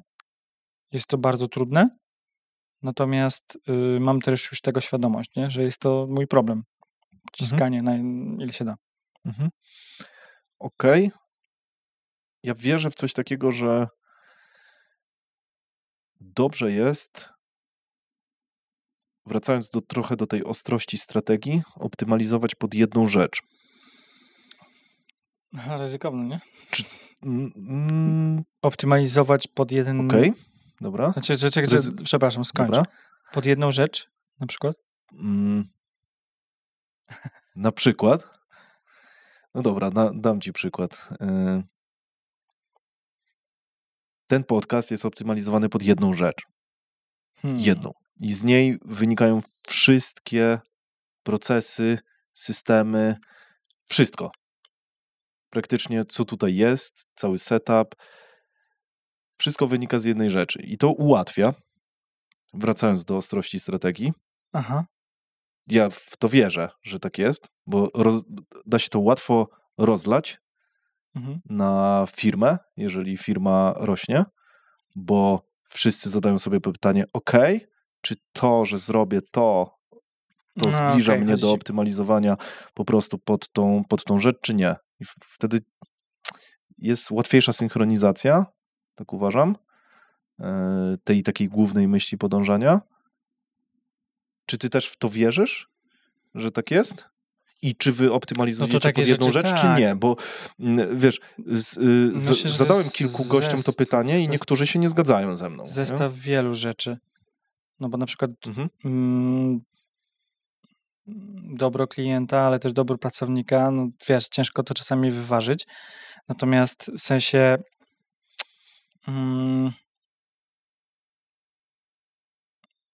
może inaczej. Takim drogowskazem jest jednak taka etyczność i moralność. Dla mnie tutaj jest to ogólnie, tak? Bardzo ważne i w firmie jednak też mamy ludzi, którzy tak patrzą na to. Czyli krótko mówiąc, na przykład nie ma over-promises. Staramy się żeby nie było under-promises, w sensie, żeby nie ma czegoś takiego jak under-promise w słowniku nawet chyba, ale żeby to motywowało jednak, tak? Że nie taka skromna sława. No, to już teraz mało kto chyba to robi, że mówi, nie, no to ten się tego nie da, tego się nie da, tego się nie da. No, trzeba po prostu wiedzieć, co się da. Już jakby wynika to ze świadczenia, nie? Czyli jakby na pewno nie obiecywanie gruszek na wierzbie. I jeszcze myślę, że takim pewnie tego jest więcej, wiesz co, nie jakby spróbuję tak optymalizacja, wiesz, bardzo, bardzo długo optymalizowaliśmy na przykład swój brand awareness pod właśnie jedną branżę, nie? Mhm. I nadal jakby jesteśmy mocni, jakby czujemy to, natomiast wiemy, że czasami trzeba też pokazać klientowi, że no bo na przykład branża IT jest rozumiana bardzo często, że no to my tylko deweloperów, czy tam, wiesz, programistów technicznych, nie?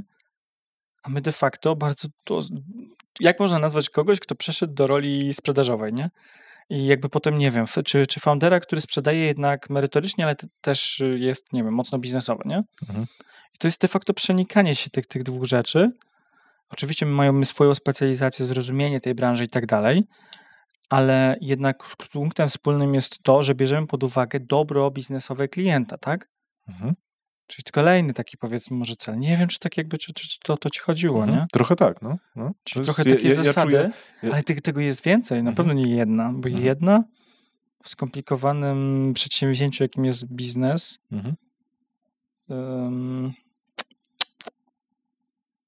można na pewno brać pod uwagę taki, no nie wiem, jakby z perspektywy komunikacji marki, no to mamy archetyp mędrca i magika. Czyli to też się tego trzymamy gdzieś tam. I od strony delivery, czyli jakby samych szkoleń, że to ma być zbazowane na wiedzy, jak szkolić, zbazowane na badaniu tego, czego klient potrzebuje, nie wróżeniu znów z fusów i zbazowane na jednocześnie magia ma wynikać z tego, że połączenie tych wszystkich elementów zagra na koniec dla klienta, ponieważ my wiemy, my mamy know-how, który jesteśmy w stanie wdrożyć i poprowadzić tego klienta jak taki przewodnik z tego know-howu do właśnie magii, czyli tego efektu. I ten efekt musi być widoczny, czyli ma przełożenie mieć na biznes albo na rozwój człowieka. To jest ta sama rzecz. Biznes czy rozwój człowieka? Nie, w sensie to, co teraz powiedziałeś, to jest ta sama rzecz, o której powiedziałeś wcześniej. No widzisz, no to kurde, a to może faktycznie to jest, no bo wszystko się gdzieś tam, no przełożenie na biznes, tak? No. Może tak się tak łączy, nie? No. To tak robimy, taki jakby tak skanujemy, nazwijmy to, co się dzieje na naszych, jak monitorujemy, co się dzieje na naszych, już operacyjnie na naszych szkoleniach. W sensie, co wiesz, lektorzy robią na zajęciach. To czy to się przyda temu człowiekowi w jego roli, czy to jest spójne z tym, co wyznaczone jest w celach i czy to pasuje do firmy. No to nadrzędne dobro jest faktycznie, ale to dla mnie, widzisz, mi bardzo ciężko jest w takich rzeczach rozmawiać, bo dla mnie to jest default. Okej. Nie? Taki default jest oczywistość, że ma być moralnie, etycznie, ale jednocześnie z dowożeniem dla klienta tego, co obiecaliśmy, z perspektywą na jego wpływ tego, co my dowozimy, żeby każda złotówka im się zwróciła. No. Ale czy to jest oczywistość dla mnie, ja niekoniecznie może dla wszystkich. Okej, rozumiem. Nie, to... No bo to też wiadomo. Szyjemy, ubieramy słowa. Każdy oparte na mikromarży, żeby robić ilość, nie? Każdy sobie, wiesz, wyciągnie z tego, co uważa. Ja już nie staram się interpretować tego, nie? No, ciekawy to jest wątek. Szukałem ludzi, którzy myślą podobnie do mnie i chciałem zamienić to w biznes. To ty to powiedziałeś. To początek tak było. No. Tak było. I tym się kierujesz właśnie rekrutując ludzi? Że oni mają już wyznawać... nie. Okay. To się zmieniło, bo... Po tych fakturach. Nie, to już powiedziałeś o tym skillu. Już daj spokój z tymi fakturami, już jest dobrze. I tak jakby, wiesz... Sorry. Dręczysz, męczysz. No tak. Nie no, wiesz, to może trochę było za bardzo mało precyzyjne. Nie chodziło o myślenie takie same na temat wszystkiego dookoła, tylko chodziło o podejście do tego, że to ma właśnie mieć przełożenie na biznes. I to właśnie to jest ten frame. Że używam zbyt często słowa frame. To jest spoko. Przeczytałem, że w tym podcaście to tam o frameworkach trzeba rozmawiać, nie? No dosłownie. Kurde. Jakby I patrz, pasuje. jak widzisz, jak się to wszystko nakłada, nie? Totalnie. W ogóle świat zatacza koło tutaj na tym podcaście. No, widzisz. Więc tak, myślę, szukanie ludzi, którzy, nazwijmy to, no idealnie takich, którzy już mają doświadczenie współpracy z takimi klientami, bo już też tak jakby nie zatrudniamy praktycznie ludzi mocno juniorskich, bo nie ma trochę czasu i no jednak oczekiwania naszych klientów są już tak często wysokie, że jakby ryzyka już musimy ograniczać. I druga sprawa to jest na pewno to patrzenie na to, jak to ma się przełożyć na biznes. Myślenie takie proklienckie to jest na pewno to, co łączy te wszystkie rekrutacje, ale też zgranie zespołu, tak, bo jesteśmy jednak małym zespołem i jakby dołożenie osoby, która miałaby wywracać coś od strony no nawet takiego, wiesz, że nie czuje się jedną częścią, jakby, no to sabotuje bardzo dużo biznesu w takiej firmie. Tak, no. Czyli bez gwiazd, nie? Zazwyczaj. Ale czy to... W sensie takich dramo gwiazd. Tak, rozumiem. Czy to jest tak, że ten wasz lektor musi być gotowy, czy jednak wkładacie go w pewne foremki waszego frameworku? Gotowy i otwarty na zmianę. Może nie zmianę, tylko bardziej zrozumienie, dlaczego to działa. I ci, którzy to skumają, mamy jakby onboarding i tak dalej, jakby potem okresy wdrożenia, monitorowanie bardziej, mamy też podgląd na to, co się dzieje podczas zajęć w formie tam różnych plików i takich rzeczy, obserwacji itp. I wtedy jesteśmy w stanie poznać, nazwijmy to, czy ta osoba czuje się dobrze też w tym schemacie, bo on jednak jest wymagający od strony, nazwijmy to, wdrożenia i od strony tego, czego my wymagamy. Natomiast jak ktoś to poczuje, to zazwyczaj jest mocno takie układające, nazwijmy to. Czyli układa ci w głowie, to trochę uczy takiego schematu pracy. Czyli jeśli to odróżnia bardzo często na przykład lektorów, którzy nie mają przygotowania metodycznego i przychodzą do nas i przychodzą w sensie na rekrutację i my widzimy, że jak on nie ma bazy na przykład metodycznej, czyli wie, w jaki sposób na przykład pewne schematy w ogóle nauczania języków działają, to jemu bardzo ciężko będzie zobaczyć pełnię i skorzystać w pełni z tego, co my oferujemy jakby przy wdrożeniu. Bo on będzie ciągle uciekał się do takich rzeczy, które mu działały do tej pory, ale działały mu na przykład na poziomie show, no to nie wiem, elokwencji, na poziomie energii z daną osobą, a już do innej osoby, którą by dostał, to już wiesz, może się nie zgrać, nie? A nasze narzędzia pozwalają przede wszystkim, że jakby my jesteśmy w stanie znaleźć sposób na praktycznie każdego. Przez to, że to nie jest zbazowane na dlatego ja bardzo się nie lubię, jak gdzieś tam ktoś mówi nie no, energia, atmosfera jest najważniejsza podczas szkolenia, czy tam na zajęć, tak? No mamy dowozić, a potem energia z tego będzie wynikała. Oczywiście zrobić to w taki sposób, żeby ludzie się nie wystraszyli. Więc te audyty też nie wyglądają tak, żeby wiesz, żeby się ludzie wystraszyli, myśmy to ogarnęli. Nawet audyt brzmi hardkorowo, nie? To tak, no zwłaszcza na jednej osobie, nie? I Wiesz, z zewnątrz, z okiem No, to patrzącym. suma tych osób suma tych wyników składa się na obraz firmy, bo nieraz menadżerowie wykorzystują to w na przykład alokacji zasobów Mhm. w projektach. No, to jest spoko. Tak, ten Dobra gotowy wiedza. jest na Mhm. Stany już, na przykład Mhm. ten na razie tutaj na Bułgarię. Nie? Mhm. Ty jesteś odpowiedzialny za sprzedaż i skąd te główne źródła leadów? Macie, kurczę, 40 osób to jest dużo moim zdaniem, jeżeli chodzi o przymus niezłego strumienia leadów, takiego w miarę stabilnego. No, Teraz nie jest to pytanie, proste. jak to wygląda? Wiesz co, no my opieraliśmy praktycznie zawsze się gdzieś tam na inaczej, bo mamy B2C, B2B, nie? Mhm. Więc troszeczkę to inaczej wygląda w jednym kanale i w drugim. Mhm. Duży procent.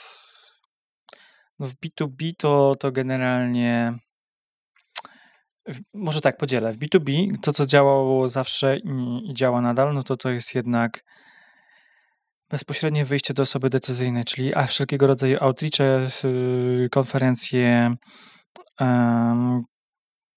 i introsy, bym powiedział tak, czyli proszenie aktywnych klientów o to, żeby nas przedstawili, bo jednak Okej. jak działamy w jednej branży głównie, no to praktycznie wiesz, bywa tak, że firma na przykład przychodzi do nas z Google'a, czyli po prostu gdzieś tam nas wyszukuje, widzi, że jesteśmy mocno sprofilowani pod na przykład, nie wiem, angielski w IT i potem tym, co klepie, że tak powiem, deal, jest jednak to, że ja zauważę, że nie wiem, właściciele się znają z naszym klientem, no i on mówi 100%, nie? Jakby wtedy to działa, nie? Natomiast jeśli chodzi o B2C, no to nadal trochę tak jakby z rynku, czyli powiedzmy jakiś tam reklam, ale my nie jesteśmy bardzo nachalni w tej komunikacji, jakiegoś takiego nie robimy, szerokiego, nazwijmy to, spamowania. Z kontentu. Ja na LinkedInie jestem dosyć aktywny i co ciekawe, nie spodziewałem się na przykład ostatnio, że ktoś po 4 latach został klientem od gdzieś tam, wiesz, kiedy jeszcze skończyłem w ogóle tą serię, jakieś artykuły jeszcze były na LinkedInie i tam dużo osób pisało, nie? Teraz już coraz mniej. Gdzieś tam z tego takiego rzeczy konwertują, nie? Słucham? Content wideo teraz. No teraz wideo, nie? No i tak. Myślicie Wystąpienia, jakieś takie rzeczy. Myślicie, A w sensie, żeby tworzyć żeby content. zrobić? No. Wiesz co, no do tej pory porywaliśmy się jedynie na takie formuły typu webinar, natomiast krótkie content wideo, bardziej wypowiedzi klientów. Zrobiliśmy trochę takich, wiesz, a to już trochę w sumie one są, pasowałoby trochę więcej tego zrobić. I długich. Długich wypowiedzi klientów, no. Tego jeszcze nie ma. Wiesz co, to jest właśnie, to jest temat rzeka, bo ja pamiętam, jak profesjonalnie przyjechaliśmy do klienta naszego, do biura z ekipą nagraniową, gdzie mieliśmy scenarzystę, makijażystę, wszystkich. I zrobiliśmy takie hiperprofesjonalne wideo opinie. I potem w marketingu, jak gdzieś tam zacząłem słuchać, jak to wykorzystać, kurde, to jest za długie, to aż 3 minuty ma, nie? Ale na Google to 30 sekund, nie? W sensie na tych reklamach YouTube'owych. Wiem, marketingowcy nie rozumieją tego jeszcze. Śmiejesz się, bo ty masz teraz takie serie kilkugodzinne. Śmieję się, bo wiem, że to działa. Może chcesz zdradzić, z czego to wynika? No, z tego, że jakiś nieodkryty... Że nie da się niestety dobrze zrobić kontentu w 20-minutowej rozmowie. No wiesz, ale jak odbiorcę zainteresować, nie? Jak tyle przykuć uwagę, nie? Nie mam pojęcia. Nie wiem. No właśnie, to musi być coś tam, co ciągnie. Ale niektórzy oglądają, nie? No ja nie wątpię, tak nawet jak mówiłeś mi jakieś tam czasy, jak to się nazywa? Właśnie, widzisz, to jest już taki wewnętrzny język. Czasy oglądności... Watch time, no, jest spory. Watch time, no, to jest, że to działa taki, że im dłużej, tym większy, tak? No. Im dłuższy odcinek, tym Tym większe skupienie, tak? Nie, no niekoniecznie. No, wiesz, Może nie skupienie, tylko... Jeżeli inaczej, no, żeby zrobić 4-godzinny podcast, trzeba się do niego przygotować, nie? Ludziom się nie chce dzisiaj. Oczywiście, no. To tak Pytania proste, nie? to nie jest taka prosta rzecz, nie? No. Podsumowanie. Jeżeli chodzi o content wideo, jeżeli chodzi o klientów polecających, moim zdaniem 30 minut, spoko. Rzuciłeś mi pomysł. No. Wcale nie robię sobie jaj. Rozmawiałeś o tym z Szymonem? Nie pamiętam. Nie. Bo to jest wywrotowe trochę, co ty mówisz. Wiem. 30 minut klient opowiada, ale wyobrażasz sobie, że klient, jest który to się zgodzi na to? Ja to już zrobiłem. Wow. Tak. I uważam, że jest to bardzo, bardzo niedoceniane. Wiesz co? Jest sporo badań, które to potwierdzi, ale oczywiście ludzie mało chcą czytać między wierszami. O to chodzi. To daje do myślenia. Okej. To jest dobry temat. Wiesz co, to też jest chyba specyficzna kwestia grupy odbiorców. Bo jednak nie targetujesz 16-latków tiktokowców. Ty też. Ja wiem, no. W sumie tak. Widzisz, no. już mi sprzedałaś pomysł do testowania. Mhm. Można się czegoś nauczyć. Ostatnio rozmawiam z takimi totalnymi ultrasami biznesowymi. Mam wrażenie, że każdy z nich chce zjeść świat. Nie? Jest tak, bo ostatnie kilka rozmów było takich grubych. I też jest inny trochę pomysł na biznes różnych ludzi, gdzie ty byś siebie usadowił, bo ja mam wrażenie, że ty jednak chcesz trochę wolniej niż tak szybko. Oczywiście to, co by powiedział Franek i Szymon, to czy to nie jest wymówka, bla, bla, bla, żeby nie rosnąć i tak dalej, ale spróbuj odpowiedzieć na to tak jak czujesz, nie? Mierzę siły na zamiary. Może tak. Okay. Wiesz, bo nie twierdzę, że jakby nie chciałbym, żeby ten biznes był dużo większy, na tym etapie, tak? Ale też biorę pod uwagę, że tak powiem, i gdzie zaczynałem, czy jakby w którym momencie, że nie miałem się od kogo uczyć, zarządzania ludźmi, to chyba najważniejsza rzecz, zarządzania finansami, tak jakby nie miałem się tego przetrawić, więc uczyłem się tego na sobie i to pokazuje bardzo ważną rzecz w kontekście w ogóle uczenia się, tak? No dużo szybciej bym się nauczył, gdybym, miał mentorów wówczas, tak? Czy faktycznie trafił na współpracowników, którzy mi więcej jeszcze by pokazali, no ale skąd kasę jakby na lepszych od siebie, nie? To nie jest takie proste wówczas. I ważne jest, żeby faktycznie sobie robić, to moim zdaniem uświadamiać, tak jakby od czego zaczynasz, gdzie startujesz, ale też na jakim etapie życia jesteś, nie? Nie broniąc się, nie jakby żadnych wymówek, nie o to chodzi, natomiast idealnie byłoby faktycznie umieć łączyć te rzeczy, czyli jakby, skalować się jako rodzina, skalować się jako biznes i wszystkie rzeczy te połączyć. I jest takich wielu ludzi na pewno, hiperefektywnych i tak dalej. I podziwiam. Natomiast myślę, że też ja wewnętrznie muszę wiele rzeczy jeszcze pokonać w sobie. Gdzieś tam, jakiś hiperperfekcjonizm, takie rzeczy związane właśnie z innym spojrzeniem na motywowanie siebie, to co o czym mówiłem, nie? I jakby to są rzeczy, które wymagają czasu i tego nie zrobisz tu i teraz. Natomiast żeby nie stanąć w miejscu, to jest klucz moim zdaniem. Podoba mi się. No. Bo tak to, a to jak to mierzysz, to jakby nazwijmy to ten rozwój swojego biznesu, czy tym przychodem, czy tam liczbą klientów, czy coś innego, no to to myślę, że to jest jakiś wyznacznik, dla wielu będzie to bardzo ważne, tak? Natomiast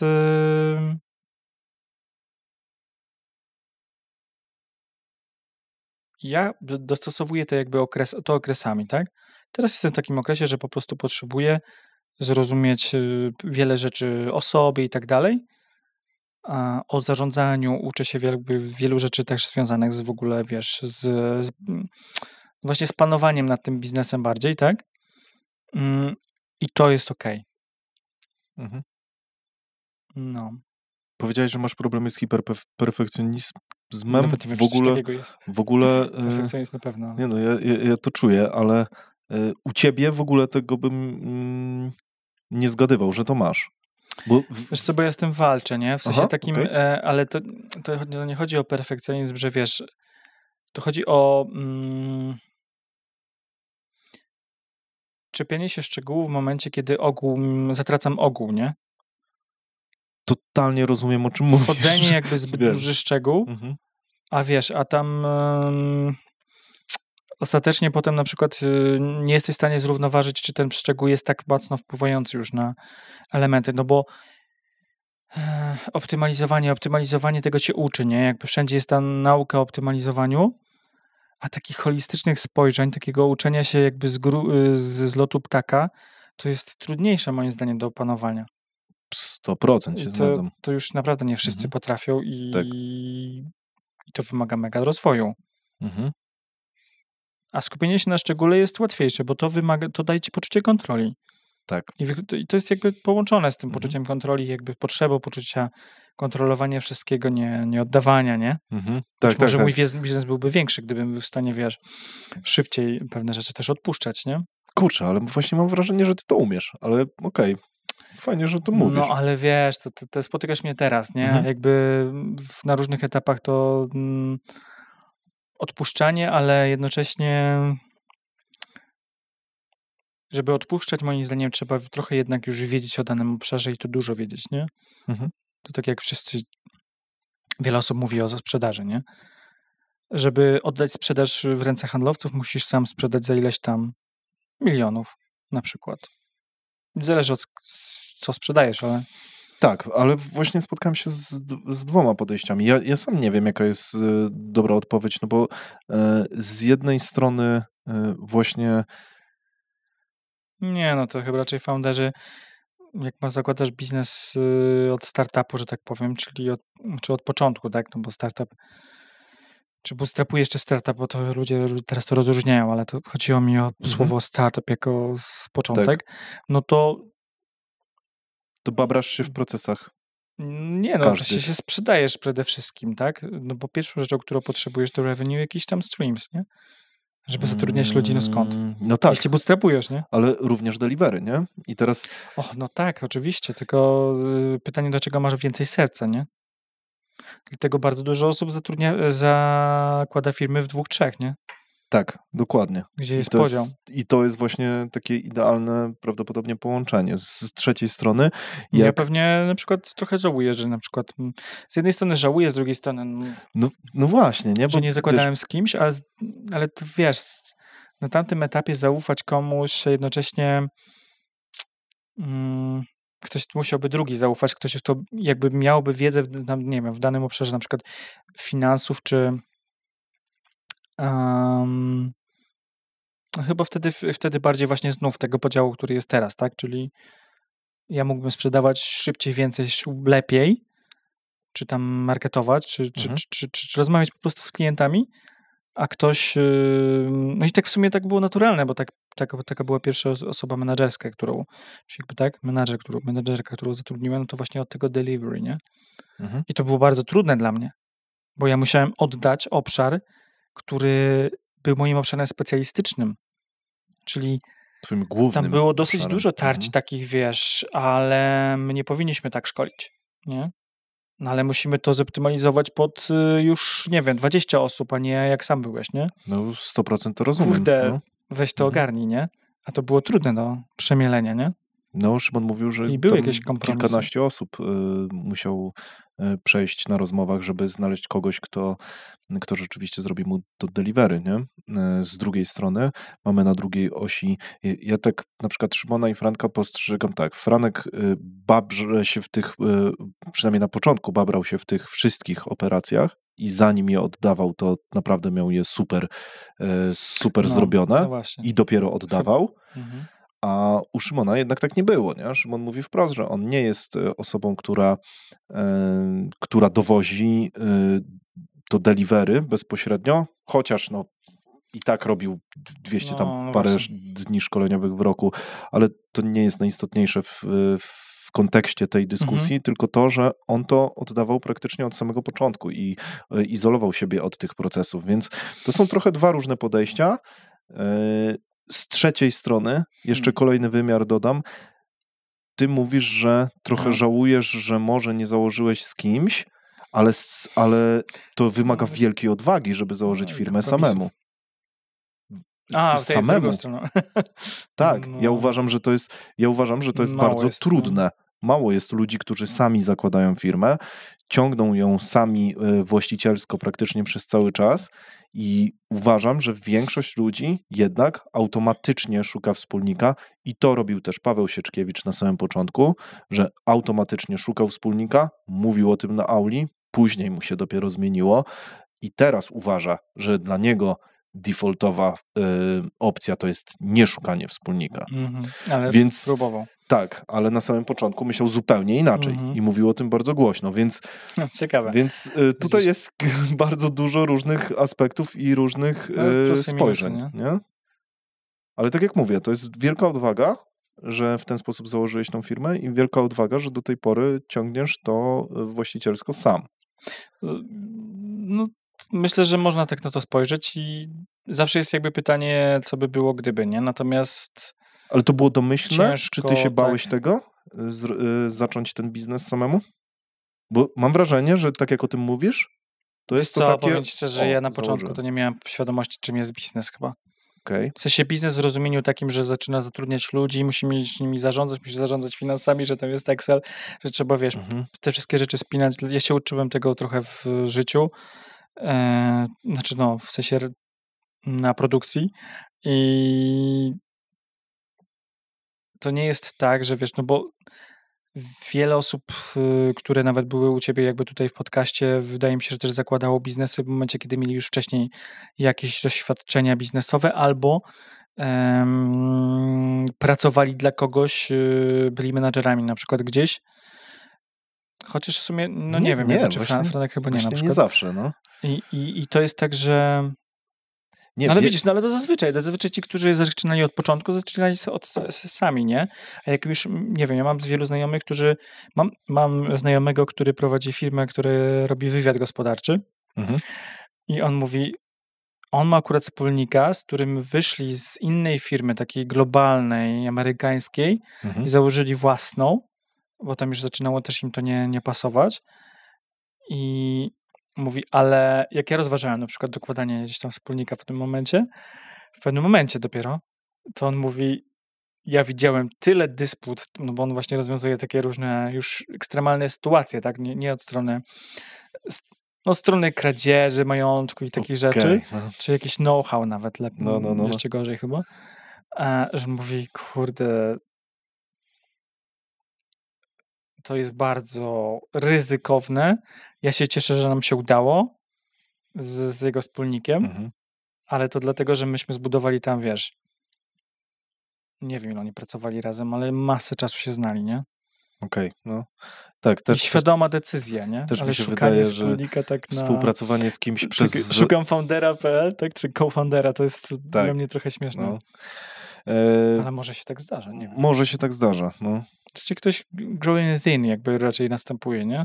Tak. Czy ktoś tam... Poza tym wydaje mi się, że z każdym kolejnym biznesem, który robisz i położysz, wiesz już jak lepiej dobierać wspólników, nie? No właśnie. Szybko się uczysz na swojej kasie. Może być. Czy to, że studiowałeś komunikację i to, że masz to pewnie lepiej rozkminione niż ja, czy większość ludzi, pomaga ci w biznesie? W sprzedaży, w komunikacji wewnętrznej, ogólnie w biznesie? Czujesz, że masz przewagę? Czy mam przewagę? Powiedziałbym tak.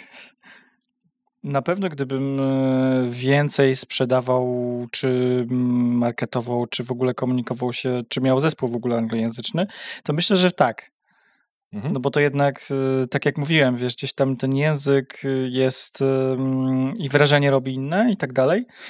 A po polsku jest to trochę pewnie mniej efektowne. Natomiast z komunikacją ogólnie wyczulenie takie na te aspekty komunikacyjne w każdym aspekcie, chociażby nawet w kontencie, który się produkuje, tak? Nawet pisemnym. To sprawia, że myślisz zawsze o odbiorcy. Czyli czy to będzie wartościowa treść, to jest jedna rzecz, a druga sprawa, czy to jest tak napisane, żeby zainteresowało, żeby było łatwo przyswajalne. No teraz trzeba jeszcze brać pod uwagę nomen omen jeszcze te kwestie skupienia i uwagi ludzi na jak długa jest ta treść, ale też tak naprawdę jak bardzo szybko do sedna przechodzisz, nie? Czy to jednak storytelling ma być, czy ma być przejście do konkretu od pierwszego zdania. I myślę, że to pomaga ogólnie. Pomaga, natomiast czy to jest jakoś konieczne w tym momencie? Inaczej.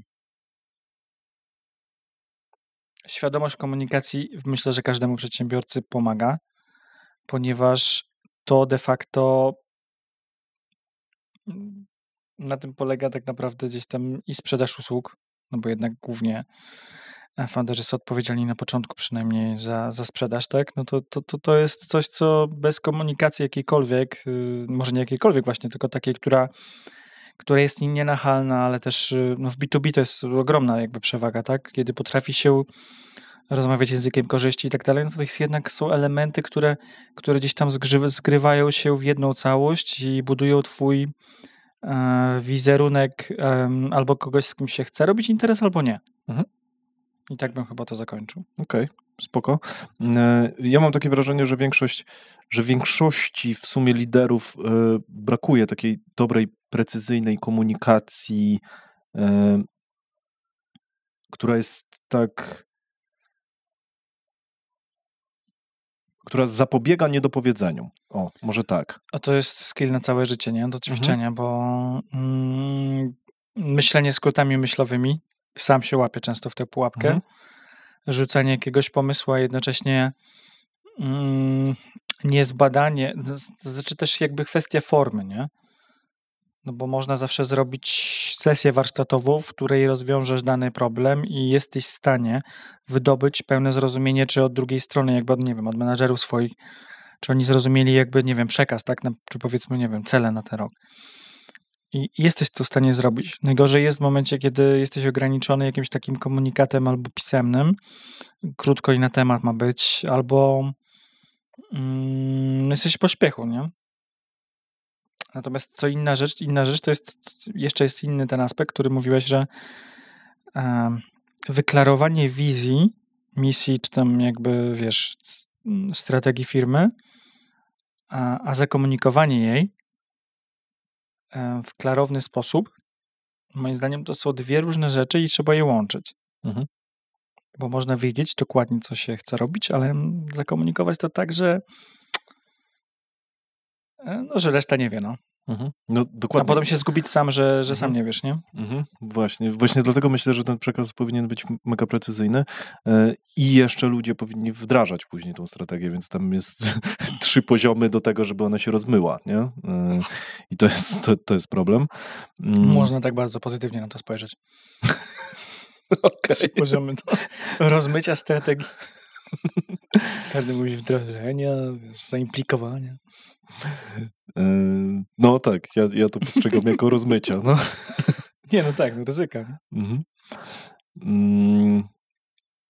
Widziałem twoją rozmowę 2 lata temu, w której powiedziałeś, że mocniej byś ryzykował, gdybyś miał jeszcze raz zakładać firmę, szybciej byś delegował i tak dalej.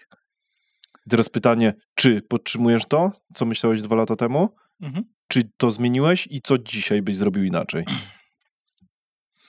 Bardzo to jest trudne pytanie, ponieważ bardzo ciężko się odkleić od doświadczenia stanu dzisiejszego. Więc w momencie, kiedy tak by musiałbym się jakby odłączyć od stanu dzisiejszego i spojrzeć jeszcze raz wstecz i to tak, wydaje mi się, że kluczem jest jednak to, że ja na pewno podtrzymuję to, że ryzykowałby bardziej, ale w znaczeniu takim, że testował szybciej pomysły. Szybsze iteracje. Tak, żeby szybciej jakby sprawdzać, czy to działa, czy nie działa. Nie zastanawiać się, nie rozkminiać. Bardziej wtedy, a to wynika z doświadczenia właśnie, tak jakby wiesz, że po prostu wiesz, że co może się stać, jakby możesz sprawdzić to na jakimś tam próbce, która jest strawna dla biznesu, dla finansów, czy dla siebie jako samego, jako podejmującego ryzyko i obarczającego się ewentualną jakąś tam porażką, ale no właśnie chyba to bym zmienił, że trzeba patrzeć jakby bardziej w tym kierunku możliwości niż ryzyk. To jest myślę takim też blokerem czasami u mnie w głowie, że jednak ja dosyć sporo patrzę na ryzyka, a trzeba patrzeć na to sobie wynotowałem też. Tak, że trzeba patrzeć na te możliwości, nie? Ale to się bierze z różnych rzeczy, natomiast myślę, że z doświadczeniem jakby gdzieś tam można to wypracowywać. Czyli tylko iterować, przejść do przodu, bo jakby te błędy są normalne i nie trzeba się ich bać, tak? Ja bym to tak sparafrazował. Tak, generalnie tak. Spoko. Ty, Przemek, oceniasz siebie jako majętną osobę? Możemy gadać o twoim majątku? Wiesz co, niekoniecznie jakby, może jakby nie lubię się oceniać w tych kategoriach zupełnie i myślę, że, bo to zaraz wchodzi jakby, wiesz, w głowie porównywanie się do, nie? I znów jest jakby, gdzie zaczynałeś versus, to bardziej pewnie trzeba było jakieś procenty przyrostu, czy coś w tym stylu, nie? Na pewno się tak nie czuję. Myślę, że też nie jest to jakoś tam dla mnie aż tak bardzo w tym momencie ważne. No. Bo to... Nie lubię, nie wiem, nie lubię emanować i epatować. Nazwijmy to w taki otwarty sposób, że mam na coś pieniądze, nie? Okej. Bardziej wiesz, mówiliśmy tutaj, nie wiem już, czy dzisiaj, czy ten schemat taki, że pójdę gdzieś, tak jak ci amerykańscy wiesz, przedsiębiorcy, powiedzmy, tam z wieloma biznesami, którzy jeżdżą jakimś rozwalonym jeepem, nie? Ale znów jakby biorę pod uwagę to, że pewien standard trzeba zachować, żeby jednak być odbieranym przez ludzi, dla których to jest ważne i trochę tak postrzegają świat, nie? Tak. Więc nie zwraca mi na to uwaga bardzo często właśnie gdzieś tam żona, ale to wiesz, soloprenerzy typu, już wymawialiśmy kilka nazwisk, potrafią naprawdę, chyba nawet Szymon też przytaczał, nie? Michała Szafrańskiego, że on jakby taki był zdziwiony, ile on mógł zarobić tam, nie wiem, jakimś jednym blog postem, nie? No, tak. No, on jest... A nie epatuje tym zupełnie, tak, nie? on jest super przykładem. No. Zresztą rozmawialiśmy właśnie o nim w przerwie chyba. No właśnie. Okej. Ja mam wrażenie, że ten temat finansów jest trochę tematem tabu jeszcze w Polsce. Dlatego staram się go łamać. Zauważyłem, że porównując nas do Stanów, to tam jest w ogóle... Gostek ma kanał na YouTubie, w którym jest takim trochę doradcą majątkowym i ludzie do niego dzwonią i on na transmisjach live mówią mu, jaki mają majątek, on mówi, legalne, co mają zrobić i tak dalej. No, myślę, że w sensie, nie wiem, co to może być nielegalnego. Nie, no wiesz, doradztwo przez telefon? Nie wiem. Majątkowe? Wiesz, to jest chyba taka luźna porada, oczywiście, tak? że jest tam disclaimer, nie? Że nie jest to porada majątkowa, czy coś w tym stylu. Tak, nie wiem, jak wygląda wydaje mi się, że jest po prostu disclaimer albo nawet to olewa. Ale robi w ogóle taki cykl, że przychodzą do niego ludzie, którzy gdzieś tam są rozpoznawalni też w sieci. I też mówią mu po prostu, słuchaj, mam tyle i tyle w nieruchomościach, mam tyle i tyle kasy na koncie, mam tyle i tyle w kredytach, mam tyle i tyle, nie wiem, gotówki w domu i tak dalej, i tak dalej. I to jest takim totalnym poziomie otwartości. I wtedy rozmawiają sobie, tu zrobiłeś dobrze, tutaj mógłbyś zrobić to lepiej, a czasem mówią, kurde, masz zajebiście to ogarnięte, a czasem mówią, ty stary, bez jaj, to się nie może złożyć, nie? Mhm. Więc jakby zastanawiam się, czy jest twoim zdaniem, patrząc na komunikację, ty masz pewien ogląd, to możliwe, żeby w Polsce też, żebyśmy takie dyskusje prowadzili? Bo Kultura. mówisz, że ludzie się zaczynają automatycznie porównywać, ale my nawet nie mamy do kogo się porównać, bo nikt nie chce o tym gadać. No tak, no możesz... Nie, no jasne. Wiesz co, myślę, że to jest mocno kulturowa rzecz, bo jednak to znów jakby przeszłość nasza jakby historyczna i kwestie tego, że jednak ludzie raczej skrywali to, co potrafią, czy to, co mają, tak? Już potem wydaje mi się, że to jest kluczowe, żeby...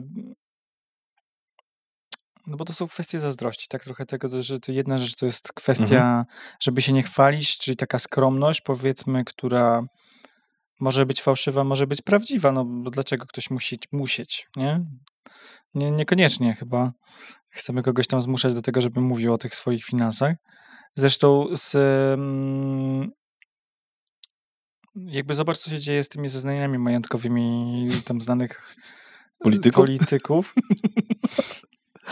No jakby w Polsce mało kto wie, że to są, wiesz, uczciwie zarobione pieniądze, stąd jakby, wiesz, w momencie, kiedy na przykład chwali się ktoś faktycznie, kto chwali i chciałby to zrobić i mówi o tym otwarcie, ktoś, kto faktycznie, nie wiem, zbudował swoją markę już właśnie wokół takiej uczciwości, nie wiem, no wiesz, dobrego jakiegoś dobrego biznesu, tak? Który tworzy coś dobrego dla ludzi i nikomu tam nie zaszkodził, nazwijmy to przynajmniej, no to spoko, nie?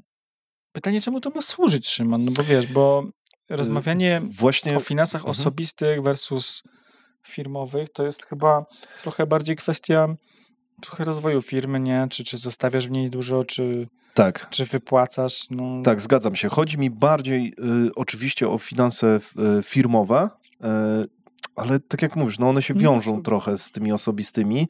To jest raz. Dwa, po co? Wydaje mi się, że właśnie po to, żeby ludzie mogli sobie sami podejmować decyzje, i benchmarkować się. Czy robić biznes. No, czy robić biznes, czy ten sposób sprawdza się porównując, nie wiem, finanse na przykład danego przedsiębiorstwa do innego.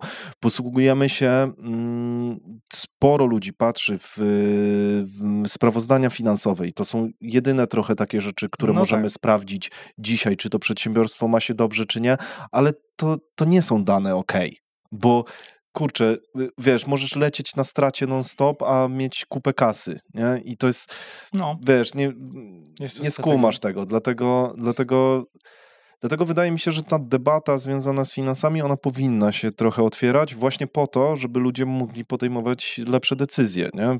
Może się mylę, może nie jesteśmy na tyle otwartym narodem, który to otworzy. Nie wiem, pytam. Myślę, że mentalnie jakby nie jesteśmy chyba jeszcze na to gotowi. Bo jednak jest za mało, to nie jest jeszcze to pokolenie, które lubi się chwalić.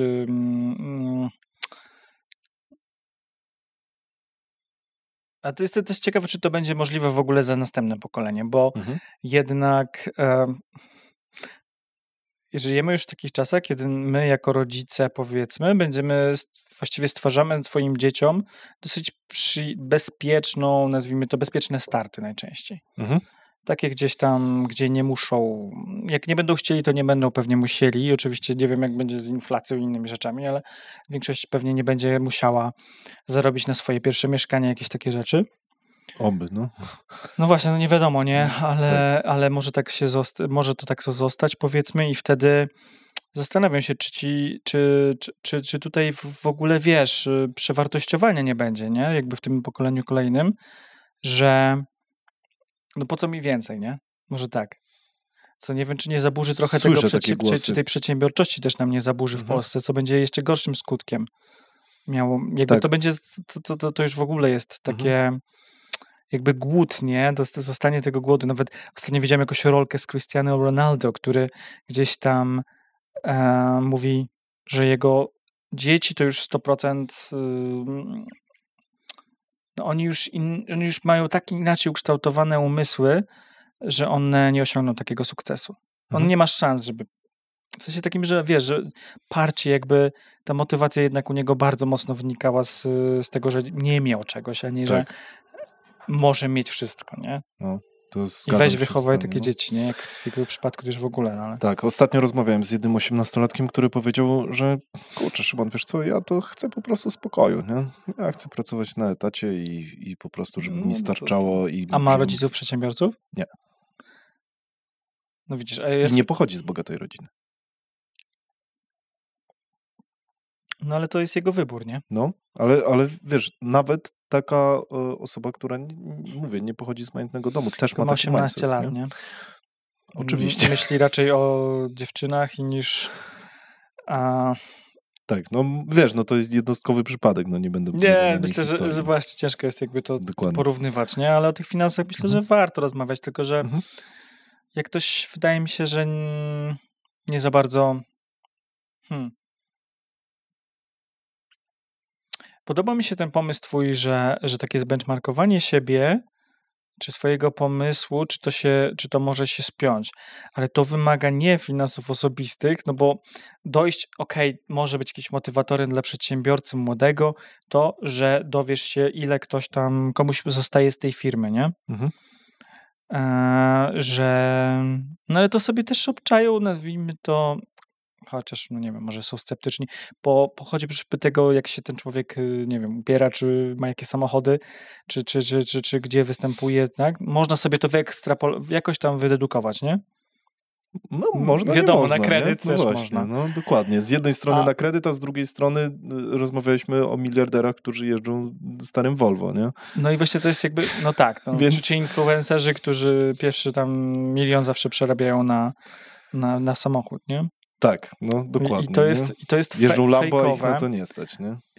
No właśnie, no i to jest, kurde, w sumie to się zagmatwałem, bo no, ale to jest, może no faktycznie to jest nie da trudne, się nie? po tym, no.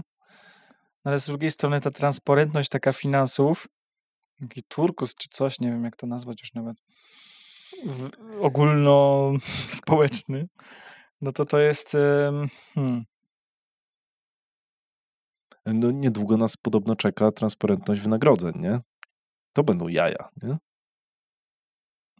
Bo to jest temat tabu trochę w Polsce, nie?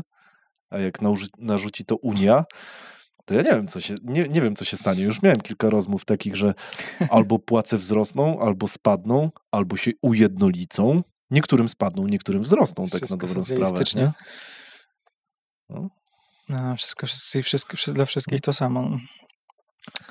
No dobra, dobry temat do eksploracji. Nie wiem, jakby wiesz co, trudny temat. Dobry, trudny. Tak. Chyba trzeba to zostawić. Wierzysz w work-life balance?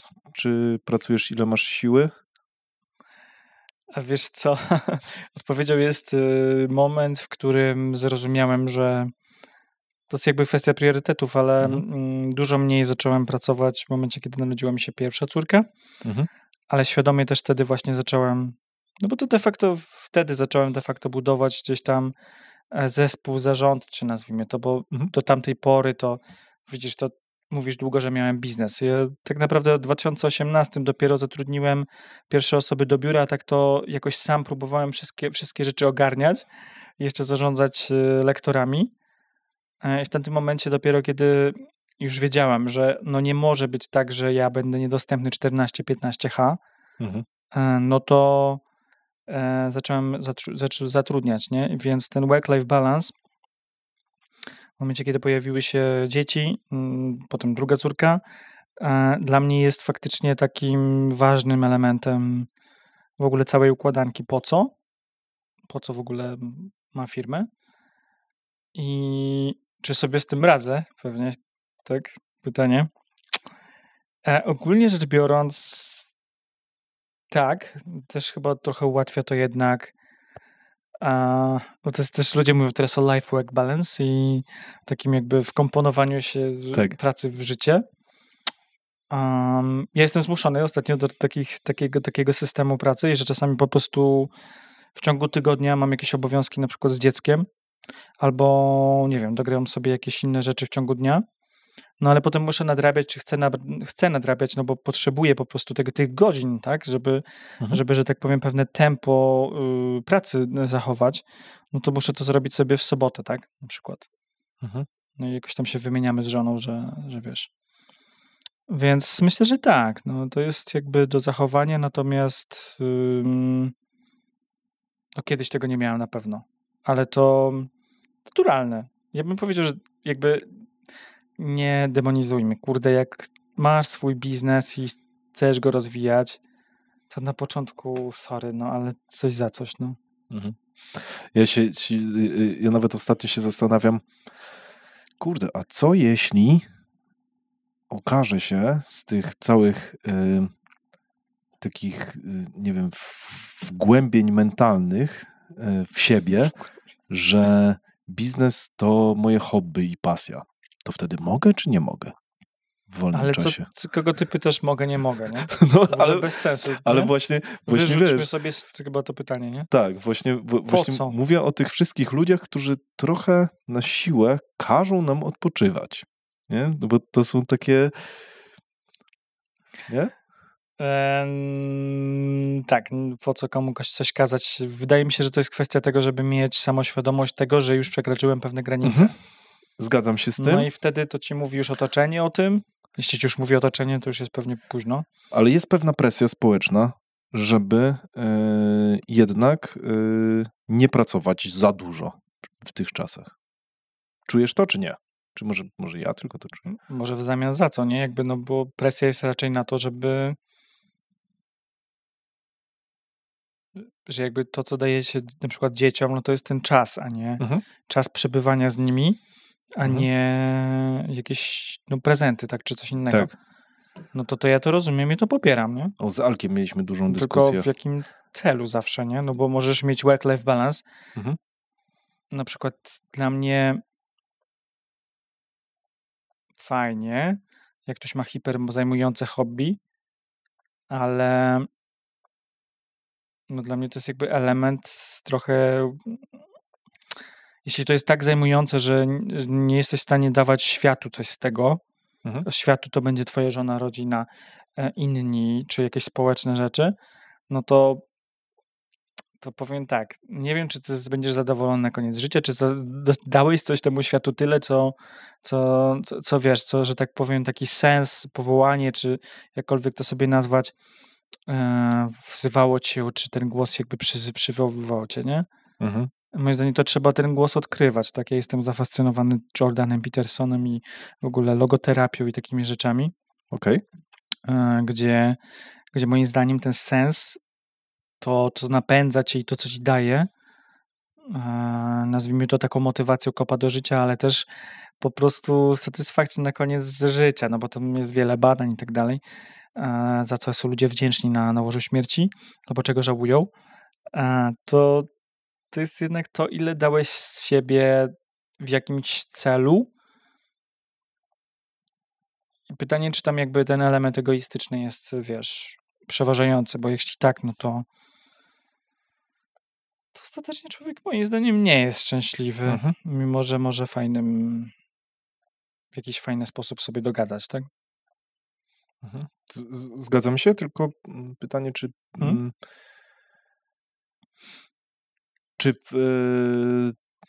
ale nie powiedziałeś tego w kontekście biznesu, tak? No bo robienie biznesu ostatecznie raczej mało kto go robi tylko dla siebie, nie? No tam jest przeważnie cel. Tak. Aha, chodzi ci o to, że to jest takie jak robić biznes, czy jest work, czy to jest oddawanie coś społeczeństwu, tak? To pytasz? I czy tutaj balans trochę tak, jest jeszcze potrzebny? Tak, no. No raczej. Nie, no wydaje mi się, że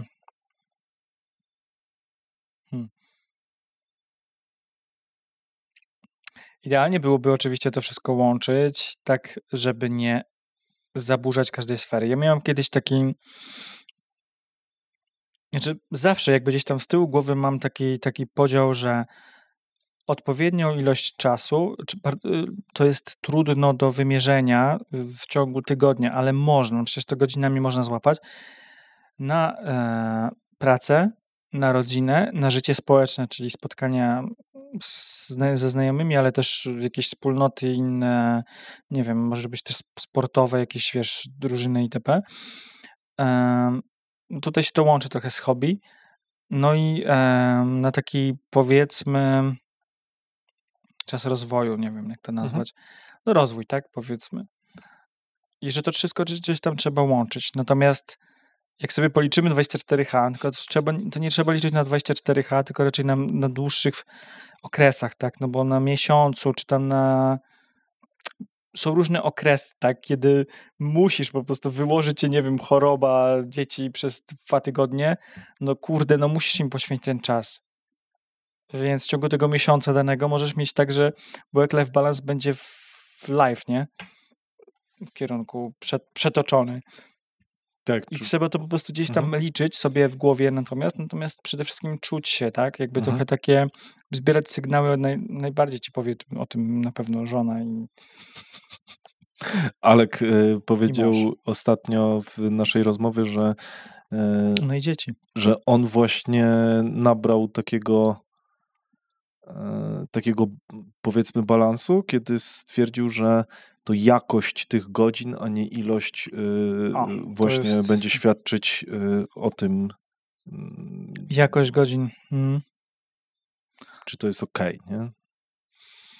Tak, no. Ale trochę skonfrontuję to, bo jasne. Nie ma magii moim zdaniem i 1 godzina jakościowa, jakość plus ilość musi się zgrywać.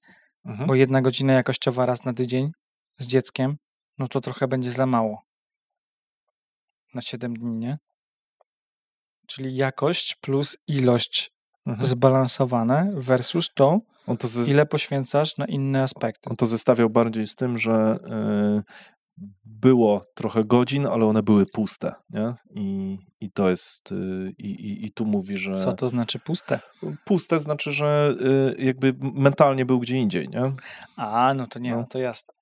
To wtedy to nie jesteś de facto w tych życiowych tematach wtedy.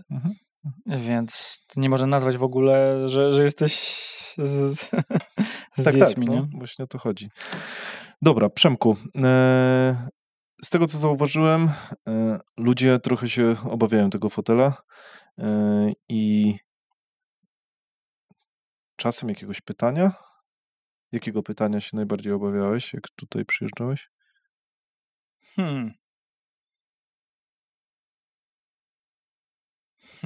Powiem ci szczerze, że nie miałem chyba takiego. Trochę ci zadawałem pytanie, bo ja lubię wiedzieć, czy ja będę wiedział pytania i ty mi nie powiedziałeś żadnego pytania. To wszystko jest szyte. Natomiast nie miałem jakby jakiegoś takiego, którego się tego obawiam. się bałeś najbardziej, że nie wiesz. Tak, bałem się tego, że nie wiem, jakie tam będą te pytania, no bo wtedy możesz jakby, no właśnie. I to jest właśnie to sedno, jakby zapętlenie. Kontroli. Nie, no jakby poczucie kontroli to jest jedna rzecz, tylko w momencie, kiedy naprawdę chciałbyś się przygotować i to idealnie jest wiedzieć te pytania, bo wtedy sobie skracać czas przygotowania. I moje na przykład odpowiedzi mogłyby być krótsze.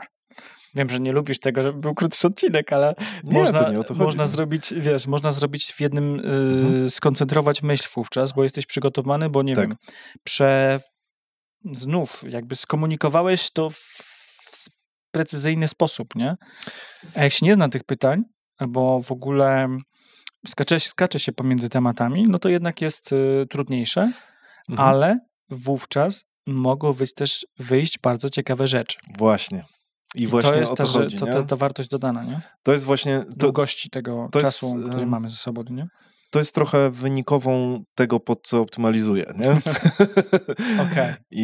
I to jest... Konkret wychodzi pomiędzy. Tak, i to jest właśnie wynikowa, bo niestety jakbyś znał pytania, to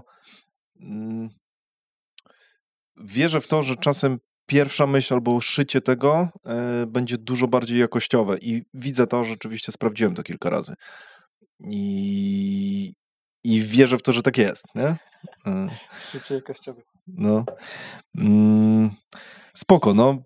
Nie zdążymy wszystkiego przerobić, bo mam jeszcze cały blok a propos nauki języka, ale no... Nie, było tego dużo, nie? Było tego dużo, ale ja mam jeszcze tego trochę. Ale... To jest temat rzeka na inny tak, podcast. to jest temat rzeka na inny podcast. Chciałem cię praktycznie pod koniec zapytać, jaki jest twój masterplan? Czy masz coś takiego, że czujesz, że za 5 lat chciałbyś to i to, bo mówisz o tym, że lubisz planować, że lubisz robić te kroczki do przodu, lubisz też, jak twoi klienci to robią i czuję, że masz taką potrzebę, takiego właśnie rozwoju po krokach, ale gdzie jest ten big picture? Czy on jest? Czy go nie ma? Czy po prostu na razie jest to kierunek, w którym zmierzasz? I czujesz, że do niego się zbliżasz i to też jest okej, nie? Bo przykładowo... Chyba tak, nie? Wiesz, jakby kierunek bardziej. Ciężko sobie zwizualizować, jakby wiesz, gdzie ja będę za 5 lat, bo też, wiesz, rynek jest nieprzewidywalny, może będzie tak, że wiesz, albo się firma rozwinie, albo trzeba będzie zupełnie inaczej podejść, a może będzie trzeba coś nowego zrobić, nie? Ale generalnie na pewno dowieść to tak, żeby, że tak powiem, bardzo dobrą jakość zostawić ze sobą, bo te każde doświadczenia dobre, czy to, co się zostawia, no to zostawia jakby, wiesz, buduje ci kolejne rzeczy. Więc planowanie jakby bardzo dużo, nie wiem, masterplan na siebie, to jest jednak to, żeby faktycznie dla mnie to jest stawanie się, to brzmi bardzo ogólnikowo, a jednocześnie stawanie się coraz lepszym człowiekiem. Wobec moich dzieci, wobec mojej żony, wobec moich współpracowników, a tu się oczywiście wtedy wiąże jakby kwestia roli, czyli lepszym tatą, czyli nie wiem, bardziej wyrozumiałym i tak dalej, lepszym menadżerem, czyli takim, który klarownie na przykład komunikuje cele i tak dalej. Rozwijanie się w tych różnych aspektach pozwala na pewno mi mieć takie poczucie, że to jest mój plan, taki, że ja mam iść do przodu, a czy z tym ja mam iść do przodu i moi ludzie mają iść do przodu, czy ludzie, którzy się ze mną otaczają, bo dzięki temu oni będą szczęśliwi. Takie uszczęśliwiając na siłę, ale... No, takie stoickie podejście. Tak, chyba tak. No, tak czuję, stawanie Wiesz, się... Z tym... No?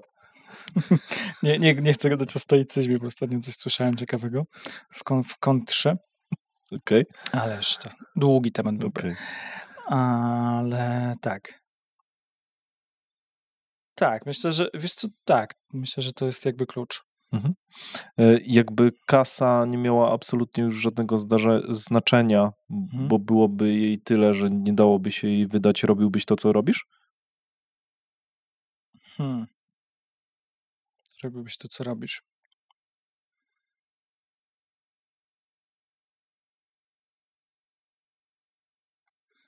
Jeśli nie kopsnąłbym się, że tak powiem, w jakąś inną ideę, w którą wierzę, bo tutaj wierzę po prostu w ideę jakości i takiego podejścia, powiedzmy, mocno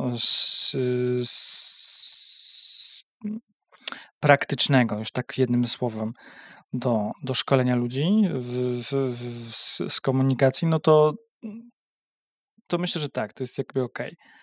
Natomiast jakby wszystko zmienia wszystko, czyli wówczas może być tak, że mógłbym dołożyć element na przykład, nie wiem, że coś mnie ciekawi, tak? Miałem kilka tam planów takich pobocznych z tyłu głowy, że coś mógłbym rozwinąć w jakimś innym kierunku, albo że na bazie swoich, nie wiem, zainteresowań mógłbym pomóc innym, na przykład przechodzić przez jakieś tam, bez takie coachingowe tematy, czy nie wiem, mógłbym się rozwinąć bardziej w kierunku właśnie mentorowania innych, ale znów w taki sposób, gdzie będzie to takie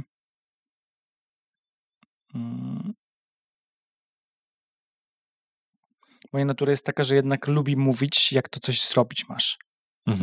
Ja nie pasuję w tym momencie do takiego stylu coachingowego, gdzie zadawanie pytań, ale bo chodzi o to, żeby zmotywować jakby tego człowieka, żeby on sam doszedł, jasne, tylko ja na przykład lubię tak dostać od kogoś, czyli jak ktoś ma pewne doświadczenie w jakimś obszarze, jest dla mnie guru, czy tam mentorem, czy wiem, że wie więcej niż ja, to ja lubię usłyszeć i zrobić. Instrukcja, bo jeśli to jest sprawdzone, no to zróbmy to, tak? Bo wtedy miałem troszeczkę obniżone ryzyko oczywiście tego, że to nie wyjdzie. Natomiast odpowiedzialność wtedy muszę przyjąć ja, że spaprałem na przykład, czyli jakby nie wracam do okej, tak? To nie działa, ale ja przyjąłem, bo to się musi sprawdzić w tym kontekście.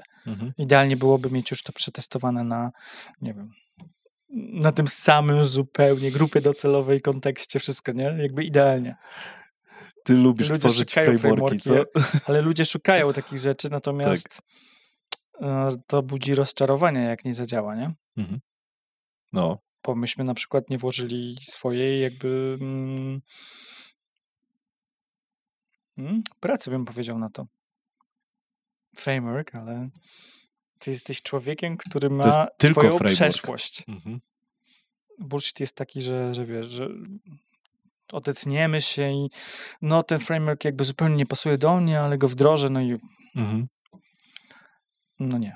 Okej, czyli poszukujesz takiego głębokiego, wewnętrznego dlaczego, synchronizowania się właśnie też z tą myślą? Tak, z takiego, czuję to, mówię chyba to poczucie sensu jest takim, w sensie takie podejście szukania właśnie tego Quo Vadis, nie? Viktor Frankl, tak się kładzie. Viktor Frankl jest świetny tutaj jako otwieranie umysłu na to.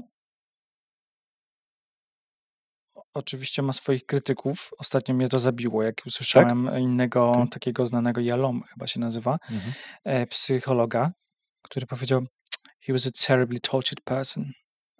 I ja mówię, jasne, bo był w tym obozie koncentracyjnym, ale on tak jakby dał do zrozumienia, że cała filozofia jego logoterapeutyczna jest taka mocno cierpiętnicza. On widać, że nie zczaił w ogóle tematu. To jest dla mnie słabe, jak jeden ekspert mówi o drugim, jeszcze tamten nie żyje, nie da się obronić. No to jest trochę nie fair. Czy on żyje? Już nie wiem, ale... Nie, chyba nie. Wiesz, i to jest tak, że natomiast naprawdę z każdej historii można wyciągnąć dla siebie coś fajnego. I już niekoniecznie może to według tej reguły, która tam idealnie on tam, wiesz, mówi. Natomiast mnie uderza jedna rzecz. Tragiczny optymizm. Nie wiem, czy kojarzysz, co to jest? Według tam jego podejścia. To, że jednak... Nie. No bo dla mnie to było uderzające, bo często jest tak, że potrzebujemy właśnie w tym perfekcjonizmie na przykład. Może ja tak potrzebowałem. Gdzieś tam usuwanie, wiesz, tylko ma być pokój, właśnie, wiesz, ma być taki spokój, ma być, nie mówię o hedonizmie, ale ma być spokój, nie? Ma być a życie na tym nie polega, bo nawet patrząc na to, jak rozwija się nasze ciało, jak dzieci, jak tylko obserwując dzieci, zęby wyrastają, wypadają, znów wyrastają, potem znów wypadają, bo już, kurczę, się psują. Jakby naturalne jest to, że się przeplatamy jakby z okresami, nazwijmy to, radości i cierpienia. I chodzi o to, żeby pewne rzeczy akceptować,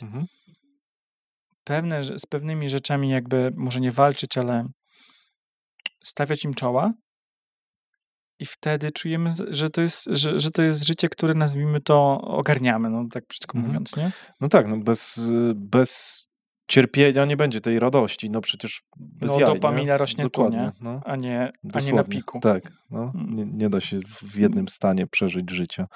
No, ale ludzie tego szukają, nie? Oczywiście. I to jest, ale to jest i druga sprawa, jak odpowiesz na to cierpienie, nie? Viktor Frankl był świetny w tym, no bo jemu się udało w ten sposób odpowiedzieć, nazwijmy to, na te obozy i widział takich ludzi też, którzy tam przeżywali, czyli jakby może nie cierpienie nawet, tylko nawet w trudnych sytuacjach jesteś w stanie zareagować i masz wpływ. Tylko w jaki sposób to robisz, zależy od tego faktycznie, jak kształtujesz swoje, po pierwsze ten sens, a druga rzecz to jest kwestia tego poczucia zaakceptowania, czyli tego, co ci, no bo sens może być, on tam mówi, że to jest sens, który trzeba odkrywać, czy jest jakby nadawany. Ja mówię, że też jakby trzeba to zauważyć i zaakceptować, nie? Tak, I tak, ja przyjąć też to jako czuję. swój, Mhm. bo tych sensów może być tam multum, nie? Jasne, jak najbardziej. No, ciężkie tematy, nie? Tak, Na trudne koniec. tematy, na koniec dokładnie. Przemku, Ale pozytywnie trzeba na to spojrzeć, bo no to jest pozytywne. ogólnie To jest tak. pozytywne. No, ja to odbieram jako pozytywne. Przemku, moglibyśmy jeszcze kilka godzin spokojnie rozmawiać. Mam Na nadzieję, pewno. że to jeszcze powtórzymy i wejdziemy głęboko też właśnie w język. Mam sporo tutaj przygotowanych. No, widziałem 25 stron, to znaczy, że Było tam, długo będziemy siedzieć. tak, jest tam trochę rzeczy, o które chciałbym zapytać. Na koniec staram się dać taką przestrzeń dla moich gości. Możesz coś zareklamować, możesz zareklamować swoje usługi. Ogólnie to, o czym rozmawialiśmy, samo przez się, moim zdaniem, reklamuje to, co robicie. Widać, że w to wierzysz, widać, że rzeczywiście znacie się na tym, masz benchmarki, wiesz, jak to się robi i optymalizujesz na dowożenie dla klienta, moim zdaniem super. Ja bym to kupił, tak? Ale możesz zostawić ludzi z jakąś myślą, możesz zareklamować wasze usługi. Powiedz, co chcesz. Akurat z tym trochę się przygotowałem, ale nasza rozmowa, widzisz, bo widziałem, że coś takiego teraz wprowadziłeś, natomiast powiem tak, takie ogólne przesłanie, nazwijmy to, dla wszystkich, którzy chcą naprawdę skutecznie nauczyć się komunikować w swoim zakresie zawodowym, czy w biznesie, jakkolwiek to nazwać, czy też nawet swoje zespoły rozwijać. Moim zdaniem, jeśli chcecie to robić to skutecznie, a jednocześnie szybko, to podstawą jest to, żeby ustalić, jakie są faktycznie te interakcje w tym języku, czy to jest angielski, czy to jest inny język, w tym języku, w którym chcecie lepiej się komunikować.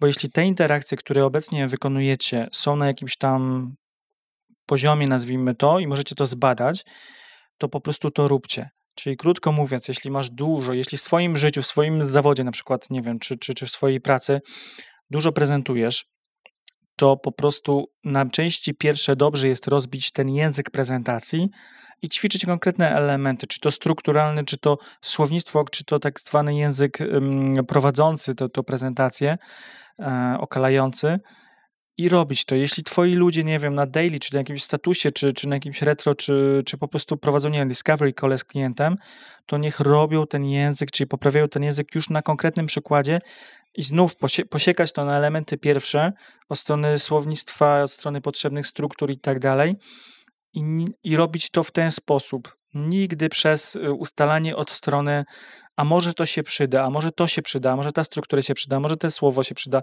Nie, od strony tego, co jest potrzebą realną. Mamy ograniczony czas w swoim życiu i tak samo jeśli jesteśmy dorosłymi ludźmi, nie oszukujmy się, mamy mało czasu na to, żeby rozwijać się na wielu różnych aspektach. I ważne jest to, żeby moim zdaniem precyzować, pod co się rozwijamy, pod co rozwijamy ten język. Dzięki takiej personalizacji oszczędzimy masę czasu, a z perspektywy zarządzających, menadżerów, po prostu szybciej dostaniecie pracownika gotowego na wyzwanie, które stoi przed nim na przykład w rozmowie z klientem. I to ma się przełożyć na biznes, czy przełożyć się na rozwój biznesu. Super. I tak jakby call to action, no to jeśli chcecie po prostu sprawdzić coś takiego, jak to działa, to my robimy takie następnie konsultacje z audytem, gdzie jesteśmy w stanie wam pokazać konkretnie waszym sposobie pracy, czy właściwie w waszej roli, tak, waszej roli, a jak mogłoby to wyglądać na jednym przykładzie, czy na dwóch. Możemy zrobić wam taki po prostu rozpisany plan, które elementy języka są potrzebne, żeby usprawnić tę komunikację i jak ona może wpłynąć na tę percepcję odbiorcy waszego. Więc to jest takie jakby nazwijmy to myślę, że coś wartościowego, co możecie uzyskać od nas. Ja mam wrażenie, że nawet po polsku można by sobie to zrobić, bo sporo firm nie ma tego sprocesowanego, nie? No tak, tylko... Ale to dzieje się jakoś intuicyjnie. No, dzieje się, tylko wiesz, no jednak ale masz zakres języka masz zazwyczaj większy niż w języku, którego się tak, uczysz. Ale wasza wasza ingerencja pozwala też na uprocesowienie, moim zdaniem, tego, co się dzieje w naszym rodzimym języku. Absolutnie Bo wymusza, tak, bo to się tak. transferuje. To się transferuje. I wymusza na spojrzenie trochę na te procesy. W ogóle. No absolutnie, Nie? absolutnie. Tak. Czyli to jest taki nie tylko audyt Tak, językowy, w sumie ale też nie audyt w ogóle nie procesowy. myślałem nawet o tym zbytnio, bo jednak sporo naszych klientów pracuje głównie w języku angielskim, więc, ale są też tacy, którzy wychodzą dopiero w ekspansji zagranicznej, więc faktycznie to mogłoby poukładać. Natomiast tu jeszcze trzeba brać pod uwagę no jednak gdzie uderzamy, do jakiego klienta, z jakiego kraju, ale też kto jest po drugiej stronie. No i w Polsce oczywiście może, no w sumie tak, no można to też sprocesować pod, nie wiem, korporacje versus pod mniejsze firmy, ale to bardziej chodzi o te schematy komunikacyjne, bo jeśli faktycznie firma ma wypracowane pewne schematy, to potem wdrożenie tych schematów to jest też nadawanie swobody działania temu schematowi, żeby to nie było zautomatyzowane w znaczeniu jak robot, tylko żeby to było swobodne i strawne do drugiej strony, a w następnej iteracji, nazwijmy to, nie tylko strawne, ale też budzące zachwyt, emocje, które mówią sprzedaj mi to, bo ja już tego pragnę, nie? Nie chcę kupić, sprzedaj mi to po prostu już. Super. Przemek, bardzo Ci dziękuję. Mega insighty. Dzięki. Mam nadzieję, że jeszcze to powtórzymy właśnie od technicznej strony języka i cóż, dzięki za uwagę. Ja również dziękuję. Dzięki, Szymon, za zaproszenie. Krótka wstawka z podsumowaniem. Dzięki, że zostałeś do końca. Zgaduję, że jako jeden z nielicznych chciałbym Ci się odwdzięczyć. Zauważyłem, że YouTube zaczyna zamykać się na komunikację bezpośrednią z widzami, więc stworzyłem listę mailingową do tego celu. Tylko tam będę publikował niektóre treści. Te, które uznam za najbardziej wartościowe lub intymne, bo uważam, że tam będą tylko ludzie, którzy najbardziej mi ufają. Zadbam, żebyś nie przestał. W mailach możesz spodziewać się m.in. zakulisowych nagrań z gośćmi. Co ważne, nigdzie indziej niepublikowanych. Wartościowej wiedzy o YouTube dla biznesu i sprzedaży, bo tym trochę się jaram, i oczywiście wszystkich informacji przydatnych w rozwoju biznesu, zarządzaniu, ogólnym rozwoju, wzroście, diecie, ćwiczeniach, rutynach i tym podobnych. Będą tam tylko wartościowe materiały wysyłane rzadko. Pewnie raz na miesiąc będzie dobrze, ale to też dopiero za kilka miesięcy.